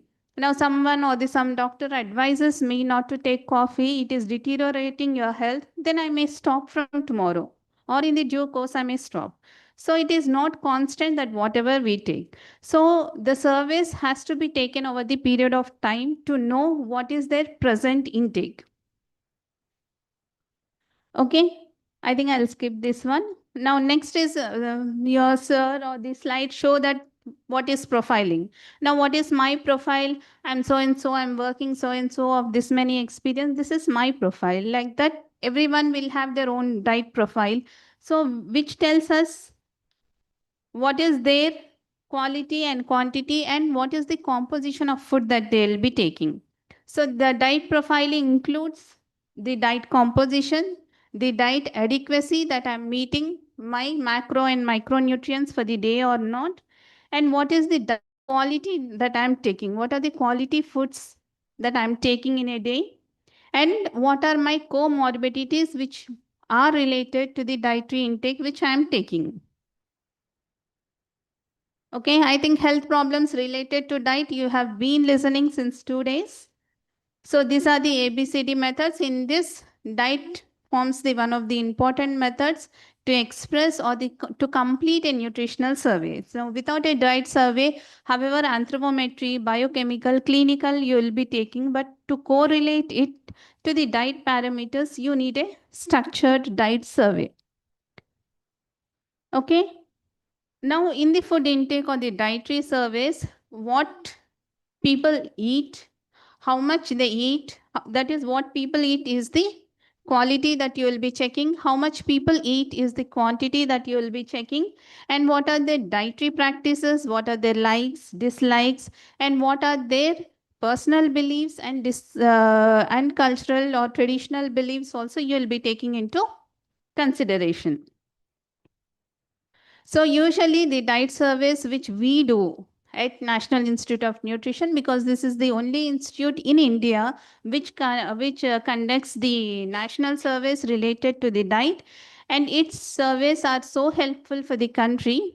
in framing the national programs like ICDS, MDM, and also in the PDS distribution over all the states.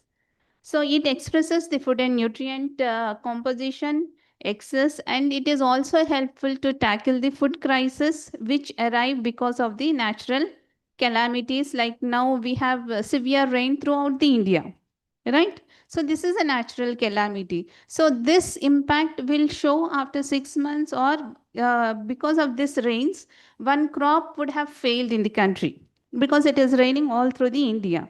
So to tackle this crisis, we need some data that how much are the available stocks, how much we need to export, or how much we need to import.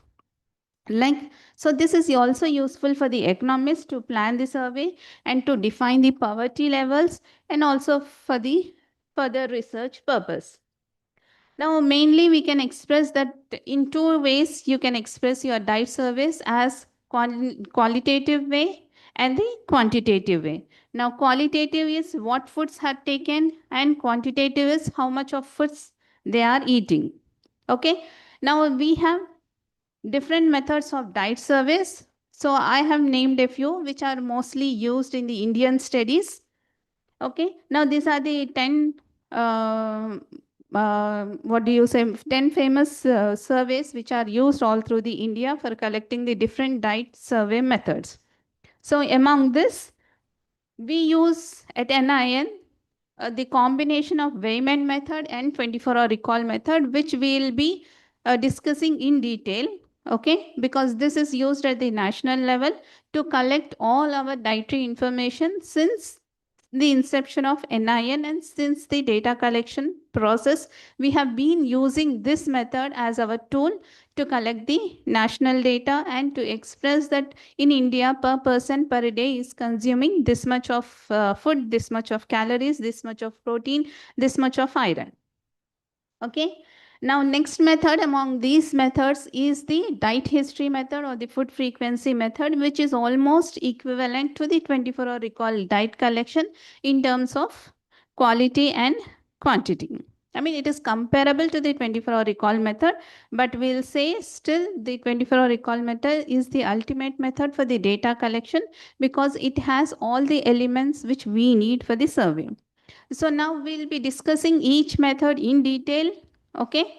And we'll be extensively discussing the 24-hour recall method and how it is combined with the Wayman method. Now coming to the our surveys. Now these are all the methods which are already established. Now, depending upon your purpose, your interest, or your hypothesis and rationale, we can combine this one or two methods in such a way that they are useful for the respective studies or the results which we are aiming at. So as I said, this method should suit the purpose of the study and what is the expected outcome of your study and at which level you need the dietary information. If you need only at the individual level or at the family level or at the community level or at the country level.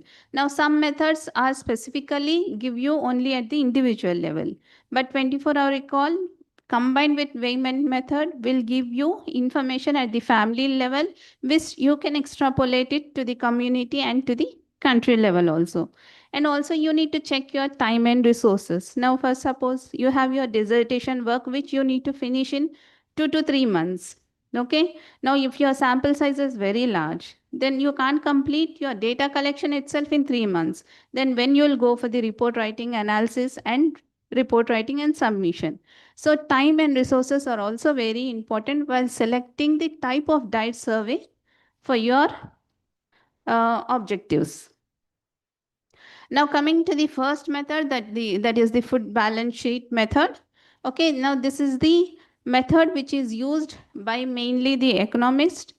Okay, now it was first compiled by the FAO. So any country which has to know about the country's food status will be using this method uniformly. Okay, it accounts for the, now this is the basic formula for calculating the food balance sheet method. That is, it gives you the per capita per individual intake per day. which is expressed in grams. So you will be checking the stocks at the beginning of the year and stocks at the end of the year, including the wastage, cattle feed and everything, divided by mid-year population into 365 days. Okay, as I told you, now we may lead into this drought condition, at least for pulses, because we don't have any crops for the last 6 months or 3 months, or one crop in all over India, it is missing. So the scarcity of pulses may come. So how, using this formula, our economists will be calculating at the national level to see the stocks which are available per person per day. Now we all know that we need 80 to 100 grams of pulses per day as per the ICMR-RMRC recommendation. Now when we have used this formula, we got only 20 or 30 grams per day. That means an Indian individual who needs 100 grams per day, but what are the seeds which are available for us? It is only 30 grams. That means almost 70 grams is missing for the government to provide to their individuals. So it is a warning signal for them, and they need to plan for any imports from the other countries who have excess and who are willing to sell. You understood? So this is how this food balance sheet method works at the national level. And each method will have its own pro and cons, that is advantages and disadvantages. So that's why I told you need to use a combination of two methods which suits your survey. Now this here, the advantages come like food available at the, it can tell you only food available at the country or the regional level, but it can't go specifically for the individual or the family levels. Now you can't say at the family level or at the community level what is the wastage. Okay, inedible portion which is discarded also you can't say. So there will always be measurement errors, because at the country level they want to calculate using this formula, means they need to assemble the data from the district level to the state level and then extrapolate to the country. So there will be many measurement errors which may undergo, which may be wrong sometimes also because of the reporting errors. Now next, coming to the inventory method. Now inventory method can also be talked as the institutional method, because usually this method we will be using for the evaluation of ICDS and MDM schools, that how much food is actually to be given to the children, but how much it is given now. So then we will be expressing that, so 100 grams should be supplemented to the each child per day. But as per the recommendation, it is not going, only the child is getting 50 to 60 grams per day. So this is how we'll be expressing. So inventory method is usually possible where we have a homogeneous group. Homogeneous group is the same age group children. So usually it will be hostels, orphanages, homes, you can be used.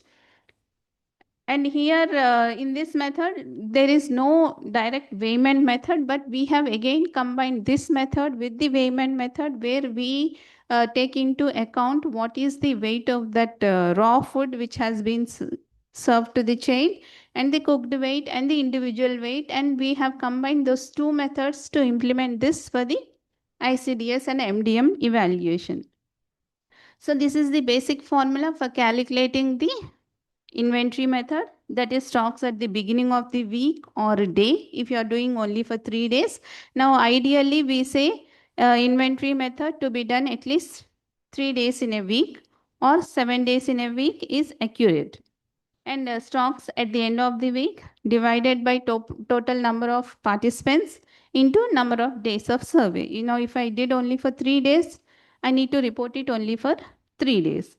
Now this is the example for inventory method. You can say that stocks of the end of the week is 5 kgs. So at the end of the week it is some 4 kgs. So divided by number of participants, if it is 5, into number of days, 3 days. So that is how you need to calculate. So the advantages and disadvantages of it, it can used only at the institutional level. Again, we can't use this method at the family level or the individual level. And it estimates on food availability also, it becomes easy. Now large sample can be covered in a very short period of time, but you need to have that method. Now, coming to the third method, which is the alone weighment method. Now, this is what I was discussing. We'll be combining with the inventory method, with the inventory registers and everything.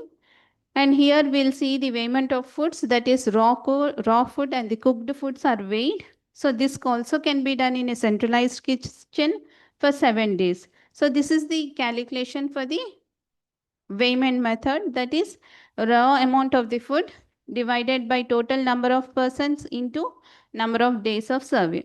That is 1500 grams if it is cooked per day and 5 individuals have consumed, so 300 grams per day. So in the same way, as I told you, we'll be combining weighment method and inventory method for the estimation of ICDS or centralized kitchen facility usage. Okay, the advantages are it is relatively more accurate because you will be weighing the raw food, cooked food, including the wastage, including the plate wastage and also the total wastage of the population. But we need the cooperation of the respondents and the children and everyone throughout our survey, which is a very throughout the day it takes only for one institution or one school, or if you are doing same at the family level, only one family can be covered in a day. Okay, now coming to the 24-hour recall method, as you people are waiting for this. Now coming to the 24-hour recall method, usually we use the term as the reference day. Okay, now reference day is a term which refers to the previous day because this survey is conducted about the previous day's information of how much they have cooked, how much they have consumed by each and every individual in their family. Okay, now I'll be telling how this is combined with the weighment method. Now here we need to ask the person who is invariably responsible for cooking and serving the meals. So we all know that at least in Indian structures, mostly the house kitchen facility is managed by the homemakers or the housewives of the family. So usually we will be asking them the 24-hour recall methodology because she is the best person to tell. But when you move to the urban areas, it so happens that if one person cooks also, she may not be the responsible person who is serving each and every member in the family. Okay, so they themselves will be serving themselves and going. So she'll not have the idea of how much they have consumed. Or when you go for the joint families where 2 persons are responsible for cooking and other 3 persons are responsible for serving. So in such cases, we need all their presence while doing the diet survey. So without all those 5 members or 6 members presence, you can't complete your diet survey. Now, simple, if it is a small family, only one person is responsible for cooking and also serving the food, then outrightly you can just ask her the information that you need and you can write. So while taking the 24-hour recall survey, we'll be asking them usually about the meal timings, and whatever the information that you will be taking is about the previous 24 hours, and you will be asking what is their local name, local recipe name, what is their local recipe name, and also the common name. Like rice in Odisha, you will be calling it as bhat, right? Whereas at our place it may be called as annam or chawal. Okay, now I may not know sitting at NIN what is bhat is. Okay, so that's why we tell our investigators to write the local name of that recipe and also the common name which is understandable to everyone. Okay, and we'll be telling them to write the raw amounts of the each preparation, what they are putting in that recipe, and also we'll be assessing what is the total cooked quantity of that recipe and how much they have consumed. So these are the usually 12 standard cups which we will be using for assessment, or these cups will be aiding or helping us to collect the information in a better way, because these are the samples of 12 sizes which we'll be showing to the homemaker or the housewife, and we'll be asking how much cup of dal, rice that each individual has consumed, because our proxy indicator for assessing the 24-hour recall recipes is usually water. So that also I'll be explaining. So usually these are the 12 cups which we'll be showing you now. Okay, now this is how we'll be collecting our 24-hour recall information. Here I'll be taking 2 to 3 minutes for this slide to be explained in detail. Now coming to the 24-hour recall diet survey, usually we'll be taking in the 3 passes or 3 phases. Now coming to the pass 1 or the phase 1, we'll be collecting their individual particulars, their household details and everything. That means each person's age, gender, their physiological status, their physical activity, and how many major meals they have taken in a day. So these are the basic information which we need to collect, or you would have been collected it from the household schedule. So the same information you can transfer it to your diet schedule. Okay, now this is the phase 1, and you will be in the phase 1 only, you will be asking what are the recipes that have been cooked on the previous day. Now previous day means if today I go to any housewife or the homemaker, so yesterday what she has prepared from the morning to the dinner, whatever the recipes she has prepared at home or brought from outside and consumed, all the recipes we need to make a list starting from early morning to the bedtime. Okay, all the recipes. Then next we'll be writing in phase 2, after the recipes, whatever we have written, in that what ingredients she has added to make to that recipe. So today I have prepared some dal. So in that dal, I have added some dal, red gram dal, tomato, green chilies, some cumin seeds, mustard seeds, oil, okay, etc., etc. I have added salt to my recipe. So these are the ingredients which you will be writing in the phase 2. Okay, phase 1, you will be collecting all the general information and what are the, at what meal pattern, that is at early morning they had milk, at breakfast they had some roti, sabji and chai, at mid-morning they had some fruit, at lunch they had rice, mixed vegetable curry, sambar, at evening they had tea, biscuit, at dinner they had chapati and sabji. So this is how you will be collecting, and in phase 2 you will be assessing all the raw amounts to that recipe. Like in dal, she has added so many ingredients. So the ingredients may be 15, maybe 40. If it is some biryani, the ingredients may go up to 45 or 50 ingredients depending upon the recipe or depending upon the preparation method of how I use at my household. Okay, so we'll be making that list. Now till here it becomes the phase 1 and phase 2. In phase 3, you will be collecting all the raw amount. So for that, you will be requesting the homemaker to bring all the raw amounts of the dal, like red gram dal lijiye, tomato, you bring tomato, green chilies, salt, sugar and everything. That all ingredients she'll be bringing, and you need to ask her, taking your weighing scale, kitchen weighing scale, as sir was showing you with smaller weights. So that is the usual portable kitchen weighing scale which we will be carrying to the field.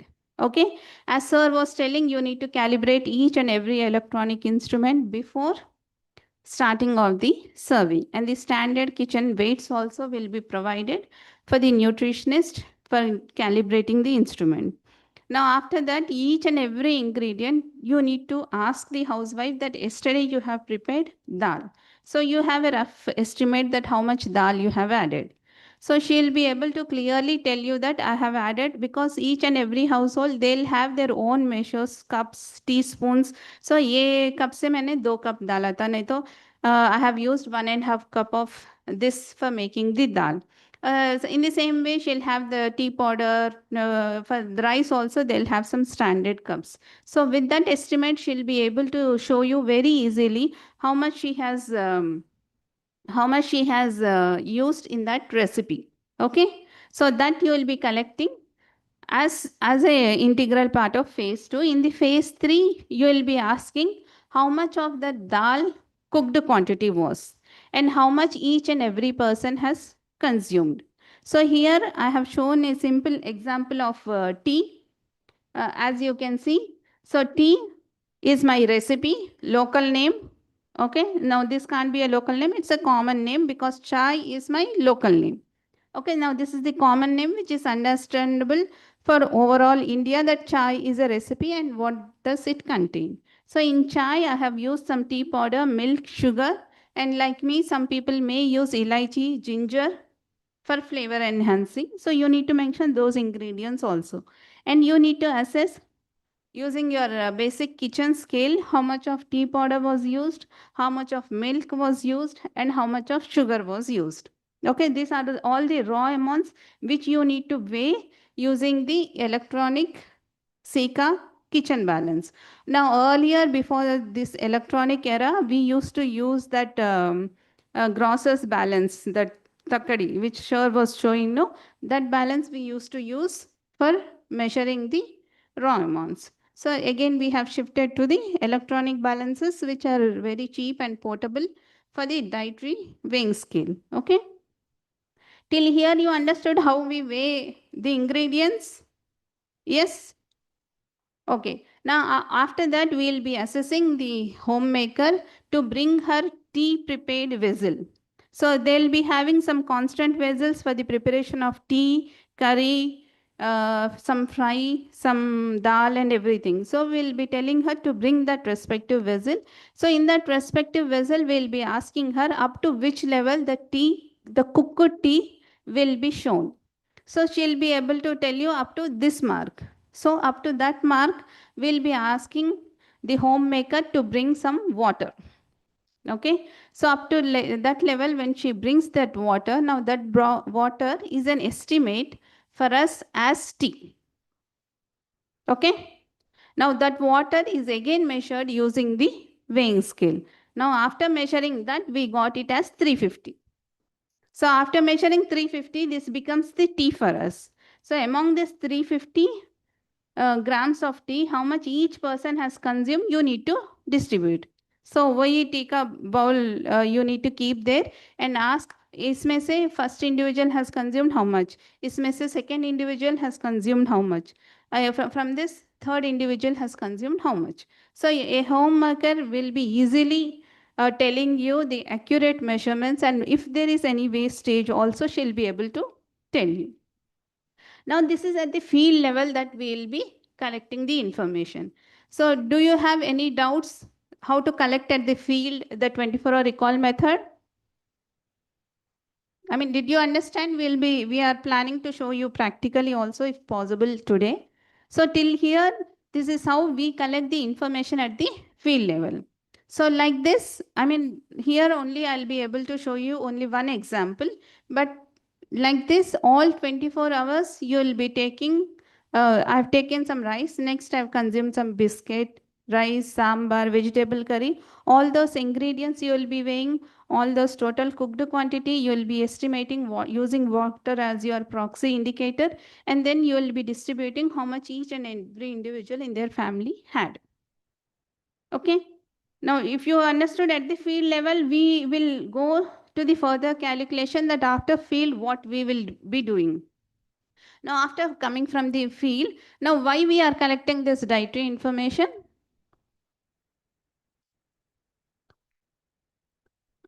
To express how much nutrients they are consuming, because we want to see whether that family is meeting the recommended allowances of nutrients or not. At least food recommendations they are meeting or not, or nutrient recommendations they are meeting or not. But this is the raw data where if you see the first individual, we know that he is consuming only some 200 grams of tea. Like same people, you are also consuming tea outside. So in that, you don't know how much sugar is there, how much tea powder is there, how much water is there, how much milk is there. So same way, we need some formula for calculating. So this is the formula which is called as the conversion factor. Now conversion factor is nothing but the total raw amount divided by the total cooked quantity. Now conversion factor is different for each and every ingredient, okay, in a recipe, and it can't be same for the two recipes also. Okay. So always remember that conversion factor is different for each and every ingredient in the 24-hour recall diet survey. Okay, here I have shown you the example, just you can observe this. Next, this conversion factor into individual intake of that recipe will tell you how much raw amount is present in that. Now, for example, here I have shown you the milk. You can observe this 200 is the total raw amount divided by 350. So this is the conversion factor for milk. So second individual also I have 200 divided by 350 because this raw amount and total cooked quantity will be the same for all the individuals. It will not change. Okay. But between the ingredients, the conversion factor changes. Okay. Now 200 divided by 350. So it is same. But what are the numbers that is changing is 200. 200 is this individual intake 1. 65 is individual intake 2. 82 is the individual intake 3. You got it? Okay. Now, if you got it this, so these are the raw amounts which are consumed by the each and every individual of that family members. That first individual, 200 grams of chai mein, inko itna milk mila. And for the second individuals, for 65, he got some 37 ml of milk. And for 82, he got around 47 ml of milk. In the same way, you can calculate for sugar on your paper. Kariya? Now calculate it. Calculate for sugar for all the 3 individuals and tell me. So the raw amount will be how much? 15. So the total cooked quantity will be how much?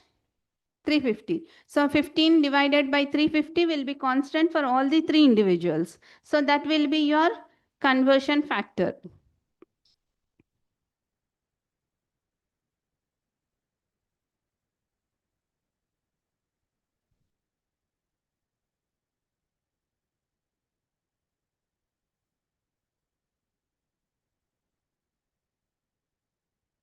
So 15 divided by 350 into 200, 15 divided by 350 into 65, 15 divided by 350 into 82. How much did you get? So first person has consumed 8.56. Second person?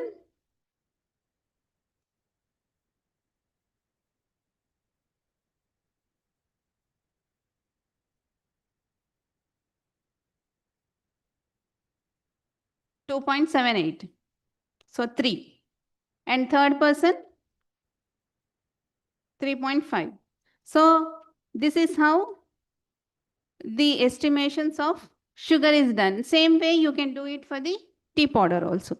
So you understood how we do at the calculations. Now to this 144 or 5 grams or 3 grams, we'll be calculating the nutrients. Okay. So that also I'll be explaining in the coming slides. So this is basically a combination of 24-hour recall method and the weighment method, where we are using weighing scale for the weighment of raw amount and also this individual intakes. So, I mean, while going for the diet surveys, it so happens that whatever I have cooked yesterday, the vegetables or the green leafy vegetables will be not available for the today's survey. So always it is advised, or we will be advising the nutritionist before starting the survey. As usual, it was explained you in the morning that they need to take the respective permissions from the village head. They need to approach the Anganwadi teacher or ANM, because only these are the only grassroots level workers who knows their society or their center and each and every household members who are present in their area. Okay. Now, if you go to the village head also, he may be knowing only few houses, but Anganwadi worker or Anganwadi teacher and the Asha workers, these are the basic grassroots level workers, at least in India, where they'll have the full-fledged control, or they'll have that knowledge about that area, about the number of households present in the area, and in each household, how many children are there. Now my target is only for adolescent girls. That I need to cover my survey only for adolescent girls. Then they'll be able to tell you that ye ghar mein 2 ladkiyan hain, in that house 1 is there, in this 2 is there. In that, no, her age is small, she is little bigger, so you can't take her. So they have such a knowledge about their respective area. That's why in every survey, though we take the permissions from the respective state governments, local governments, from the village and everything, ultimately we take the help of the Anganwadi teacher or the ASHA worker to locate our households. Okay, so before only, sorry, we need to, we will be asking those Anganwadi workers or the ASHA workers to show us the local markets from where these people will be purchasing their green leafy vegetables or vegetables. So that the nutritionist should make a checklist of how many bundles make, how many grams, and how much wastage is usually done in their area. Because when you see about rich god, some people have zero wastage because they'll not peel, they'll be cooking as it is. Because if you see few houses in a rural background or a tribal background, everyone will follow the same cooking patterns. So if there is a wastage done by one household, you can see the same pattern also. But it becomes very different in the urban scenario where we have individualized patterns and where we don't socialize much or we don't share our information. So there you can see the much individualized wastage patterns also. But when it comes to the rural and tribal areas, usually it will be the common. So a nutritionist should make a checklist before starting her diet surveys, as what is the each number weighs in those respective villages, what will be the wastage portion and how it is estimated. Okay, now we also use a term called as the consumption unit. Now consumption unit is expressed usually for the sedentary man who is of 20 to 39 years, free of some disease and everything.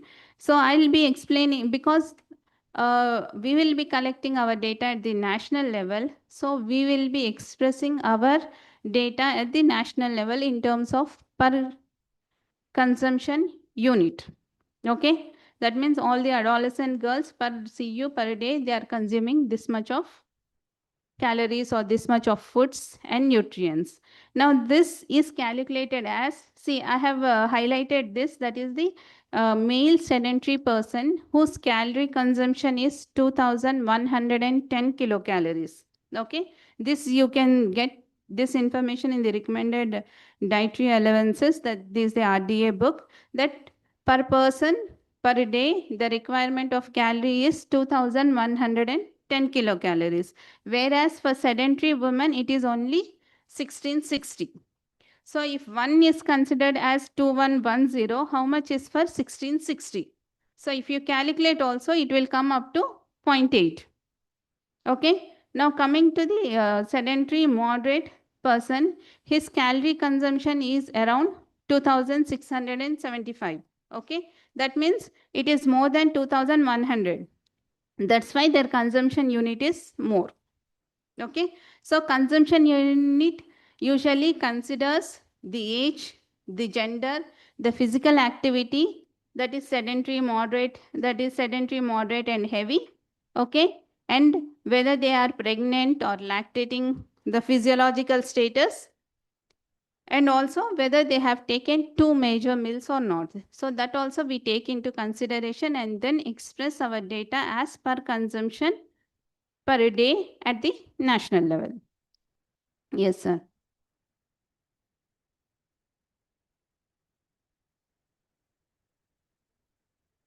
Sir, we will be, when we are collecting our national survey data, so we will be not assessing them as sedentary or moderate. We will be asking the respective women only, because most of the rural or the tribal women, what we have seen is they do the moderate activity. So we will be considering them as moderate only. Now, if they say they are doing moderate activity, then we'll say it as moderate only. Now, if she says No. Since pregnancy, I'm not doing any work. I just do household work, cooking and everything. Then we'll be considering as sedentary. So whatever information that they'll be giving, that only we'll be recording.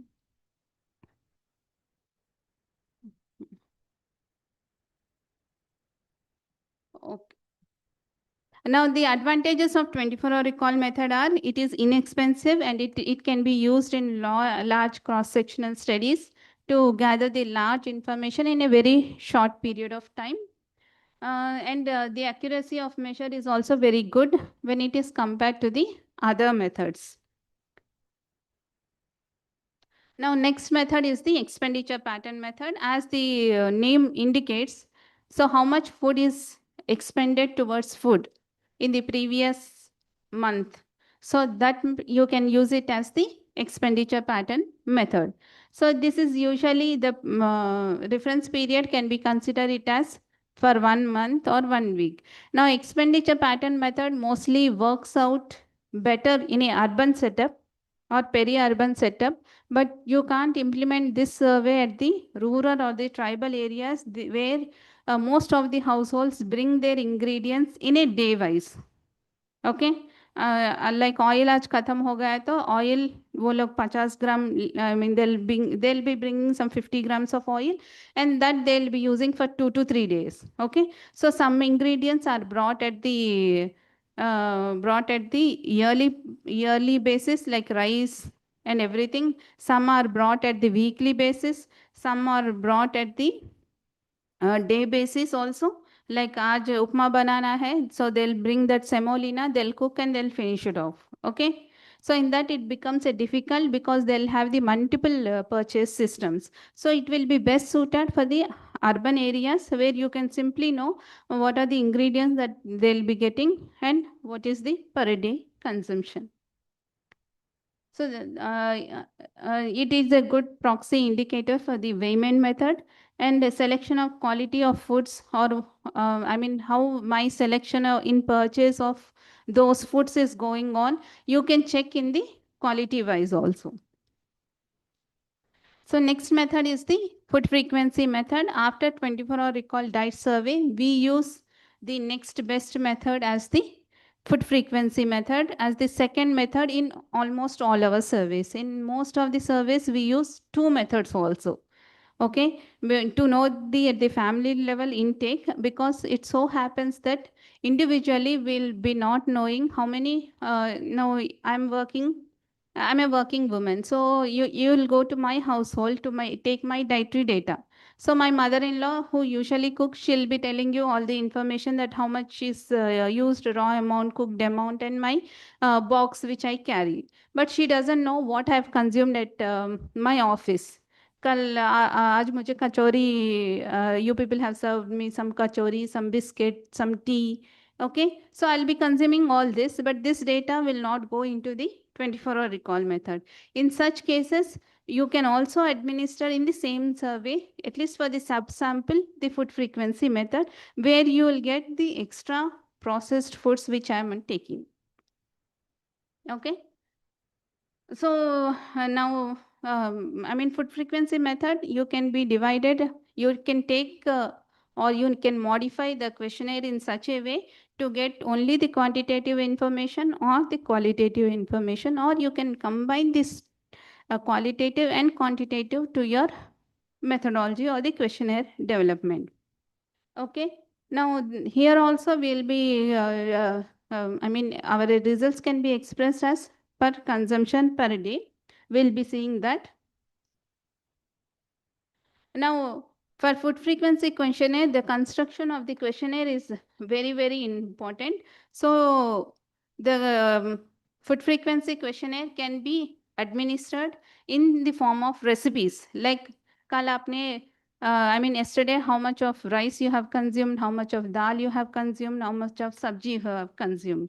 Otherwise, the next method is you can ask how much of raw rice was cooked for how many individuals, how much potatoes were used yesterday for how many individuals. So these are the two variations which you can implement depending upon your survey objectives. And frequency also, I mean, if you want to capture only the seasonal variation, you need to capture for all the 3 seasons the same questionnaire, and the frequency can be from consumed for 2 to 3 times in a day to never. So that means throughout the year, you can keep the frequency and ask. Some of the recipes I'll be consuming only yearly once, like halim. So it is available only in the season of Ramzan. So I'll be consuming only yearly once or twice, or whenever that season is there in that 30 days, maybe I'll be consuming 15 days. And throughout the year, that is not available, so I'm not consuming. So that specific information, if you want, then you need to have a year-long frequency distribution frequencies. Okay. So usually food frequency method can be self-administered like this. You can give the food frequency questionnaire to some educated people, they can record for you, but it is not possible with the uneducated people. And you can locally ask the recipe names for their convenience and for the local language. Now, period of recall, as I told you, if you keep for the 1 year, it becomes very biased. Like if you keep pizza, and if you ask me how much is my consumption in a year, then I'll write occasional, because that is easy for writing, okay?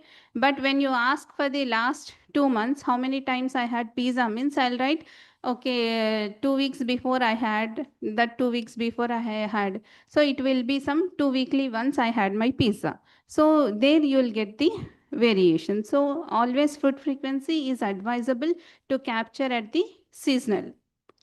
That means on the same individual, you will be capturing at least on 3 seasons or 4 times in a year.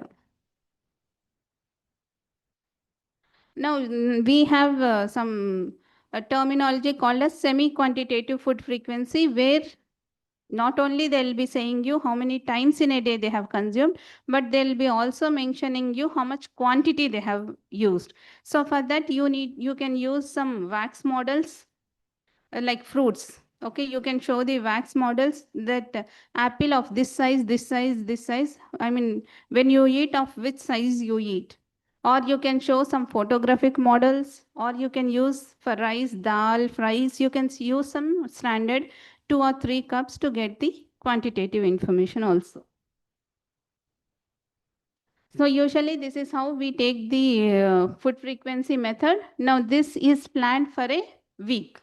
So you can see the food frequency as frequency of consumption, or 2 to 3 times in a day, or 1 time in a day, 3 to 4 times in a week, 2 to 3 times in a week, once in a week, and never. Like for me, I said I never eat curd. That is my personal preference. So if you have mentioned, So if you have mentioned some curd, it will be never for me. So rice, I'll be eating daily 2 to 3 times in a day. Wheat, only once in a week I eat some puri or chapati. Egg, I'll be eating weekly 2 to 3 times in a day. I mean, if you want specifically ask about egg, boiled egg, how many times you eat, or in forms of omelette or some vegetable omelette. So you need to mention in those terms in which you need the information. Okay. Now this food frequency questionnaire can be used for the diet and disease module also, where how my diet, now if I'm overweight, okay. Now you know that I'm overweight and you are administering it to me to know if I'm easily prone to the diabetic tomorrow. So how much is my sugar intake? How much is my processed foods like biscuits, chocolates, rasgulla, gulab jamun? You need to ask me all those details about my sugar intake, about my processed food. Then you will be knowing that this much amount of frequently I am consuming these unprocessed foods or the ultra processed foods. So which may further lead to the NCD morbidities. So that is how you need to modulate your food frequency questionnaire. So as I told you, each method will have its own advantages and disadvantages. Now, large sample can be covered in a very short period of time. Here you can get the qualitative and quantitative, but quantitative assessment, you need some accurate measures, atlas, some food models, which are already calibrated. And additional information about the dietary habits, about the personal preferences, or any additional food supplements are taken, you can consider it in the food frequency model. Now, next method is the dietary score method. Now, this is almost similar to the food frequency, but here we'll be scoring, like you can see vitamin, what are the vitamin A rich foods that you will be consuming, or how much knowledge you have. That is, GLV is given 3, egg is given 2, and 1 is given milk. And you will be asking the frequency of consumption of this vitamin A rich foods. Next method is the food record or food diary method, where you will be instructing the individuals or requesting the family members to keep a food record of day-to-day food items that they are using for the cooking, or per day or per week you will be going and collecting the information and doing it. Now this also becomes possible, but again you need some educated people, and they need to take time to record for you people in the food diaries. Next one is the duplicate sample method. Among all the methods, we say that this is the gold standard, but it is very cost intensive. Okay, so for one sample, maybe you need some 2,000, 3,000 or 5,000 rupees only to give you the macronutrients. So again, for micronutrient estimation, you need to spend some lakhs of money. Okay, so in duplicate sample method, what they'll do now, just now I had my food, the same food plate, what I've eaten with the same portions, it will be sent for the chemical analysis to give you what are the macro and micronutrients present in my food plate. Now, usually NIN will take up this also only in the case of food outbreaks. Okay, in case of any food poisoning cases. So we'll be collecting that sample. We'll be also collecting the macronutrient and micronutrients, because it so happens that because of the nutrients also the food toxication may happen. So we'll be checking those, and we'll be checking the other parameters also. So among all the methods, this is called as the gold standard. But when you come to the community level, the gold standard method that which we can implement in is the 24-hour recall method, a combination of Wayman method. Okay. Now, nowadays we have digital technologies also, where no longer in our surveys we are going for the paper entry. Now everything we are moving to the online entry and online submission of the data. In the DAPS also, we have all through the India, we were successful in collecting the online entry data. So whatever dietary data, household data, anthro data, every data, whatever the investigator does on the field is viewed by us at NIN then and there. Okay, as soon as they do submit button, we can view the data, and we were able to tell them that this may not be possible. Okay, now 1-2 years child weighing 15 kg or 20 kg is not possible. We all know that. So we used to tell, check the data. So again, the investigator should be going there and then weighing there. So either he would not have calibrated, or otherwise for the first individual, he might have written for the second individual. So these are all the recording errors which can be checked by the online data entry.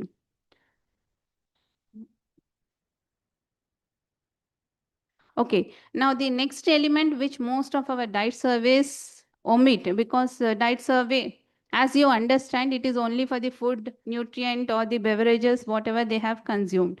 But we insist our nutritionists to take the information of the alcohol and tobacco intakes also, because they may provide some extra macro or micronutrients which are useful to the body, or they may be causing some hindrances in iron absorption or some calcium absorption in the body. So that is also essential when you are collecting your dietary data. That's why in DAPS, we have also collected food samples from that individual, including all the tobacco and alcohol, and then we are analyzing chemically. So this physical data, whatever we have analyzed, and also this biochemical analysis also will be compared in the DAP study. So because this becomes more personalized about alcohol and tobacco. I mean, still many families are there that a person consumes alcohol, but his own family doesn't know it.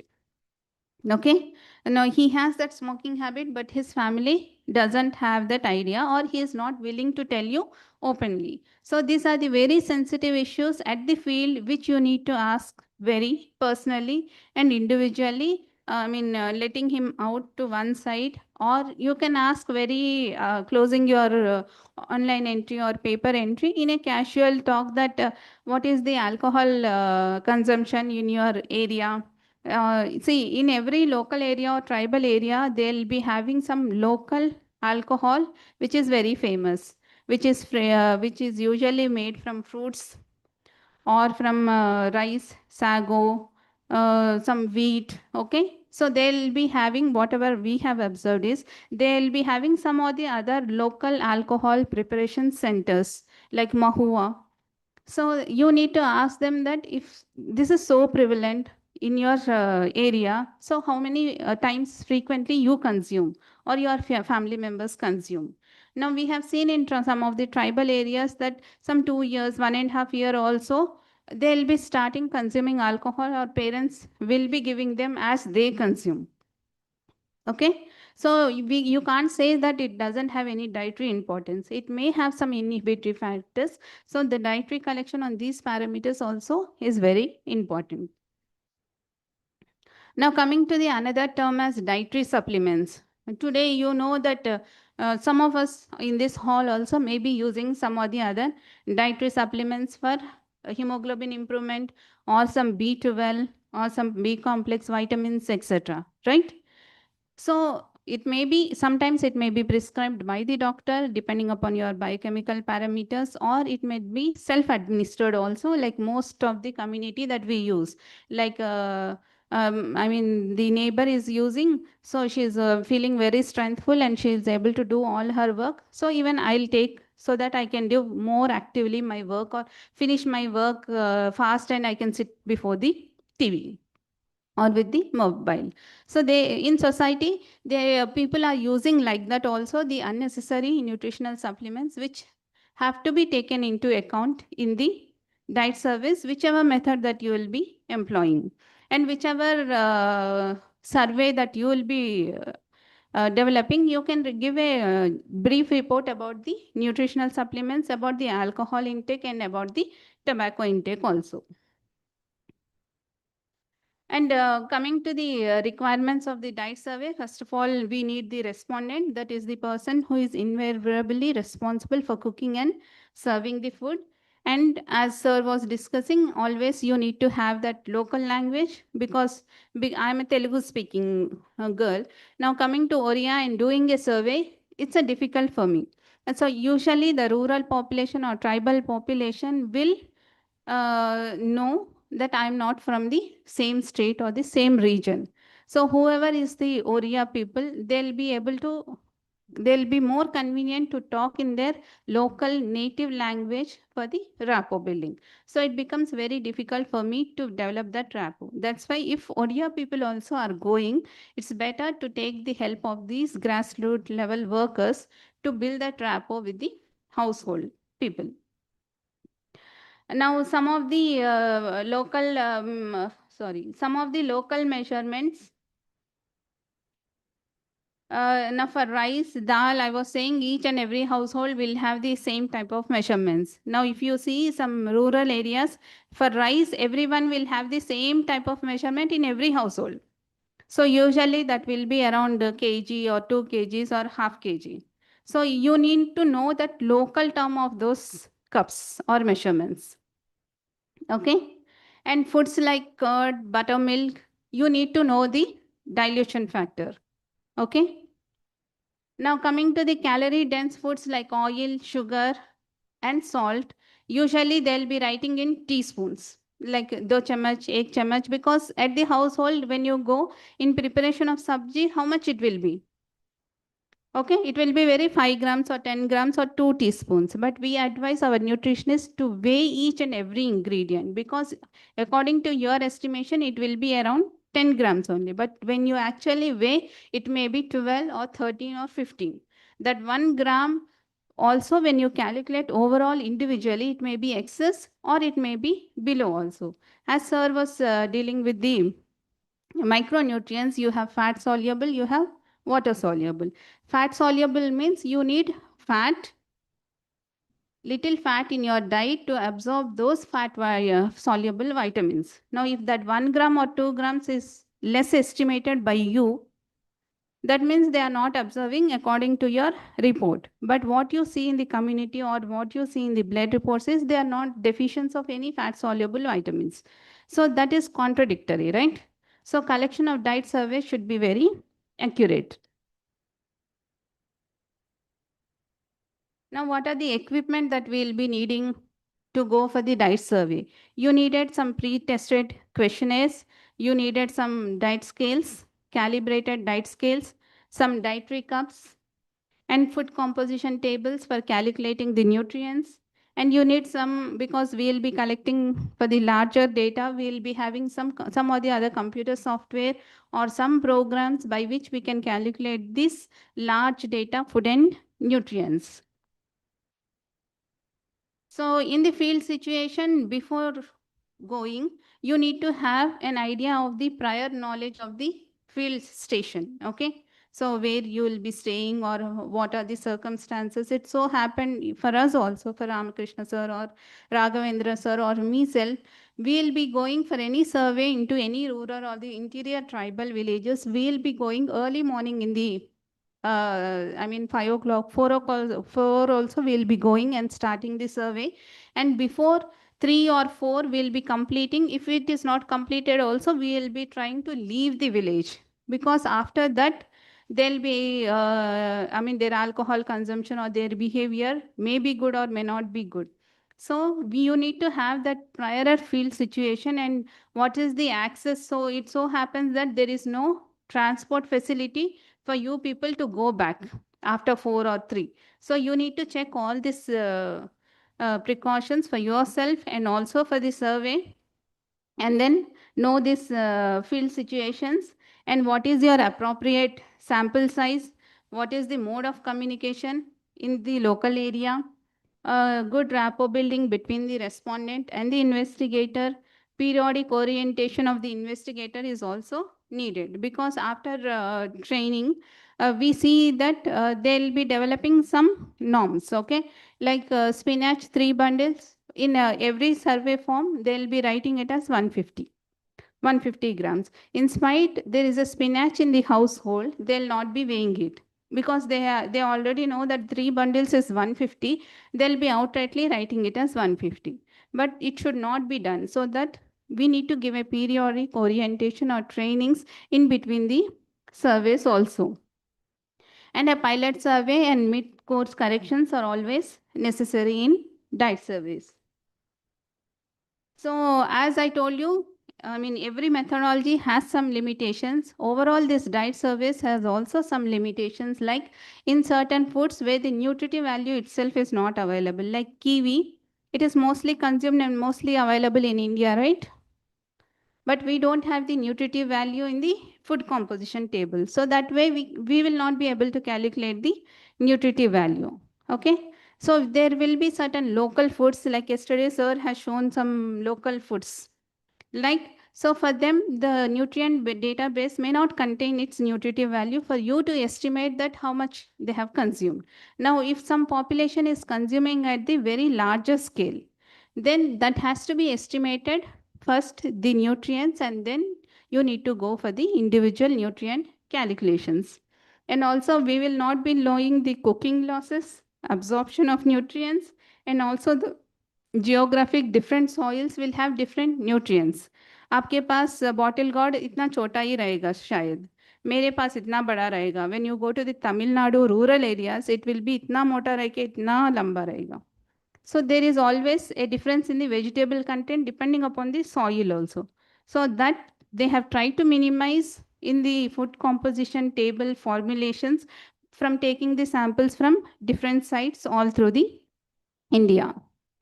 So by this diet surveys, you can say what people eat, how much they eat, how the dietary pattern has been changing. That is, we will be doing periodic evaluation of rural, tribal, and urban surveys, where we'll be telling that earlier tribal population in the 1970s, the sole dependent upon the millets. Now, after this PDS and everything, their main cereal intake, millet intake have been replaced by the cereal. So this is a trend which can be shown over the years of the diet survey, and you can tell the different food composition also and how it is affecting their health and nutritional status. So the conclusion is, I mean, whatever method that you are using, it should be a combination of, again, ABCD methods, that is anthro, biochemical, clinical, and diet, to say the health and nutritional status of the respective community. Now, however you use, the absorption and the assimilation process in the body varies from person to person. So my absorption rate may not be the same. So today I have eaten more of iron-rich foods, but my absorption will be only 2 or 3 mg per day. But the other person's intake may be 5 to 6 grams, though we have taken the same amount of iron-rich foods. So it differs from person to person, but that cannot be explained. But overall, we can say that this is the food availability, this is how they are consuming. Okay, till here, any doubts? Hmm.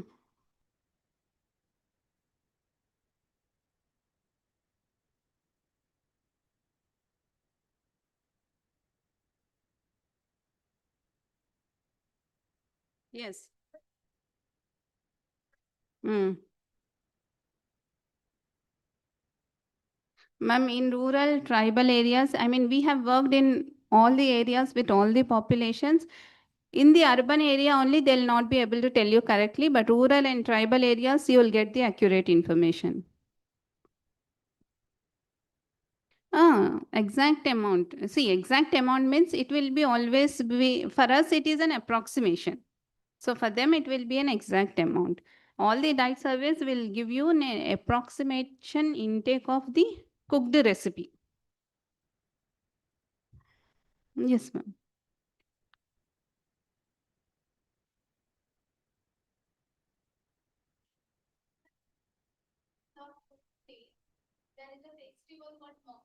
Yes.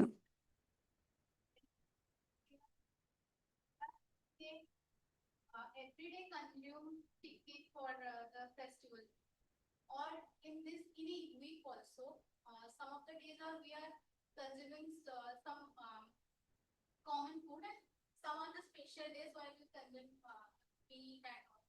So how can the 24-hour Okay. Now, first of all, while doing the 24-hour recall method, we'll be instructing the investigators not to take on any special day, on any festival day, on any feast day, or any other special occasions. But usually, a 24-hour recall day should be taken at least 3 times per individual or per family. So that will be considered as some gold standard. So in that, we'll be taking as the 2 normal days and 1 special day. Because see, for us, usually Sunday is the special day. That is week long, we'll be going to office, we'll be having the same routine of carrying the lunch box, evening यहाँ पे चाय पीना, फिर घर को जाना, and we eat something, we sleep. All 6 days, we'll be having the same routine. Because Sunday is a universal holiday for all the employees, I'll try to prepare something fancy which I'm carving throughout 1 week, or I'll order some pizza or burger. So that is the special day. But when you go to some of the rural or tribal areas, it need not be that Sunday is the special days. When you see some local areas, usually it is Tuesday is some special day for them. So Sunday is just the common day, because mostly they are dependent upon agriculture and everything. There is no holiday for them. It is only dependent upon the season. So we have seen that mostly in some areas it is Tuesday or Wednesday. That is the special day where non-veg is available in every shop, or they purchase or they try to eat some special food if they are vegetarian, some special food if they are non-vegetarian, they try to eat egg or chicken. So that has to be considered, and average of all three recalls will be given as the per capita per day or per CU per day at the national level.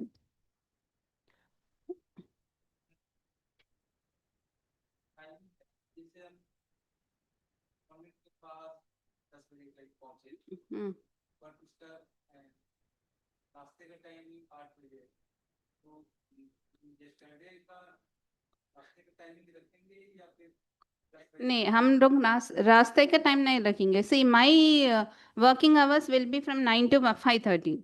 But that doesn't mean that I don't eat before that.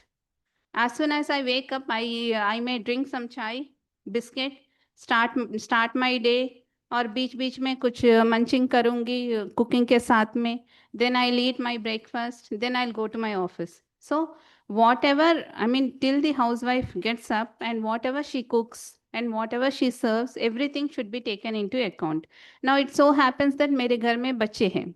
So morning 6 o'clock she'll be serving some Cerelac. Okay, some homemade preparation. So that also you need to ask. So each and every recipe which has been cooked in the family, which has been brought from outside also, you need to make an account from early morning. So for some people, the early morning starts by 4 o'clock only. Now for me, it will start by 9 o'clock. So it differs from family to family. Now if it starts at 4 o'clock, you need to take your 24-hour recall from 4 o'clock itself. Now some people will be waking up at 11, 12 o'clock because they will be working late night. So वो लोग उनका breakfast ही 11 o'clock होता होगा. तो उनका lunch 4 बजे होता होगा. उनका dinner again it will be some 12 o'clock. So this is the pattern that they are following. In the same manner you will be taking the information.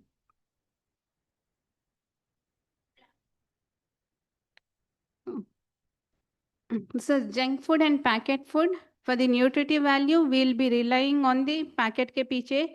Now, as per FSSAI guidelines, each and every packaged food will have some nutritive value per 100 grams. So that nutritive value will be considered, and you need to ask if बच्चे ने lace खाया है. Now, if someone has consumed lace, so how many packets they have consumed, or among that one packet, which is of 5 rupees cost, two children have consumed half and half. So each packet will be around 12 to 15 grams. So for each individual, you can write 7 and 7. So this is how we estimate for the outside food.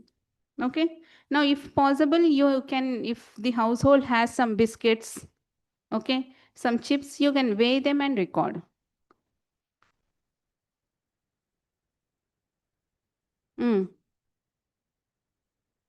In that cases, you need to use your standard cups for the portion estimation with again water as your proxy indicator, and write that portion size, and then you can calculate if you have the nutritive value of that outside biryani or raita or curd or sweet or anything.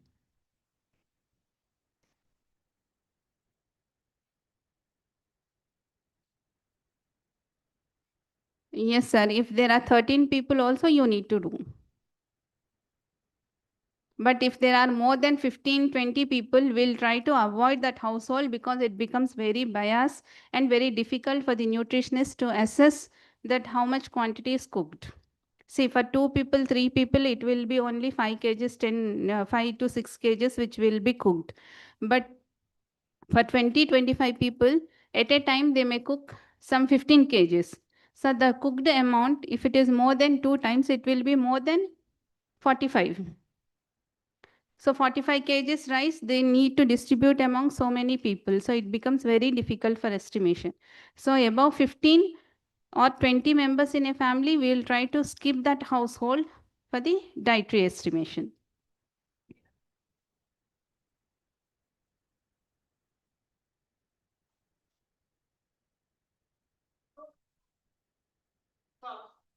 Always will be divided from house to house, from house to house, from even person to person also the differs.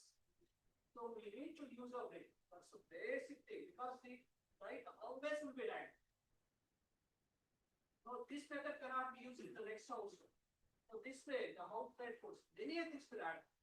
But the thing is that we have to correct all the foods that is being, taken by the household on the previous. That should be our target.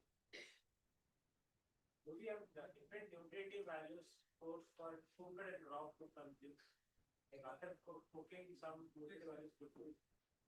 When textbook is written one filter roti, like computer medicine textbook. Yeah. That one filter this much calorie. Yeah. We also Sir will explain because correct.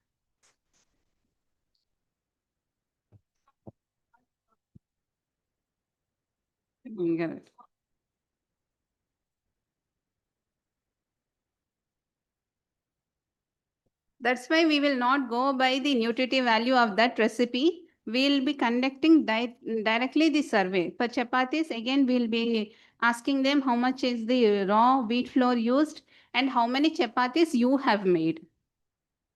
And if any batter is left over, which is kept in the fridge also, we'll be asking her to tell the estimated chapatis that she can make out of that batter. So that is how we need to estimate. So as sir told, it cannot be same in every household. So you may not, जितना आप आटा लेते हैं उतना चपाती बना लेते हैं in your household. But in my household, if I mix once the dough, I'll use it for 2 days or 3 days. Okay, so that depends and changes. So is your SOP should change for the diet survey. I have a confusion, right? Like, is it exactly 24-hour recall or it is the day before the survey? It is the before day survey, but you are capturing the dietary intake of the morning to evening because since yes, all 24 right. hours we can't consume and we can't eat, and we all know that, right? No, So will we be- can't keep it 12 hours, so we kept it as the 24-hour recall method. It will be from 0000 hours to 0000 hours. Hmm. That is That is our target. Now, if some people are MNC people are there, they'll be having very less time in sleeping. So hardly they'll sleep for 2 or 3 hours, and rest all they'll be drinking some or the other beverages like Coca-Cola, Thumbs Up, Pepsi, coffee, and everything. So for them, 15 to 17 hours is the 24-hour recall time. Now, whereas for me, it will only for 12 hours. So आपको 6 hours ही है. It changes from person to person also. Right, ma'am. Actually, why I asked this question because see, means when I was in field, so I observed one of the investigator. That person asked the mother about the child's feeding practices. Mm. He asked the mother that from tomorrow, suppose now I am taking the interview at 4 p.m. So that person asked yesterday's 4 p.m. to this 4 p.m. Mhm. What the child have. Yeah. That's why. So here we are mixing up two different things. What madam was discussing was about the household dietary data collection, whereas you are asking about the IYCF, infant young child feeding practices. Even in NFHS, they ask it like full 24. If they are asking it, the interview is happening at say 4 p.m. So from last day's 4 p.m. till 4 p.m. of today, how many number of feeds were given? That is the question that is usually asked. That is done for breastfeeding. Okay, but here in a household level dietary data collection, we'll usually go from 0000 hours to 0000, 12 o'clock midnight to 12 o'clock midnight. Usually, but in our usual households, especially your work will be usually in the rural tribal setups. So the day usually starts at, the dietary day consumption starts probably at around 5 o'clock, 6 o'clock in the morning, and usually ends not later than probably 9 o'clock or 10 o'clock. After that, usually they do not consume. But it does not mean that you have to take it only from 6 o'clock a.m. to 10 o'clock p.m. It's called 24-hour dietary recall because we have to take it from 00 hours to 00 hours. Thank you. Thank you, sir. Any other questions? You can. Sir, actually, many nutrition students are doing dietary survey during the festivals like Ramzan or Navratri. Okay, they are doing like pre-Ramzan, post-Ramzan. So how the dietary survey will differ in this period? What like see, pre-Ramzan, the diet will be the whole day diet. Very normal diet. Yeah, so post, it will be like the 2 time period, like before the sun and after. After the sun. So how it will differ in like dietary survey when we will conduct the post thing? So, yeah, unless your aim is actually to compare how people eat during Ramzan and non-Ramzan seasons, otherwise, it is always better to avoid during fasting days or feasting days. Okay, during Ramzan, it is not your, and whenever your aim or objective is to look at the usual dietary consumptions. Okay, for example, if what happens if you take during Ramzan wala or a pre, I do not want to make it exclusively during Ramzan. Even many of the other religions also have their own Lent days or Ekadashi Upvas. Okay, what's wrong with taking dietary data during these fasting or feasting days? Or there has been some wedding or a birthday party on the previous day. It's always advised that you avoid it because the inferences that you are making from that is always an overestimation. Even during Ramzan, what happens is uh, people usually tend to eat more, and they are usually higher in calories as well as especially in fat. Okay, so that they sustain for a longer period of fasting. Okay, so if you actually go to Arabic nations, no, there the scenario is totally different. You know what happens in the Arab countries, the working pattern totally becomes ulta. Like their day ends at the early morning break of I mean, that is the beginning of the fast, before which they'll consume their meal. Then they sleep. During the day they sleep, and they only wake up for the namaz again, and at the evening they'll break the fast again. Okay, and the whole night they are usually active. It is not their usual kind of lifestyle that they are practicing. Okay, even here also, though the lifestyle is the regular diurnal only, but still what happens is there is overconsumption, and it is not the usual consumptions, and your estimations of intakes will always be a little higher during Ramzan. And obviously during fasting though, it will be a very low calorie diet that they will be consuming, and that is also not their usual consumptions. Okay, that's why we always have to avoid.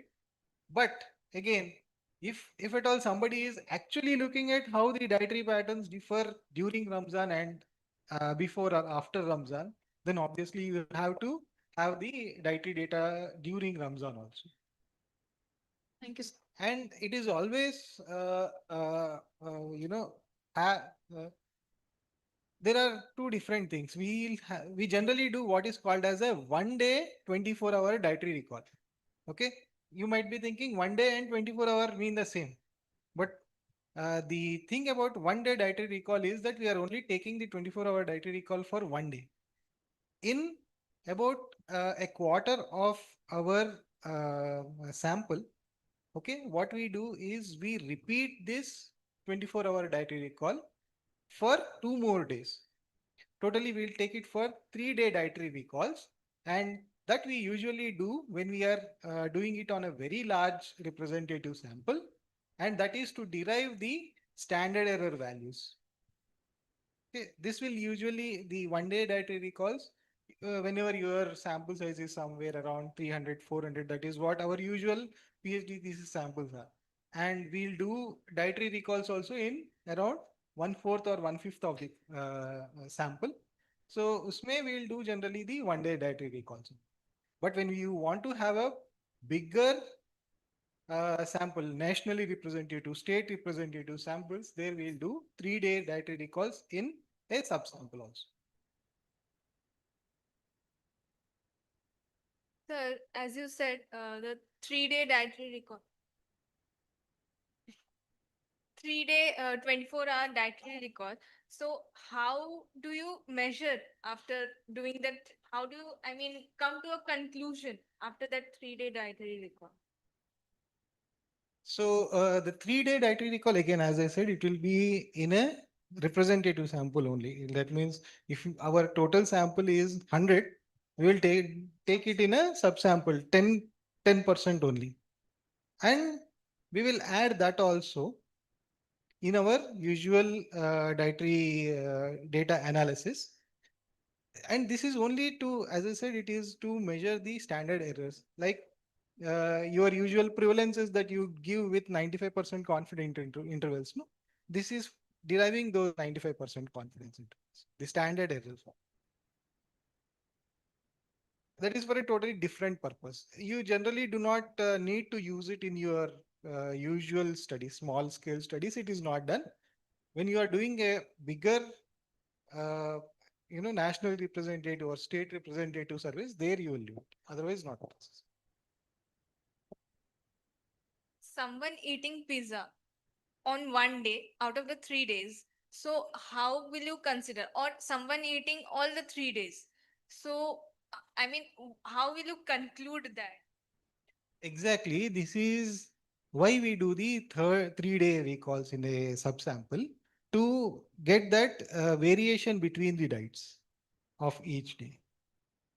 Okay, that is what I meant when I said we measure the standard error of that particular. Okay. Had only one pizza on one day, other had 3 days pizza. So we will take the average. So 3 days average. So a child is there for the 3 days. If she had 500 grams of pizza, she will be getting 150 as average. 1 day average only will be taken. See, all these nutrients and everything, what is RDA, recommended dietary allowances? It's not for 3 days. It is recommended for a day. Okay. So whatever the things, whatever the foods you are collecting, I mean, that should be averaged for the day only. If you are taking the dietary assessment for a week also, 7 days also, at the end of the day, you will be calculating for 1 day. The average is only to be taken. For 1 day pizza girl, she will be getting 150 grams. For 3-day pizza girl, she will be getting 500 grams each day. So end of the day, it will be the day only, 1 day only, because your nutrients are being calculated per 1 day, the intakes. Yeah. Hope it's clear. Yes, sir. Yes. Ma'am, how do we deal about certain regional green leafy vegetables? As an example, Indian pennywort. So the variety which is available in northeastern India, what we see is there is a variation in terms of the one which is already reported by ICMR. So how do we deal with the locally available, but the certain population has been consuming that on daily basis in the form of salad. So how do we deal with that? Now, if NIN ICMR has the nutritive value, we can use that. Otherwise, if large population of our study are consuming that vegetable or that green leafy vegetables, mostly in Meghalaya, Manipur, or Nagaland, we get diverse green leafy vegetables and some non-veg items which are not listed in the databases of ICMR-NIN. So for that, we make a special provision to the director to get analysis of these raw foods. So we'll be bringing those samples and we'll be estimating the chemical composition of those ingredients, and then that will be added to the respective food database. This is under process or? Yeah, this is the process. I mean, if you want also now some cucumber nutritive value is not available, but in your area, most of the people are consuming and you are interested. So you can write a letter to the director NIN and they'll be explaining you the process. Thank you. So do we have any quick software kind of or model kind of thing from NIN for quick calculations? Yeah, we do have and we use that only, but Usually, we'll be Yeah. calculating our data using the SPSS program and our programming because we have our known statisticians who will be working on the data analysis part. So we are mostly involved in the data collection process and the training dissemination. Acha. What you are asking is if I give 100 gram Raw- of so and so raw material, is there any software that can directly give me? So yeah, nowadays you are getting a lot of private apps which will give you these things. But otherwise, there is one app from NIN also called Nutritional. Nutrify India now. Hmm. You can use that. We have not used it for quite a long time. I don't know how functional is it correct. No, I think it is functional, sir. Okay, yeah. Like that you can do. But if you are doing it in a community level, having multiple household data, but for that you have to again bring it to Excel and then only you will be able to do. There is no single software. I mean, for a larger community, like something like an Anthro or Anthro Plus, you do not have it for dietary data. Not from NIN side at least. You might be having. There are certain softwares which have been developed in the Western countries, like index software, 24-hour index software like that. But the disadvantage is that you see, the Western dietary practices are very monotonous. You do not have much variety in their diets, in their recipes. It's not like that in India or the Southeast Asian region, where you have very varying recipes. Recipe is different. The ingredients used in a recipe are different with geographical variations. So for that, at present, we do not know of any reliable software that can work on a large data which you collect from a community. But at individual scale, you can still use, a lot of them are there now.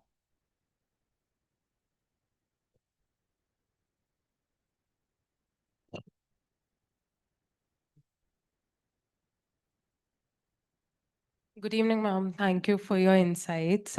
So I'm a dietitian myself.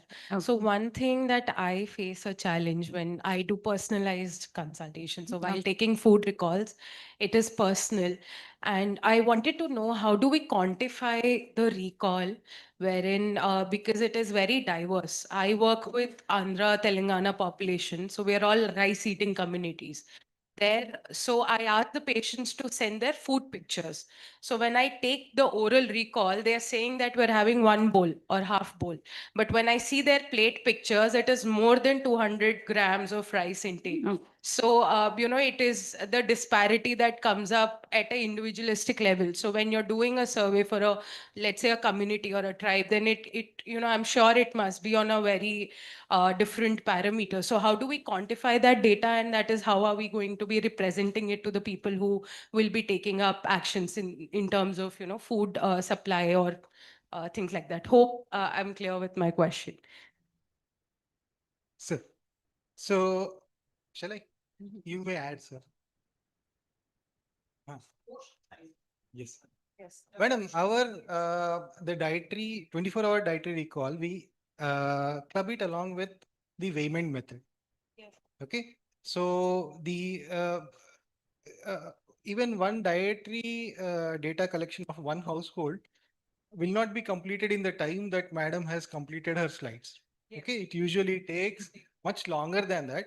Usually a seasoned nutritionist will take at least 1.5 hours if it is a family of 4. Okay. And again, it depends upon how good the respondent is also how good they are able to respond, understand and give the correct answer. If you sometimes, many a times it happens that we have to probe more and more so as to extract the actual ingredients also. Okay. And then after writing up the whole recipes, ingredients, and then we'll try to weigh the actual raw ingredients. Why do we take only the raw ingredients weighment? It is because we have the nutritive values of raw ingredients only in our NVIF or IFCT, from which we will be getting all the calorific value or values of the micronutrients or macronutrients. And we will try to estimate the individuals' intakes by using these 12 katoris, 12 NNMB cups that we use. It's not like you have to use these 12 cups only. If you are working on some large scale data, you can have your own 10 sets of cups, C1 to C10, you can call them D1 to D10 also. And as long as you have standardized them, you can use it. But since when you are publishing them, again, somebody might question. So most of the people use these same C1 to C12 cups along with the tablespoon, teaspoon, etc. That is where we quantify as close as possible. We also have to remember here that this is coming from a recall. Okay. Like for example, if the lady says, do not take me to be misogynist that I'm saying it's a lady. Usually it's the lady who is the respondent, who is cooking at the house. So if she says that she has put 3 tomatoes in dal, okay, the 3 tomatoes have already been consumed. She gets a proxy 3 tomatoes, okay, and these 3 tomatoes could be of the same size, could be a little larger, could be a little smaller. So this scope of error always remains. Please understand that dietary data collection is only an estimation. It is even with a very high, probing also, there is a very good source of error to creep in. Okay. And then after we distribute it to each of the person who is partaking the meal by using that CF formula, we will distribute even the nutrients also to each of the individuals from there using the equivalents. Again, we will use those for estimating at the population level, how much is the requirement and how much is actually getting consumed. Because if you actually see the RDA or EAR book, there are 14 to 15 different physiological and age groups. Okay, each of them have their own RDA for each of the nutrient. So for equalizing them, we use the these the name of it? Yeah, okay. From them, we will be trying to estimate. So actually, what you can do from your side, what I mean, thought is that you will be asking your patients from Telangana, so they'll be sending you the photo, and when you actually calculate, that size differs. So my suggestion for you is not for all I'm telling you. You can as well send a photo to them of this size, how many times? Of this size, how many times? So if you are proactive with this particular thing, like 100 ml of, one bowl. So how many bowls you take? 100 ml of bowl. So she will take 1 of that. So that way you can say it as 150. So if you, if you are not able to, let her know about your own quantities, your own estimated quantities, what they are giving, you will not be doing that. So better is for yourself, I am telling you, better is first, what I can say, the category has to go from your side. That, yeah. And I seriously doubt how much it carries when you are exchanging this information in terms of photographs, because it's all about the scale. If you zoom in the katori a little bit, it will become a bigger katori. So rather, if your clientele is, affordable enough, ask them to buy one kitchen weighing scale. Zoom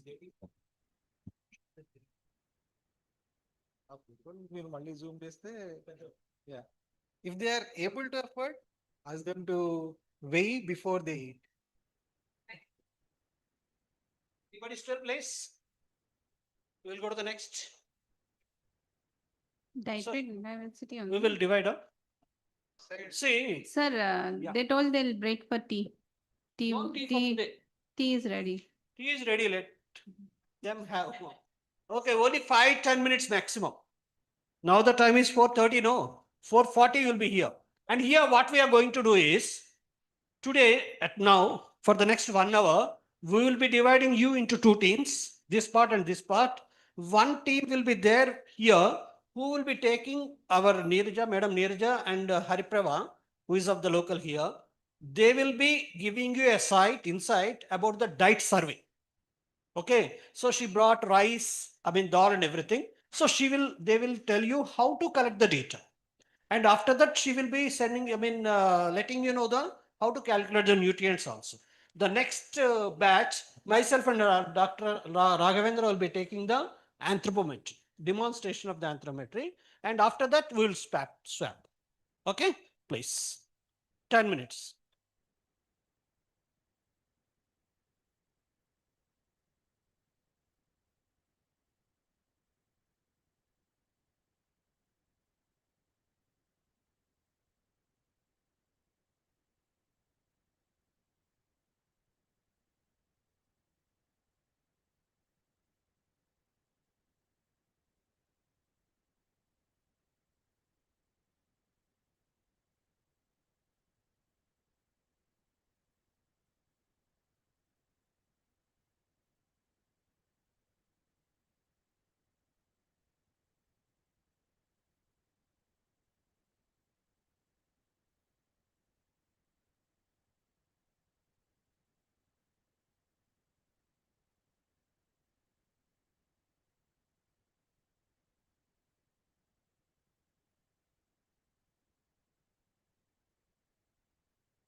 one information that we'll be taking. You can see this is the meal pattern, name of the recipe, and the food stuff. Like meal pattern is the early morning. Name of the recipe is tea. Here we'll be having online entry. We'll be having two columns as local recipe name and the common recipe name. Local recipe, they'll be writing it as chai. Okay, and then tea, then ingredients, and subsequently this. So I think till here you understood how we take the information. Next, we'll be using this. This is called as a kitchen scale 852 model. And in DAX, we have used 856 models because this can weigh up to only 3 kg accuracy. So 856 model can weigh up to 5 kg. So 0.1 gram to 0.5 kg. So sometimes, she said, she has used punch button. So in that punch button, if I weigh, if it is less than 0.1 gram, so my scale will not show. So we will be instructing the nutritionist to write it as 0.5. So if anyone has written, no, we are not using now chammach. Now if she writes 0.5, we understood that it is below the detectable weighing scale mark. Okay. Okay. Now we need to ask her how much is the, now this will be having the tearing facility also, like this is the weight. Okay, so this is around 41. So I need to make this 0 and take only the spoon width. So here it is there and this is 60. That means the spoon alone is 16. Okay, you understood this? So this is how we will be making. Now we need to enter the rice. Okay, now rice for 4 members. So she has used this much of rice. Okay, so that much of rice I'll be here in this bowl. And before pouring, you need to check whether it is in the tiered butter. 0 HK first second. We need to ask. और एक छोटा मैंने कॉफ कितना जोड़ा use करते थे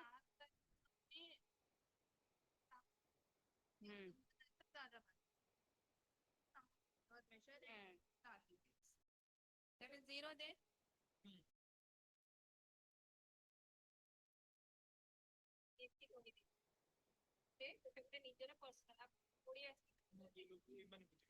अच्छा सबके घर में ना एक एक मेजरमेंट होता है जो सबको घर में यूज करते हैं हर किसी का रहता है इसके हिसाब से वो रखते हैं उसका ना पर्सनल मार्कर चाहिए कितना 1 लिया 2 लिया एक थोड़ा कम लिया फिर आता है तो उसमें ऐसा मेरे घर में ऐसा है मैं ऐसा 3 ले लूँ तो आपको एक को वेट करेंगे 0 है एक को वेट कितना है 15 नहीं दो पैसा कितना बनाते हैं उतना था हाँ और 2 cut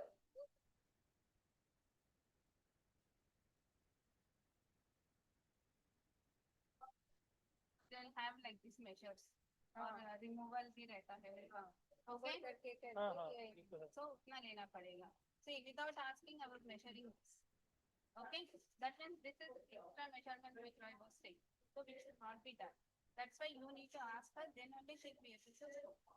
So for telling you need to tell her to bring all the ingredients in her own vessels itself and one more thing you will be not washing all these vessels अभी ये गंदा था है ना तब थोड़ा गंदा था ना वैसे ये vessels भी हम लोग वॉश नहीं करते सिर्फ काम करने के लिए आते हैं काम कर दो चले जाओ मैं पर्सनली क्यों दूँ घर में तो रोज ही ना okay I mean this is my feeling so everyone will have so as far as possible you need to tell the investigators whoever is collecting the diet data that don't try to touch any of the food items let the housewife do it for you you only instruct and this is indirectly you are training the housewife to tell the data in which way in which format that we want so पहले हम लोग मेनू पूछ लिया उसके बाद हमको बोलेंगे कि आपके घर में कल जो चीजें इस्तेमाल हुई थी like rice sugar T powder ये सब वो लोग डब्बे में रखते हैं ना तो वो डब्बा ही आप लेके आके इधर रख दीजिए और चावल एक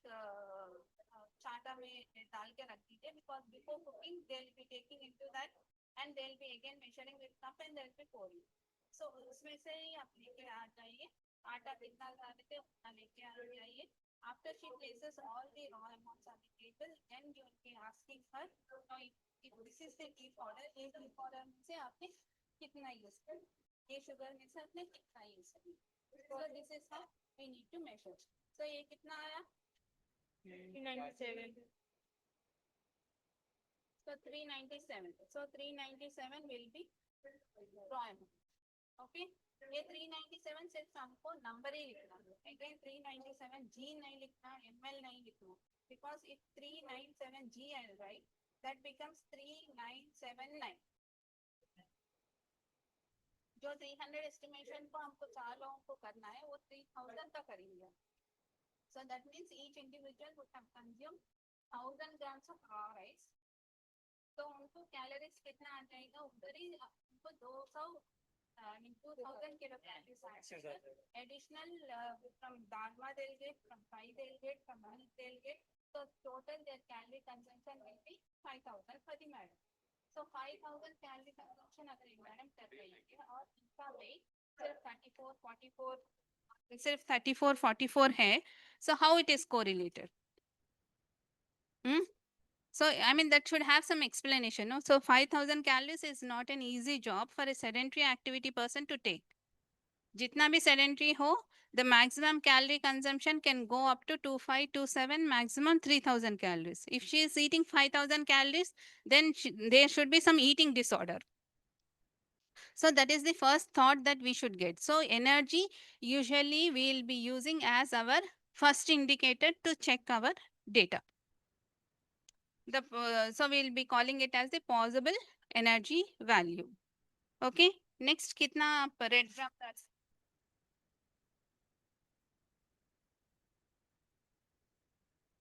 now we have some dal and vegetables that we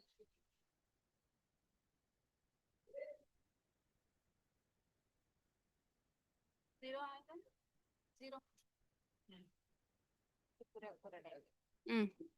रख दीजिए. Again you need 1 minute. टेर. So दालमा में आपने कितना दाल यूज किया था? अलग अलग मेजरमेंट होता है. जो बनाते हैं उनको बोलना चाहिए कि आप कितना डालो तो कितना ही लेके आइए. अपने हिसाब से ही होगा. कितना हुआ? 38. 88. ये ले लीजिए आप.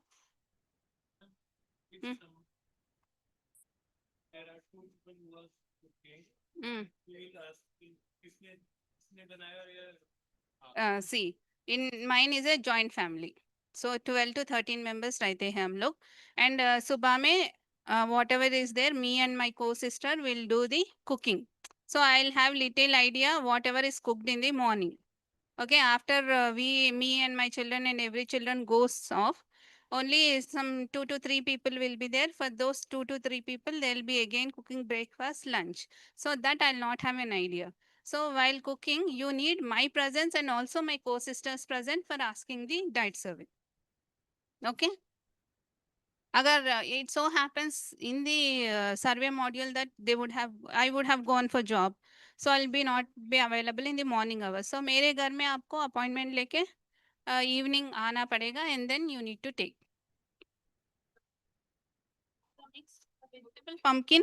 Pumpkin ये वाला 2 ऐसा है. ऐसे वाला 2. We can keep it on this only. Okay, कितना आया? हाँ? 145. ये reading error. Okay. That's why whenever 2 people are doing, 1 people will read out 145 and the person who is writing also will read out. So that मैं 145 बोलूँगी. अरे मैंने 195 बोला था. अरे एक बार check कर लेना दोनों. So that both will come into one understanding.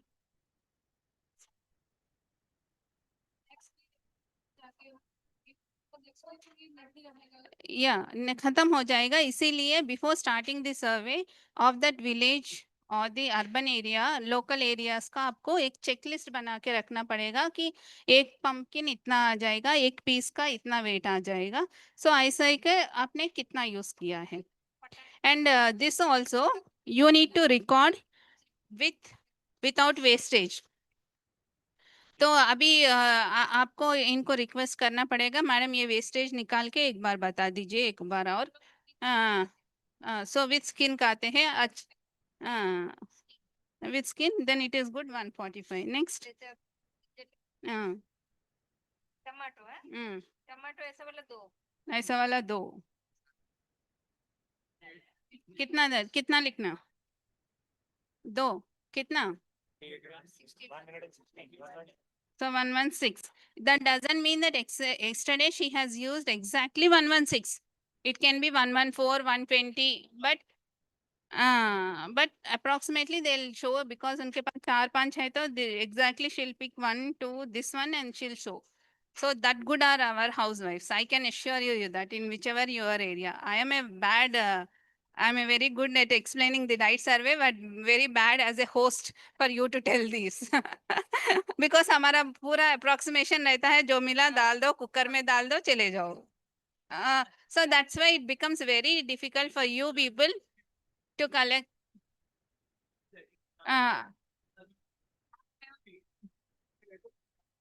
Okay, 5 minutes. Okay. And suppose the wife is getting period, she puts everything and she went.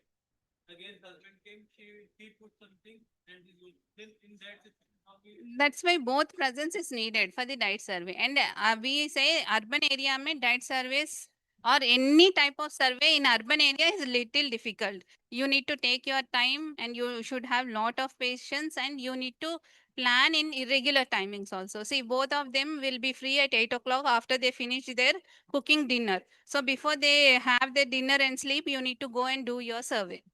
So such is the adjustment that we need to make. Okay. Madam, raw papaya? Raw papaya ना 100 हुआ इसका 2 times 200. Okay, onion? Onion नहीं लाया है एक तो 60 ग्राम का है Okay, इतना ही रहेगा weight? हाँ Okay. Wheat beans? Field bean ये इतना ही डाल देते हैं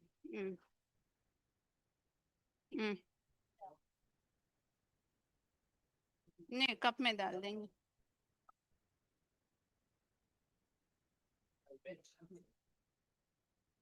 कितना आया? कितना आया? या 0 पहले दीजिए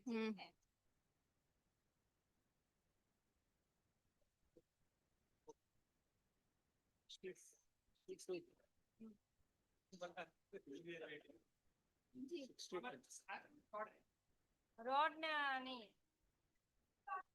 हाँ ले लिए सर खाली कोई ये बता 62.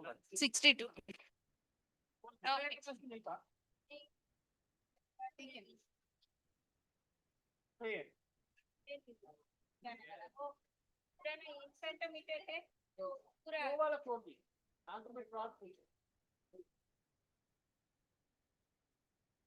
वो पल है ना वो कितना डाल दीजिए और पटाटो तो नहीं है उसका नहीं लेंगे अभी rice and dal We will be only representing this rice and dal. So this is how you need to measure all the raw amounts including salt. Okay. Salt. That is my estimation that इतने सब्जी के लिए 5 बस होगा. नहीं ये madam बोलेंगे तो ज्यादा. सॉल्ट भी कितना डालते हैं हर तरह का अलग होता है आप उसको ना हाउस वाइफ को बुलाएंगे जो जो सामान में यूज किया वो ला दीजिए और वो डब्बा में लाएंगे इतना हल्दी डाल के इतना सॉल्ट डाल के बुलाएंगे. See, earlier when we used to have this grosses balance, we used to estimate all the spices, sugar and everything in terms of teaspoons. But now we gave the accurate measurement weighing scales. That's why we told them not to use the spoons and weigh even sugar, turmeric, kitna bhi ho. Agar ye 1 gram se below hai, it is not able to weigh, then you write 0.5. Okay. So the turmeric also, if she is showing this much also, that has to be put on the weighing machine. Now, if it is not showing any value, 0, then they need to write it as 0.5. Oil also. So this is how you need to mention the oil. Oil also, they will be able to show you. I mean, we will be writing it as 0.5. So that it is understandable that at household level only, if they are using 0.5, When we calculate per individual, it will be only 0.1, 0.2. So उससे ज़्यादा nutrients कुछ फर्क नहीं पड़ेगा. सारी spices के लिए मतलब मिक्स से वो कौन से करेक्ट हाँ. उसको कैसे So उसको आपको I mean it so happens also in our area also we mix half red chili powder, half salt, and we'll keep it out throughout the year. So you need to ask me. So here मैंने red chili powder some 12 grams लिखा है. So in that 12 grams of red chili powder, half is salt, half is red chili powder, half is sugar. So इसमें से मैंने additionally I have added 5 grams salt. So total in this recipe, it means that I have used 5 plus 6, 11 grams of salt and 6 grams of red chili powder. So ऐसे आपको वो मसाला में I mean 1 kg मसाला में हर मसाला कितना कितना डलेगा बोलकर आपको एक लिस्ट बनाना पड़ेगा. उस हिसाब से वो कैलकुलेट करके इधर लिखना पड़ेगा. नहीं, I mean, see, one or the other person in that village for 1 kg, what will be the estimates they'll be able to tell you. Any senior persons, they'll be able to tell you. वो estimation ले लीजिए, उतना difference नहीं आएगा because that is only the spices. The way majorly we are concentrating upon the rice, dal, vegetables. So see to it that the vegetable portion also you estimate to the nearest. Okay, by using some proper listed by the local areas. Okay, ऐसा करने के बाद then you will be asking the housewife to bring her own standard vessel of rice in which she cooks. Suppose she cooks in that rice cooker. So सबने वो bowl देखा है ना? So imagine that to be this bowl, and to this bowl you will be asking her to which level the cooked rice will raise. So उन्होंने चावल इतना लिया था, उतना धो के इतना पानी डाला था उसमें, और वो कुक होने के बाद इतना आएगा. So till there you will be telling the housewife to add the water. Okay. So she will be adding the water. So this becomes the cooked rice for us. So इसमें से आपके husband ने 1 cup लिया है, 1 cup लिया है, ऐसा पूछेंगे. Okay. That will do with dal example. उसमें water है? No? Any water bottle? नहीं उतना बस हो नहीं हो. There you have one water bottle.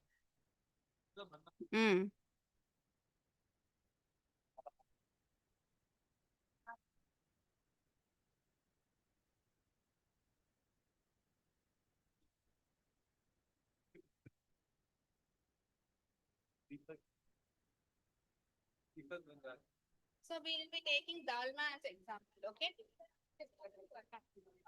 So she is saying that this is the total the quantity of dalma. That means after she using red gram dal this much, everything this much, she has prepared this much of dalma. तो dalma कितना है देखना पड़ेगा. Taste 0 आया? कितना आया? 550. So this 550 is the total cooked quantity for dalma. Okay. Now ये दालमा आप इनके पास रखेंगे और ये दालमा है हर एक व्यक्ति आपके परिवार में जितना जितना खाया है आप उतना बता दीजिए. पहले आपने सर को कितना दिया था? इतना डाल दीजिए उसमें.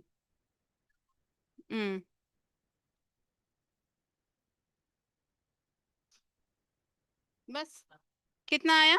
182. सो ये दालमा आप फेंक नहीं देंगे. उसके बाद एक और बर्तन में आप निकाल के रखेंगे for safety. Okay. Second person आपने कितना लिया था? 112. अच्छा. आपकी बेटी ने कितना लिया था?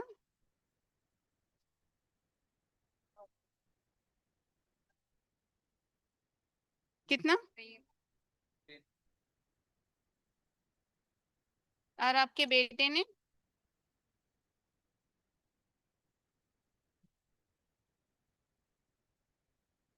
कितना लिया था? और कुछ बचा था?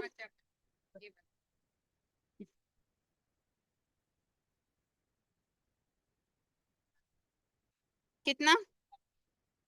क्या करें मैडम इसका? रात में खाएंगे, फेंक देंगे? रात के लिए रख रात के लिए, रात में खाएंगे ये? वो पूछेंगे अभी. Okay. Now you need to mention this as consumed at dinner. So ये 40 जो है consumed at dinner. Again. Okay. Now फिर आप dinner चले जाएंगे. And here you will be writing it as leftover dalma. So here total cooked quantity you know already it is 40. Okay. और ये 40 में 4 में से कौन से कितने कितने खाए थे? 2. नहीं, 2 लोगों को बताइए.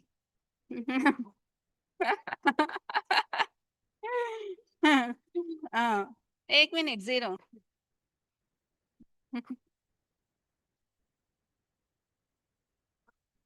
This is Hmm. then why we need to use so many different, we can directly put in this also. That also, but that is, I mean, usually we use for the weighment of raw amounts. So, ये water के लिए देखिए sir, I mean, see our cups will be only for the estimation. जैसे हम लोगों का दाल का जो रहता है ना चम्मच, approximately it will be of this much size in your household. But in my household, it will be of this much size. So these cups will be catered because these have been designed in such a way, seeing the overall India into that perception that it will give the rough estimates and it will aid in helping the housewife to show you the amounts. So ये किसको डालना madam? आपको 25.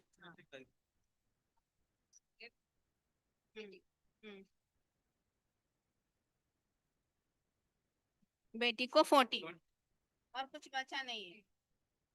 Okay. So you need to write no leftover. So this is how you will be taking. दिया खाने के लिए इसमें से कुछ छूट चला गया. हाँ वेस्ट है तो कितना वेस्ट हुआ वो भी डालेंगे ना. सी ये मैडम ने 25 बोला था इनका, लेकिन यही मैडम का लेंगे. इन्होंने 14 डाला था, इनके प्लेट में कुछ डाल के जो बचा था बेटी के प्लेट में डाल दिया. ये हेल्दी है खाओ बोल के.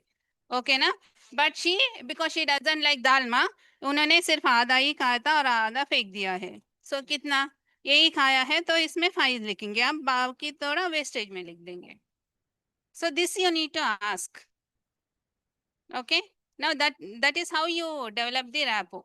See, usually it happens with the adolescents and small children that mother to, I mean, usually for below 2 years children also, if you see, वो मम्मी अलग से बनाएगी उनको खाना. So usually she'll be taking this much rice. Thus that rice will become up to this much. Okay. वो ये bowl में वो मिक्स करेगी, इसमें से आधा ही खिलाएगी, आधा फेंक देगी. I mean in every meal. At least in urban areas, in every meal that half portion is discarded. Okay. So, but when you ask orally, I mean as mandatory पूछना है बोलकर, she'll say हाँ इतना mix किया था बोलेंगे, आप उतना ही खा लिया बोलकर लिखेंगे. But when you see the child, he is falling into that ma'am and Sam category. Okay. But here intake आप कितना बता रहे हैं per day calories, you are showing him as 1200 1300 calories. But in among that 1300, half is going into wastage. That means the child is only getting 500 or 800 kilocalories per day, which is very low when compared to his intakes. So that's why he's slowly falling into that stunted, underweight, wasting category. Okay. So that's why dietary proportion estimation is easy if you understand. By practice, you can improve. Now, if you want to do mandatory, you will just write it as 750, which will not match to the other parameters.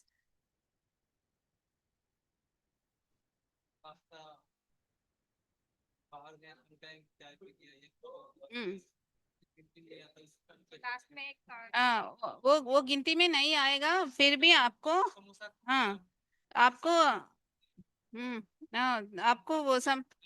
आपको वो सब list करके रखना पड़ेगा sir. Like for NIN, we have surveyed many of the restaurants, bakeries in and around Hyderabad. So that data will be applicable only for the Hyderabad data that we will be using. Because हमारे पास समोसा सम 120 grams रहेगा, यहाँ पे 300 grams रहेगा। बड़ा बड़ा समोसा खाते हैं ना आप, हाँ, तो यहाँ पर 300 आएगा। Now I can't compare 150 samosa with 300. So you need to have the local database which has to be developed. So in future, NIN is planning for a survey where we'll have it's a local database.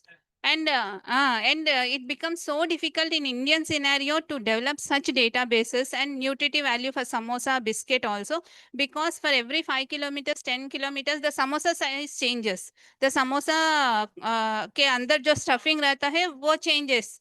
So I'll use only aloo. After 5 kilometers, I'll find aloo potato. After 5 kilometers, I'll find aloo potato beans. So so we have huge variation. So we are planning how we need to do the survey regarding that. So surely NIN in the coming years of 5 years or 10 years, it will have a module for the databases for the cooked recipes also, region specific. So, and you need to ask about the outside food also. For example, samosa. Samosa कितना लाए थे madam? 8. कितना कितना खाए थे? 2 खाए थे.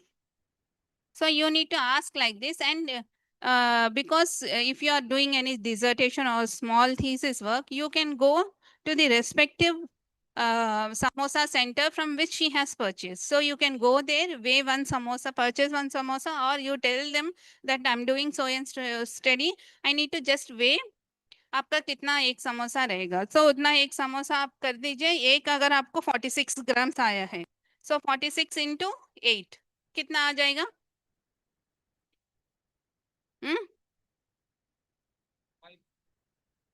46 into 8. 384. So 384 will be the raw amount. So simple we'll do by biscuit. तो कितना बिस्किट खाए थे? आप कितने खाए थे? 2. आपके हस्बैंड ने? 2. बेटी ने? नहीं खाए. नहीं खाए. बेटे ने? नहीं खाए. 4 डाल देंगे. Okay, 4, 5, 6, 7, 8. Total is 8 biscuits. Now you can check marigold. जैसे हम खुद याद नहीं रहता है कि हमने कितना खाया. Sir, only yesterday's we are asking. So yesterday's recall आप थोड़ा brush up करेंगे, थोड़ा 5 मिनट आपको बिठा के नहीं इसके बाद ये खाए you can recall easily. 2 की 3 की 4 खा सकते, 50 नहीं खा सकते, 10 नहीं खा सकते, 20 नहीं खा सकते.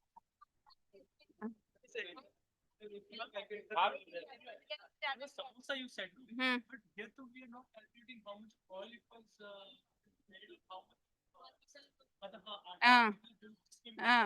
वो हम लोग कैलकुलेट नहीं कर सकते हैं sir. That's why you need to have the database, और वो समोसा वेंडर के पास जाके आपको करना पड़ेगा. So usually for marigold biscuit and everything, usually all these packed biscuits as per FSSI norms, usually it will be 5 grams. So 5 rupees packet में usually they'll be having some 5 biscuits or 10 biscuits. So that many grams divided by that many number, that will give you grams. So 5 8s are, so 40 grams. Okay, ऐसा आपको estimate करना पड़ेगा. I hope this is clear for you.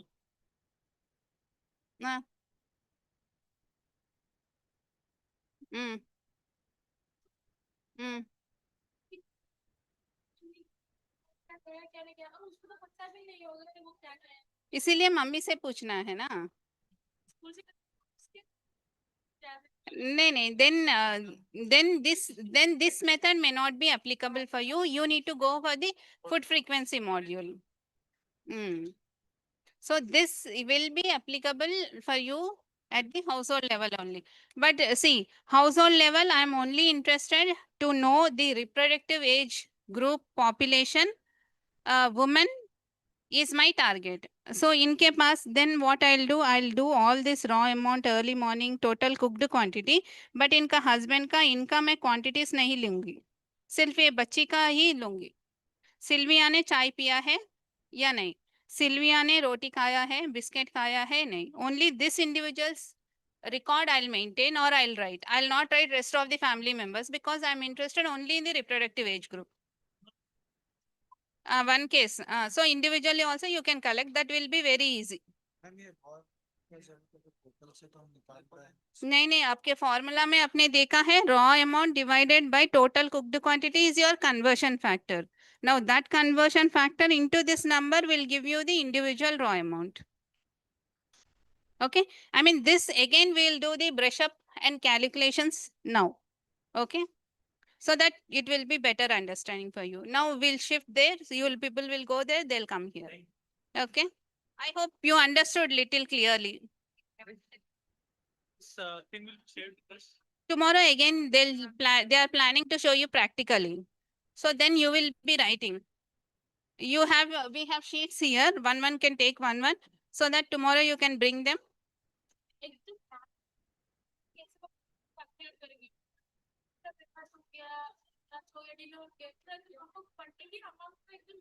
हाँ, वो formula के साथ करने के बाद आपको टोटल ये रेसिपी में शुगर मुझे अभी प्रभा मैडम को इसमें शुगर 5 ग्राम आए, इवनिंग शुगर में सम 7 ग्राम्स आए, तो टोटल उनका पर डे शुगर इंटेक कितना हो गया? 7 + 5 12. सो 12 ग्राम्स को आपको न्यूट्रिटिव वैल्यू निकालना पड़ेगा.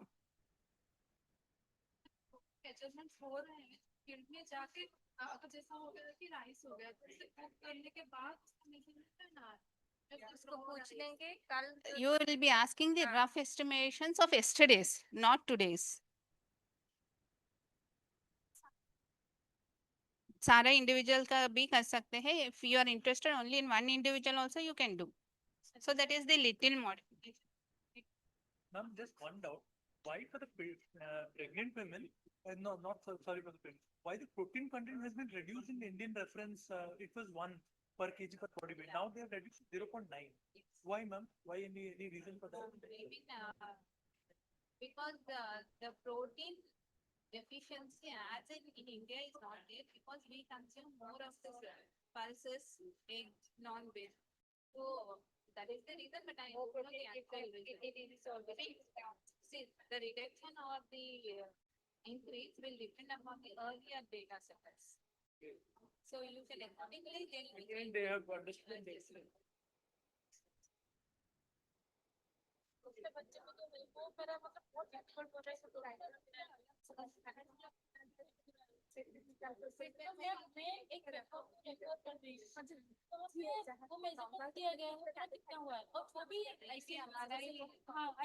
रिलेट करके मैं इस पेपर को फॉलो करूंगा. मैं इस पेपर को फॉलो करूंगा और ये इंडिया टच करके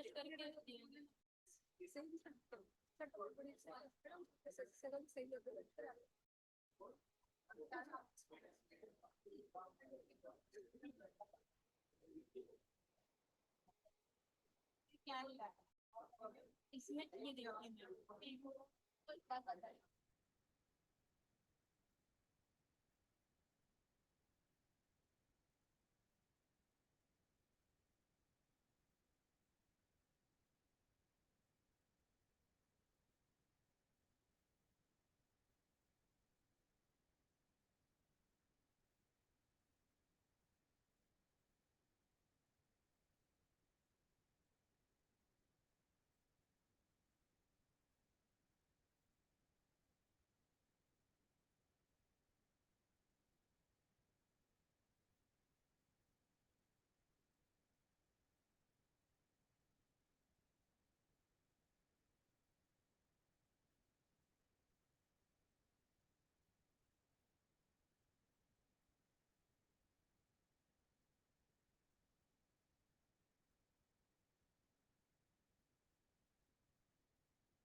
Those who are doing anthropometric experiments can shift to the nutrition one, and vice versa, reverse.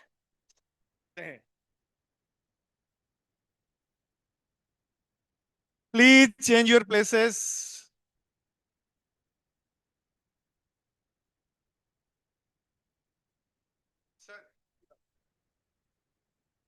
See, those who have done anthropometry now, please go with the diet. आप कहाँ?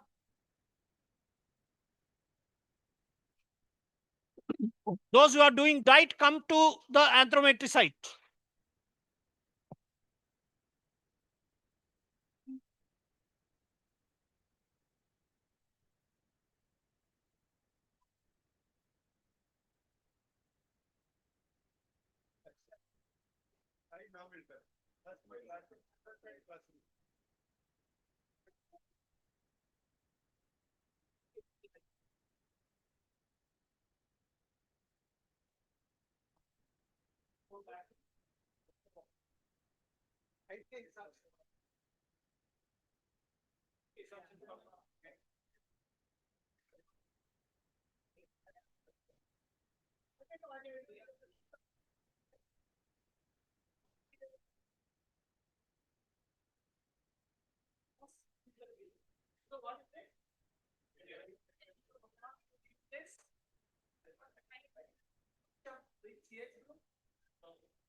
So we'll be taking the height of the subject using the stereo.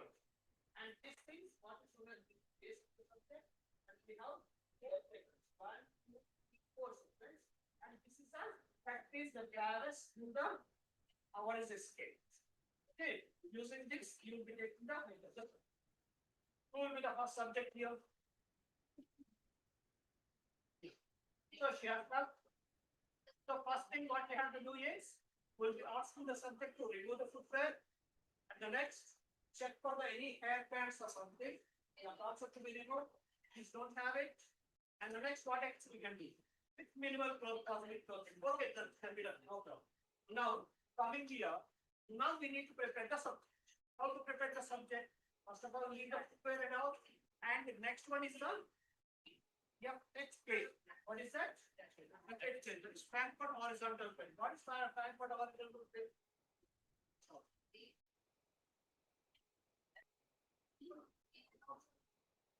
So this is a tragus of the concept. See, all of you can see this. This is a tragus of the. This is a tragus. Okay. And this is the orbital margin. This comes. Sir, we can use this so that it will be visible. No, I don't think so. I'm.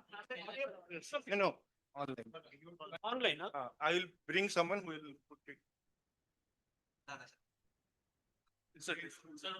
Yeah. Or even we have the mic also. Okay, let it. So this is what?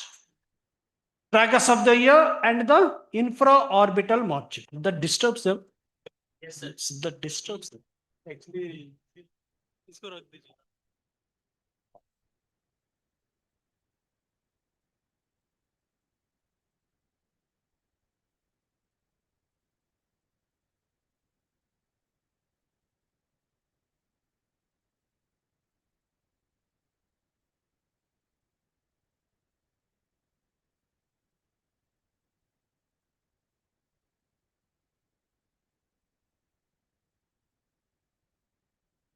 Hello, check.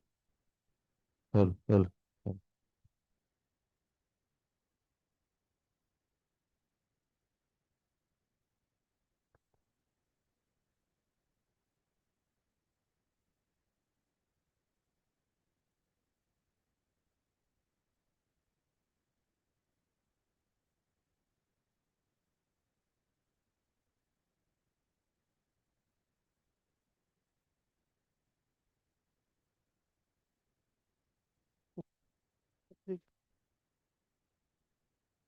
it's on now.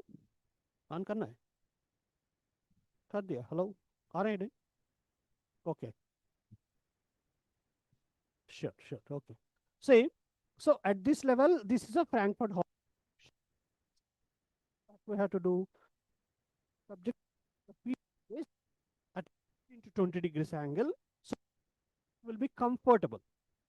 Go on to the madam. You go on to that, and to touch foot. I mean the instrument, and heels has to touch.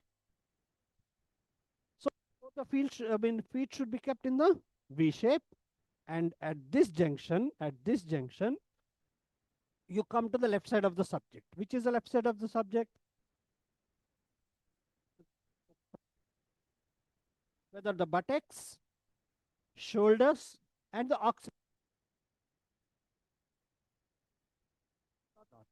Is it a? Yeah, I mean, check. Now, this level, come to subject. Don't touch the subject. Come to the subject and adjust the head to the Frankfurt horizontal position like this. Now she is straight. The left side, and I'm repeating, and touching the subject. What is the reading? 158 points. Okay.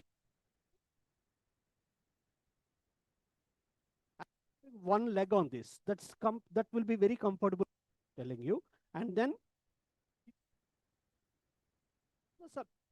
back up and ask the subject to breathe. Breathe up. Yeah, दबा के पकड़ना 1 minute. दबा के पकड़ना. Then touch the vertex. अभी कितना है? 150 almost. What? 3 or something. So the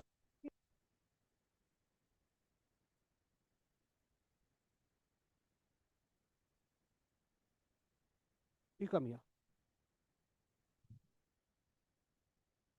The procedure, what I told you.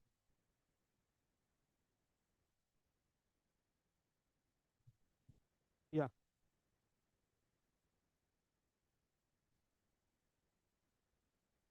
Both the hands should be kept.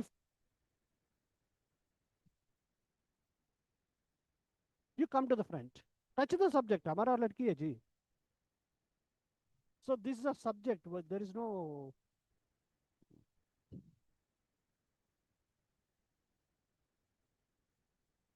Yes. Just when touch the vertex. वो हाथ से इसको छोड़ दीजिए. ये हाथ से कर लीजिए. हाँ. How much you got?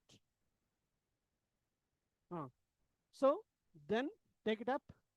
Remember that reading. Take the chin in your hand. Yes. No, wait ma. Ask the subject to take the full breath. इसको दबाना है.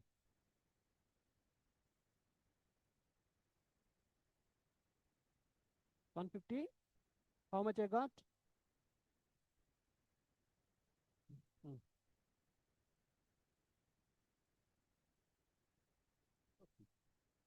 Can you now when you are leaving now this should come up. Then only the subject can freely come out. Come on.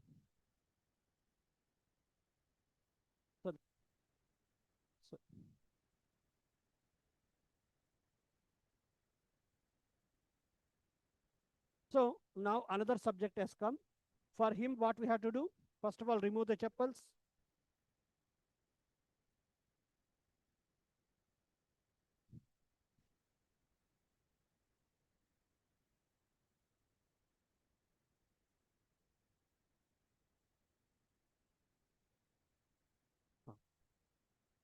Take the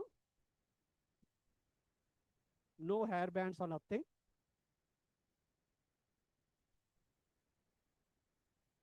What we are missing here is little plane. So when the subject is should come, this line should come above the nose. When, so this sagittal plane also to be maintained at the same time. Now the hands are down. You kept the feet. So keep it back. I mean, पीछे जाइए थोड़ा सा और सीधा FH plane कर लिया. वैसे and then came to the left side of the subject. Vertex. How much? Yeah. Now I kept my leg here. Take the full. One. Come on, you also. So this side. Repeat.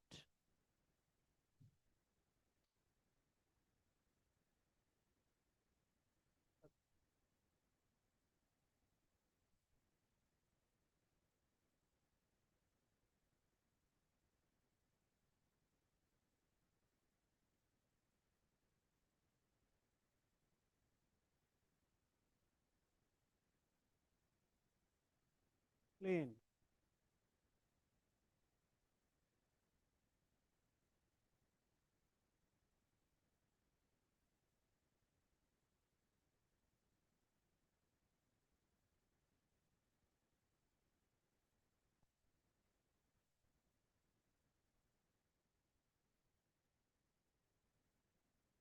See, you are telling orbital protuberance will not touch here.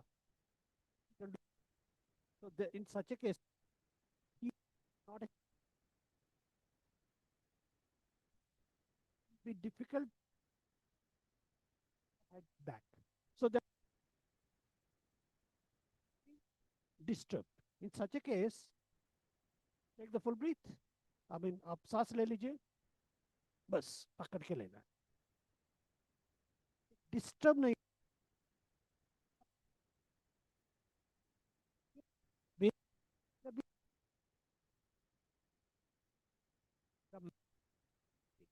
At any cost. Okay, this is the height taking. Any doubts on this? No means. Okay? Oh. Then what to do? अरे एक तो stool लगा दो जी. You know what happens? See, anthropologist should be somewhat tall. Should be somewhat tall. Good thing, one has to be taller to take the heights. But क्या करेंगे? Anybody wants to repeat? No, girls are coming. You आपका हो गया नहीं?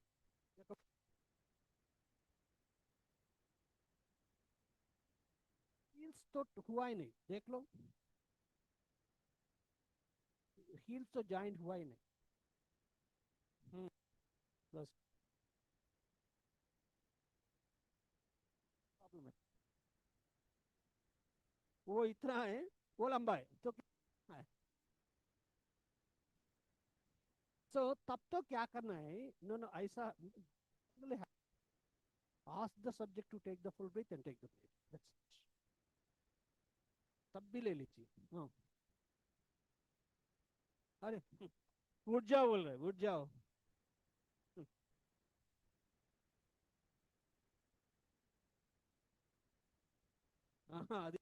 So now the same thing we are getting also 165. No, that's something. That's it. You do one thing, both. You come up. You take as a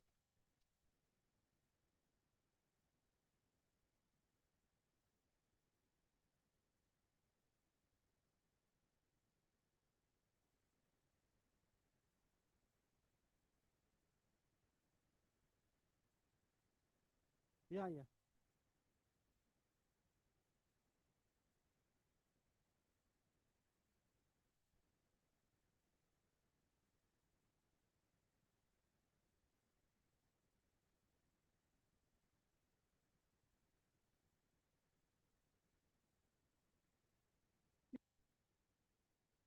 I know. पकड़ लो.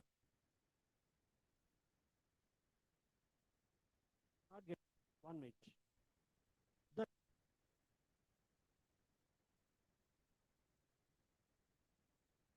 The one point. Come here. Take the full breath. That's good. 146.4 is my reading. Very good. Tali अच्छा है. So no, she needs short subjects. No, she can you do this? So you placements you can check there. We will go with the MUSC, mid upper arm circumference. Take the tape. Tape.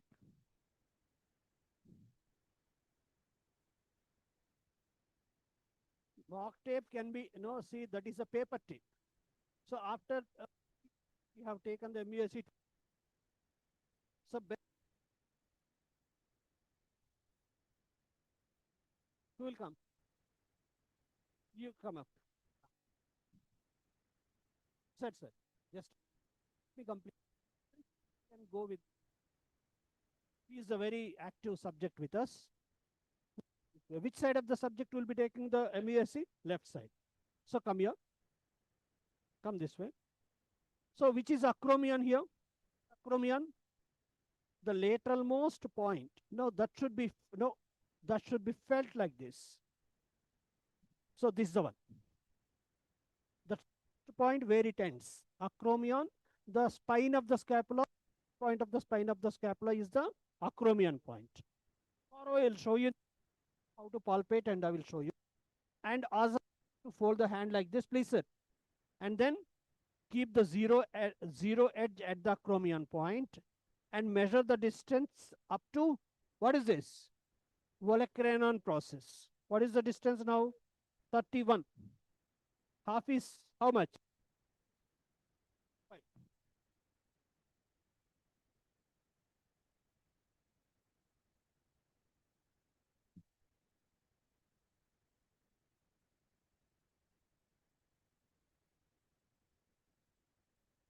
5.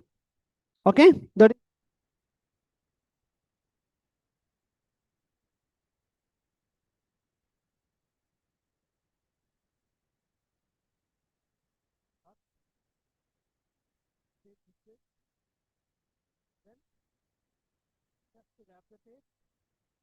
check for the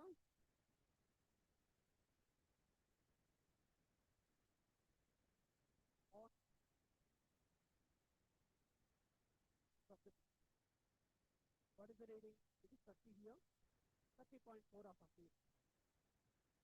Okay, it's having a reversal dimensions, centimeters of the earth and meters of the earth. Okay, this is the way you are doing. Okay, then this is what? Mid upper arm circumference. From where you will be taking?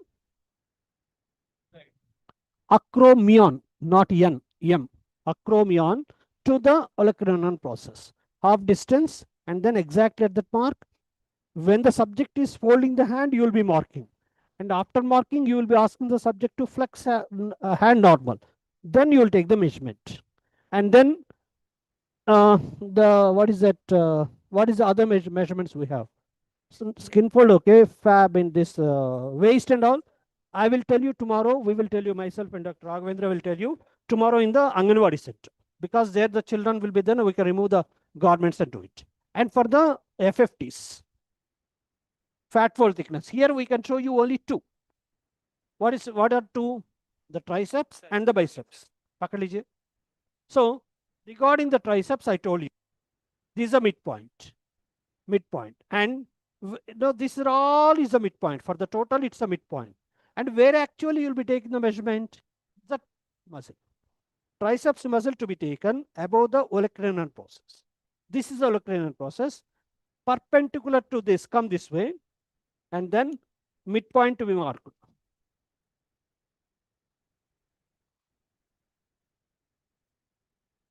Okay, this line and this line where it meets with the, you will be taking the triceps. And take the pinch. So when you take the pinch exactly at the mark, you can't. That's why what we suggest, take the pinch above the mark and apply the instrument. Come this way, sir. This way.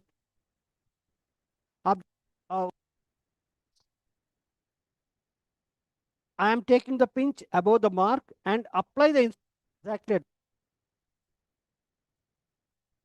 How much is reading? 30, 29.6. Okay, like this. And one more thing is, this is having internal pinch, apply the instrument, read the reading, and remove the instrument, and then leave the pinch. Otherwise, what will happen? It will hurt the subject. Sir, unchandi, will chestaru. Okay, na? This is what? Triceps. And pakad. And for the bicep, the same line, come here, you get it here, and above the cubital fossa. This is the cubital.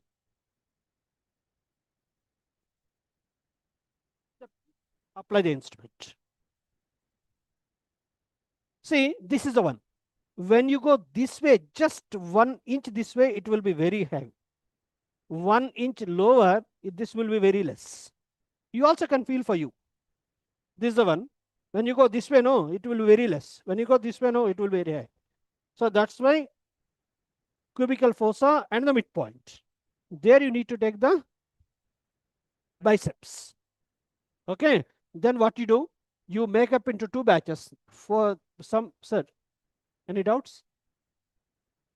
3. Yeah. There also weight. No, so sorry. Weighing machine la लीजिए.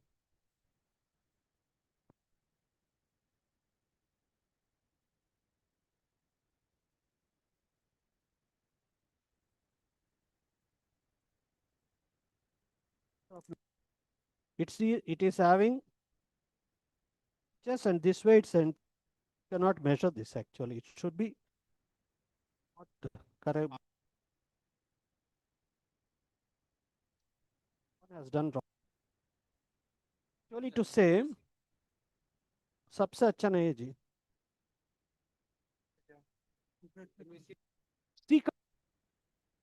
Caeca tapes हमारे पास है. हाँ, that will be very good ones.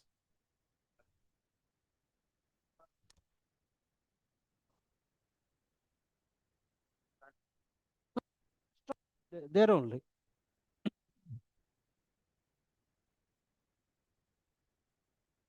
Inches में दिखाता है वो, centimetres में नहीं दिखता है. हाँ, what happened? Where is the? But what is it? The weighing scale, the BAS scale.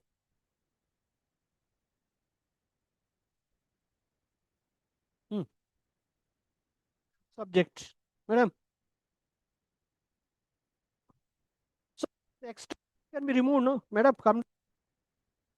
ID card, scarf, phone, which can be removed. Phone कहाँ है? नहीं है. अरे वाह.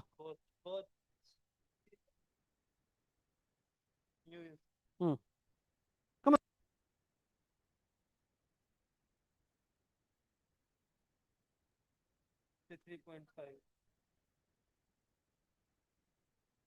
Okay, but this is a BAS scale also. I don't think whether it's working or not.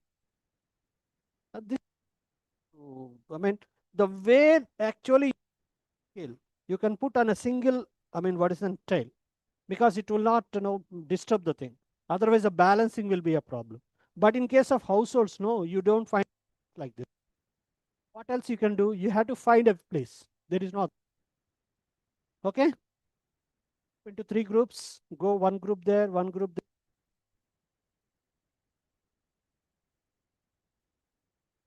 You practice only, practice.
Hello? No, yaar. Can you people assemble for 10 minutes? All of you, please be seated for 10 minutes.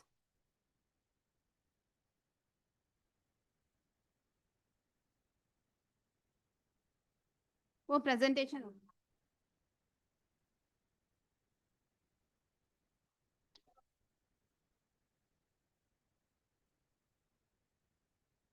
ये लेके जा रही है madam.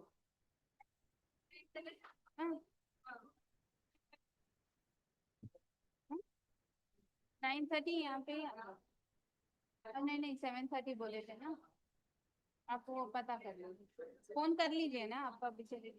फिर traffic. हाँ 6 o'clock है. तो वो लोग भी 4 बजे निकल जाएंगे.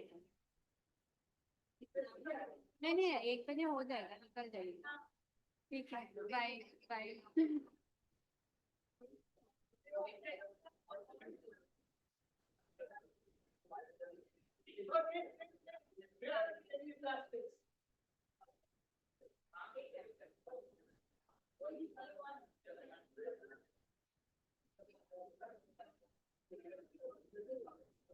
वो सेकंड वाला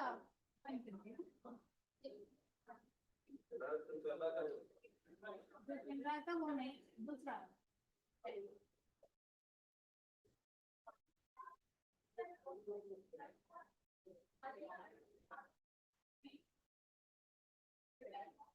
I hope you got a gist of the diet survey, 24-hour recall diet survey, how we take the information or how we collect the information, right?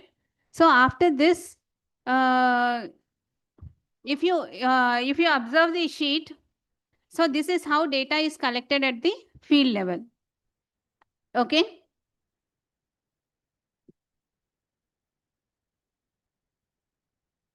So after the data collection, you need to go for the data analysis. Now for going for the data analysis, you need the process called as data cleaning. Okay. As I told you, 359 grams of rice was used in today's diet. But I have the writing error as 359 grams. So that my data entry operator read it as 3959. Okay. So that has become more. That means per person, the calories itself is coming up to some 2000, 5000 kilocalories. So which is not possible, at least for the sedentary person.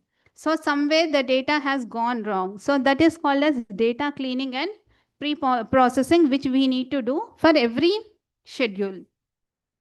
Then quantification of foods, like samosa ka hamare paas nahi hai. So that exact quantity of that samosa will weigh how much. You need to have that data before going for the analysis. And you need to have the diet accuracy, comparison with dietary guidelines and reporting. So I think you have heard about this terminology. Okay, that is RDA is recommended dietary allowances, and EAR is the estimated average requirements, and TUL is the tolerable upper limit. Now coming to the RDA, it is the 97.5 percentile value they have taken to estimate the RDA. Now at the population level, we at the larger studies, we compare our data with the EAR value.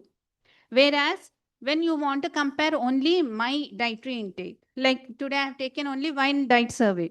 So all the 4 individuals' data I'll be comparing with their respective recommendations. Then you need to take the RDA.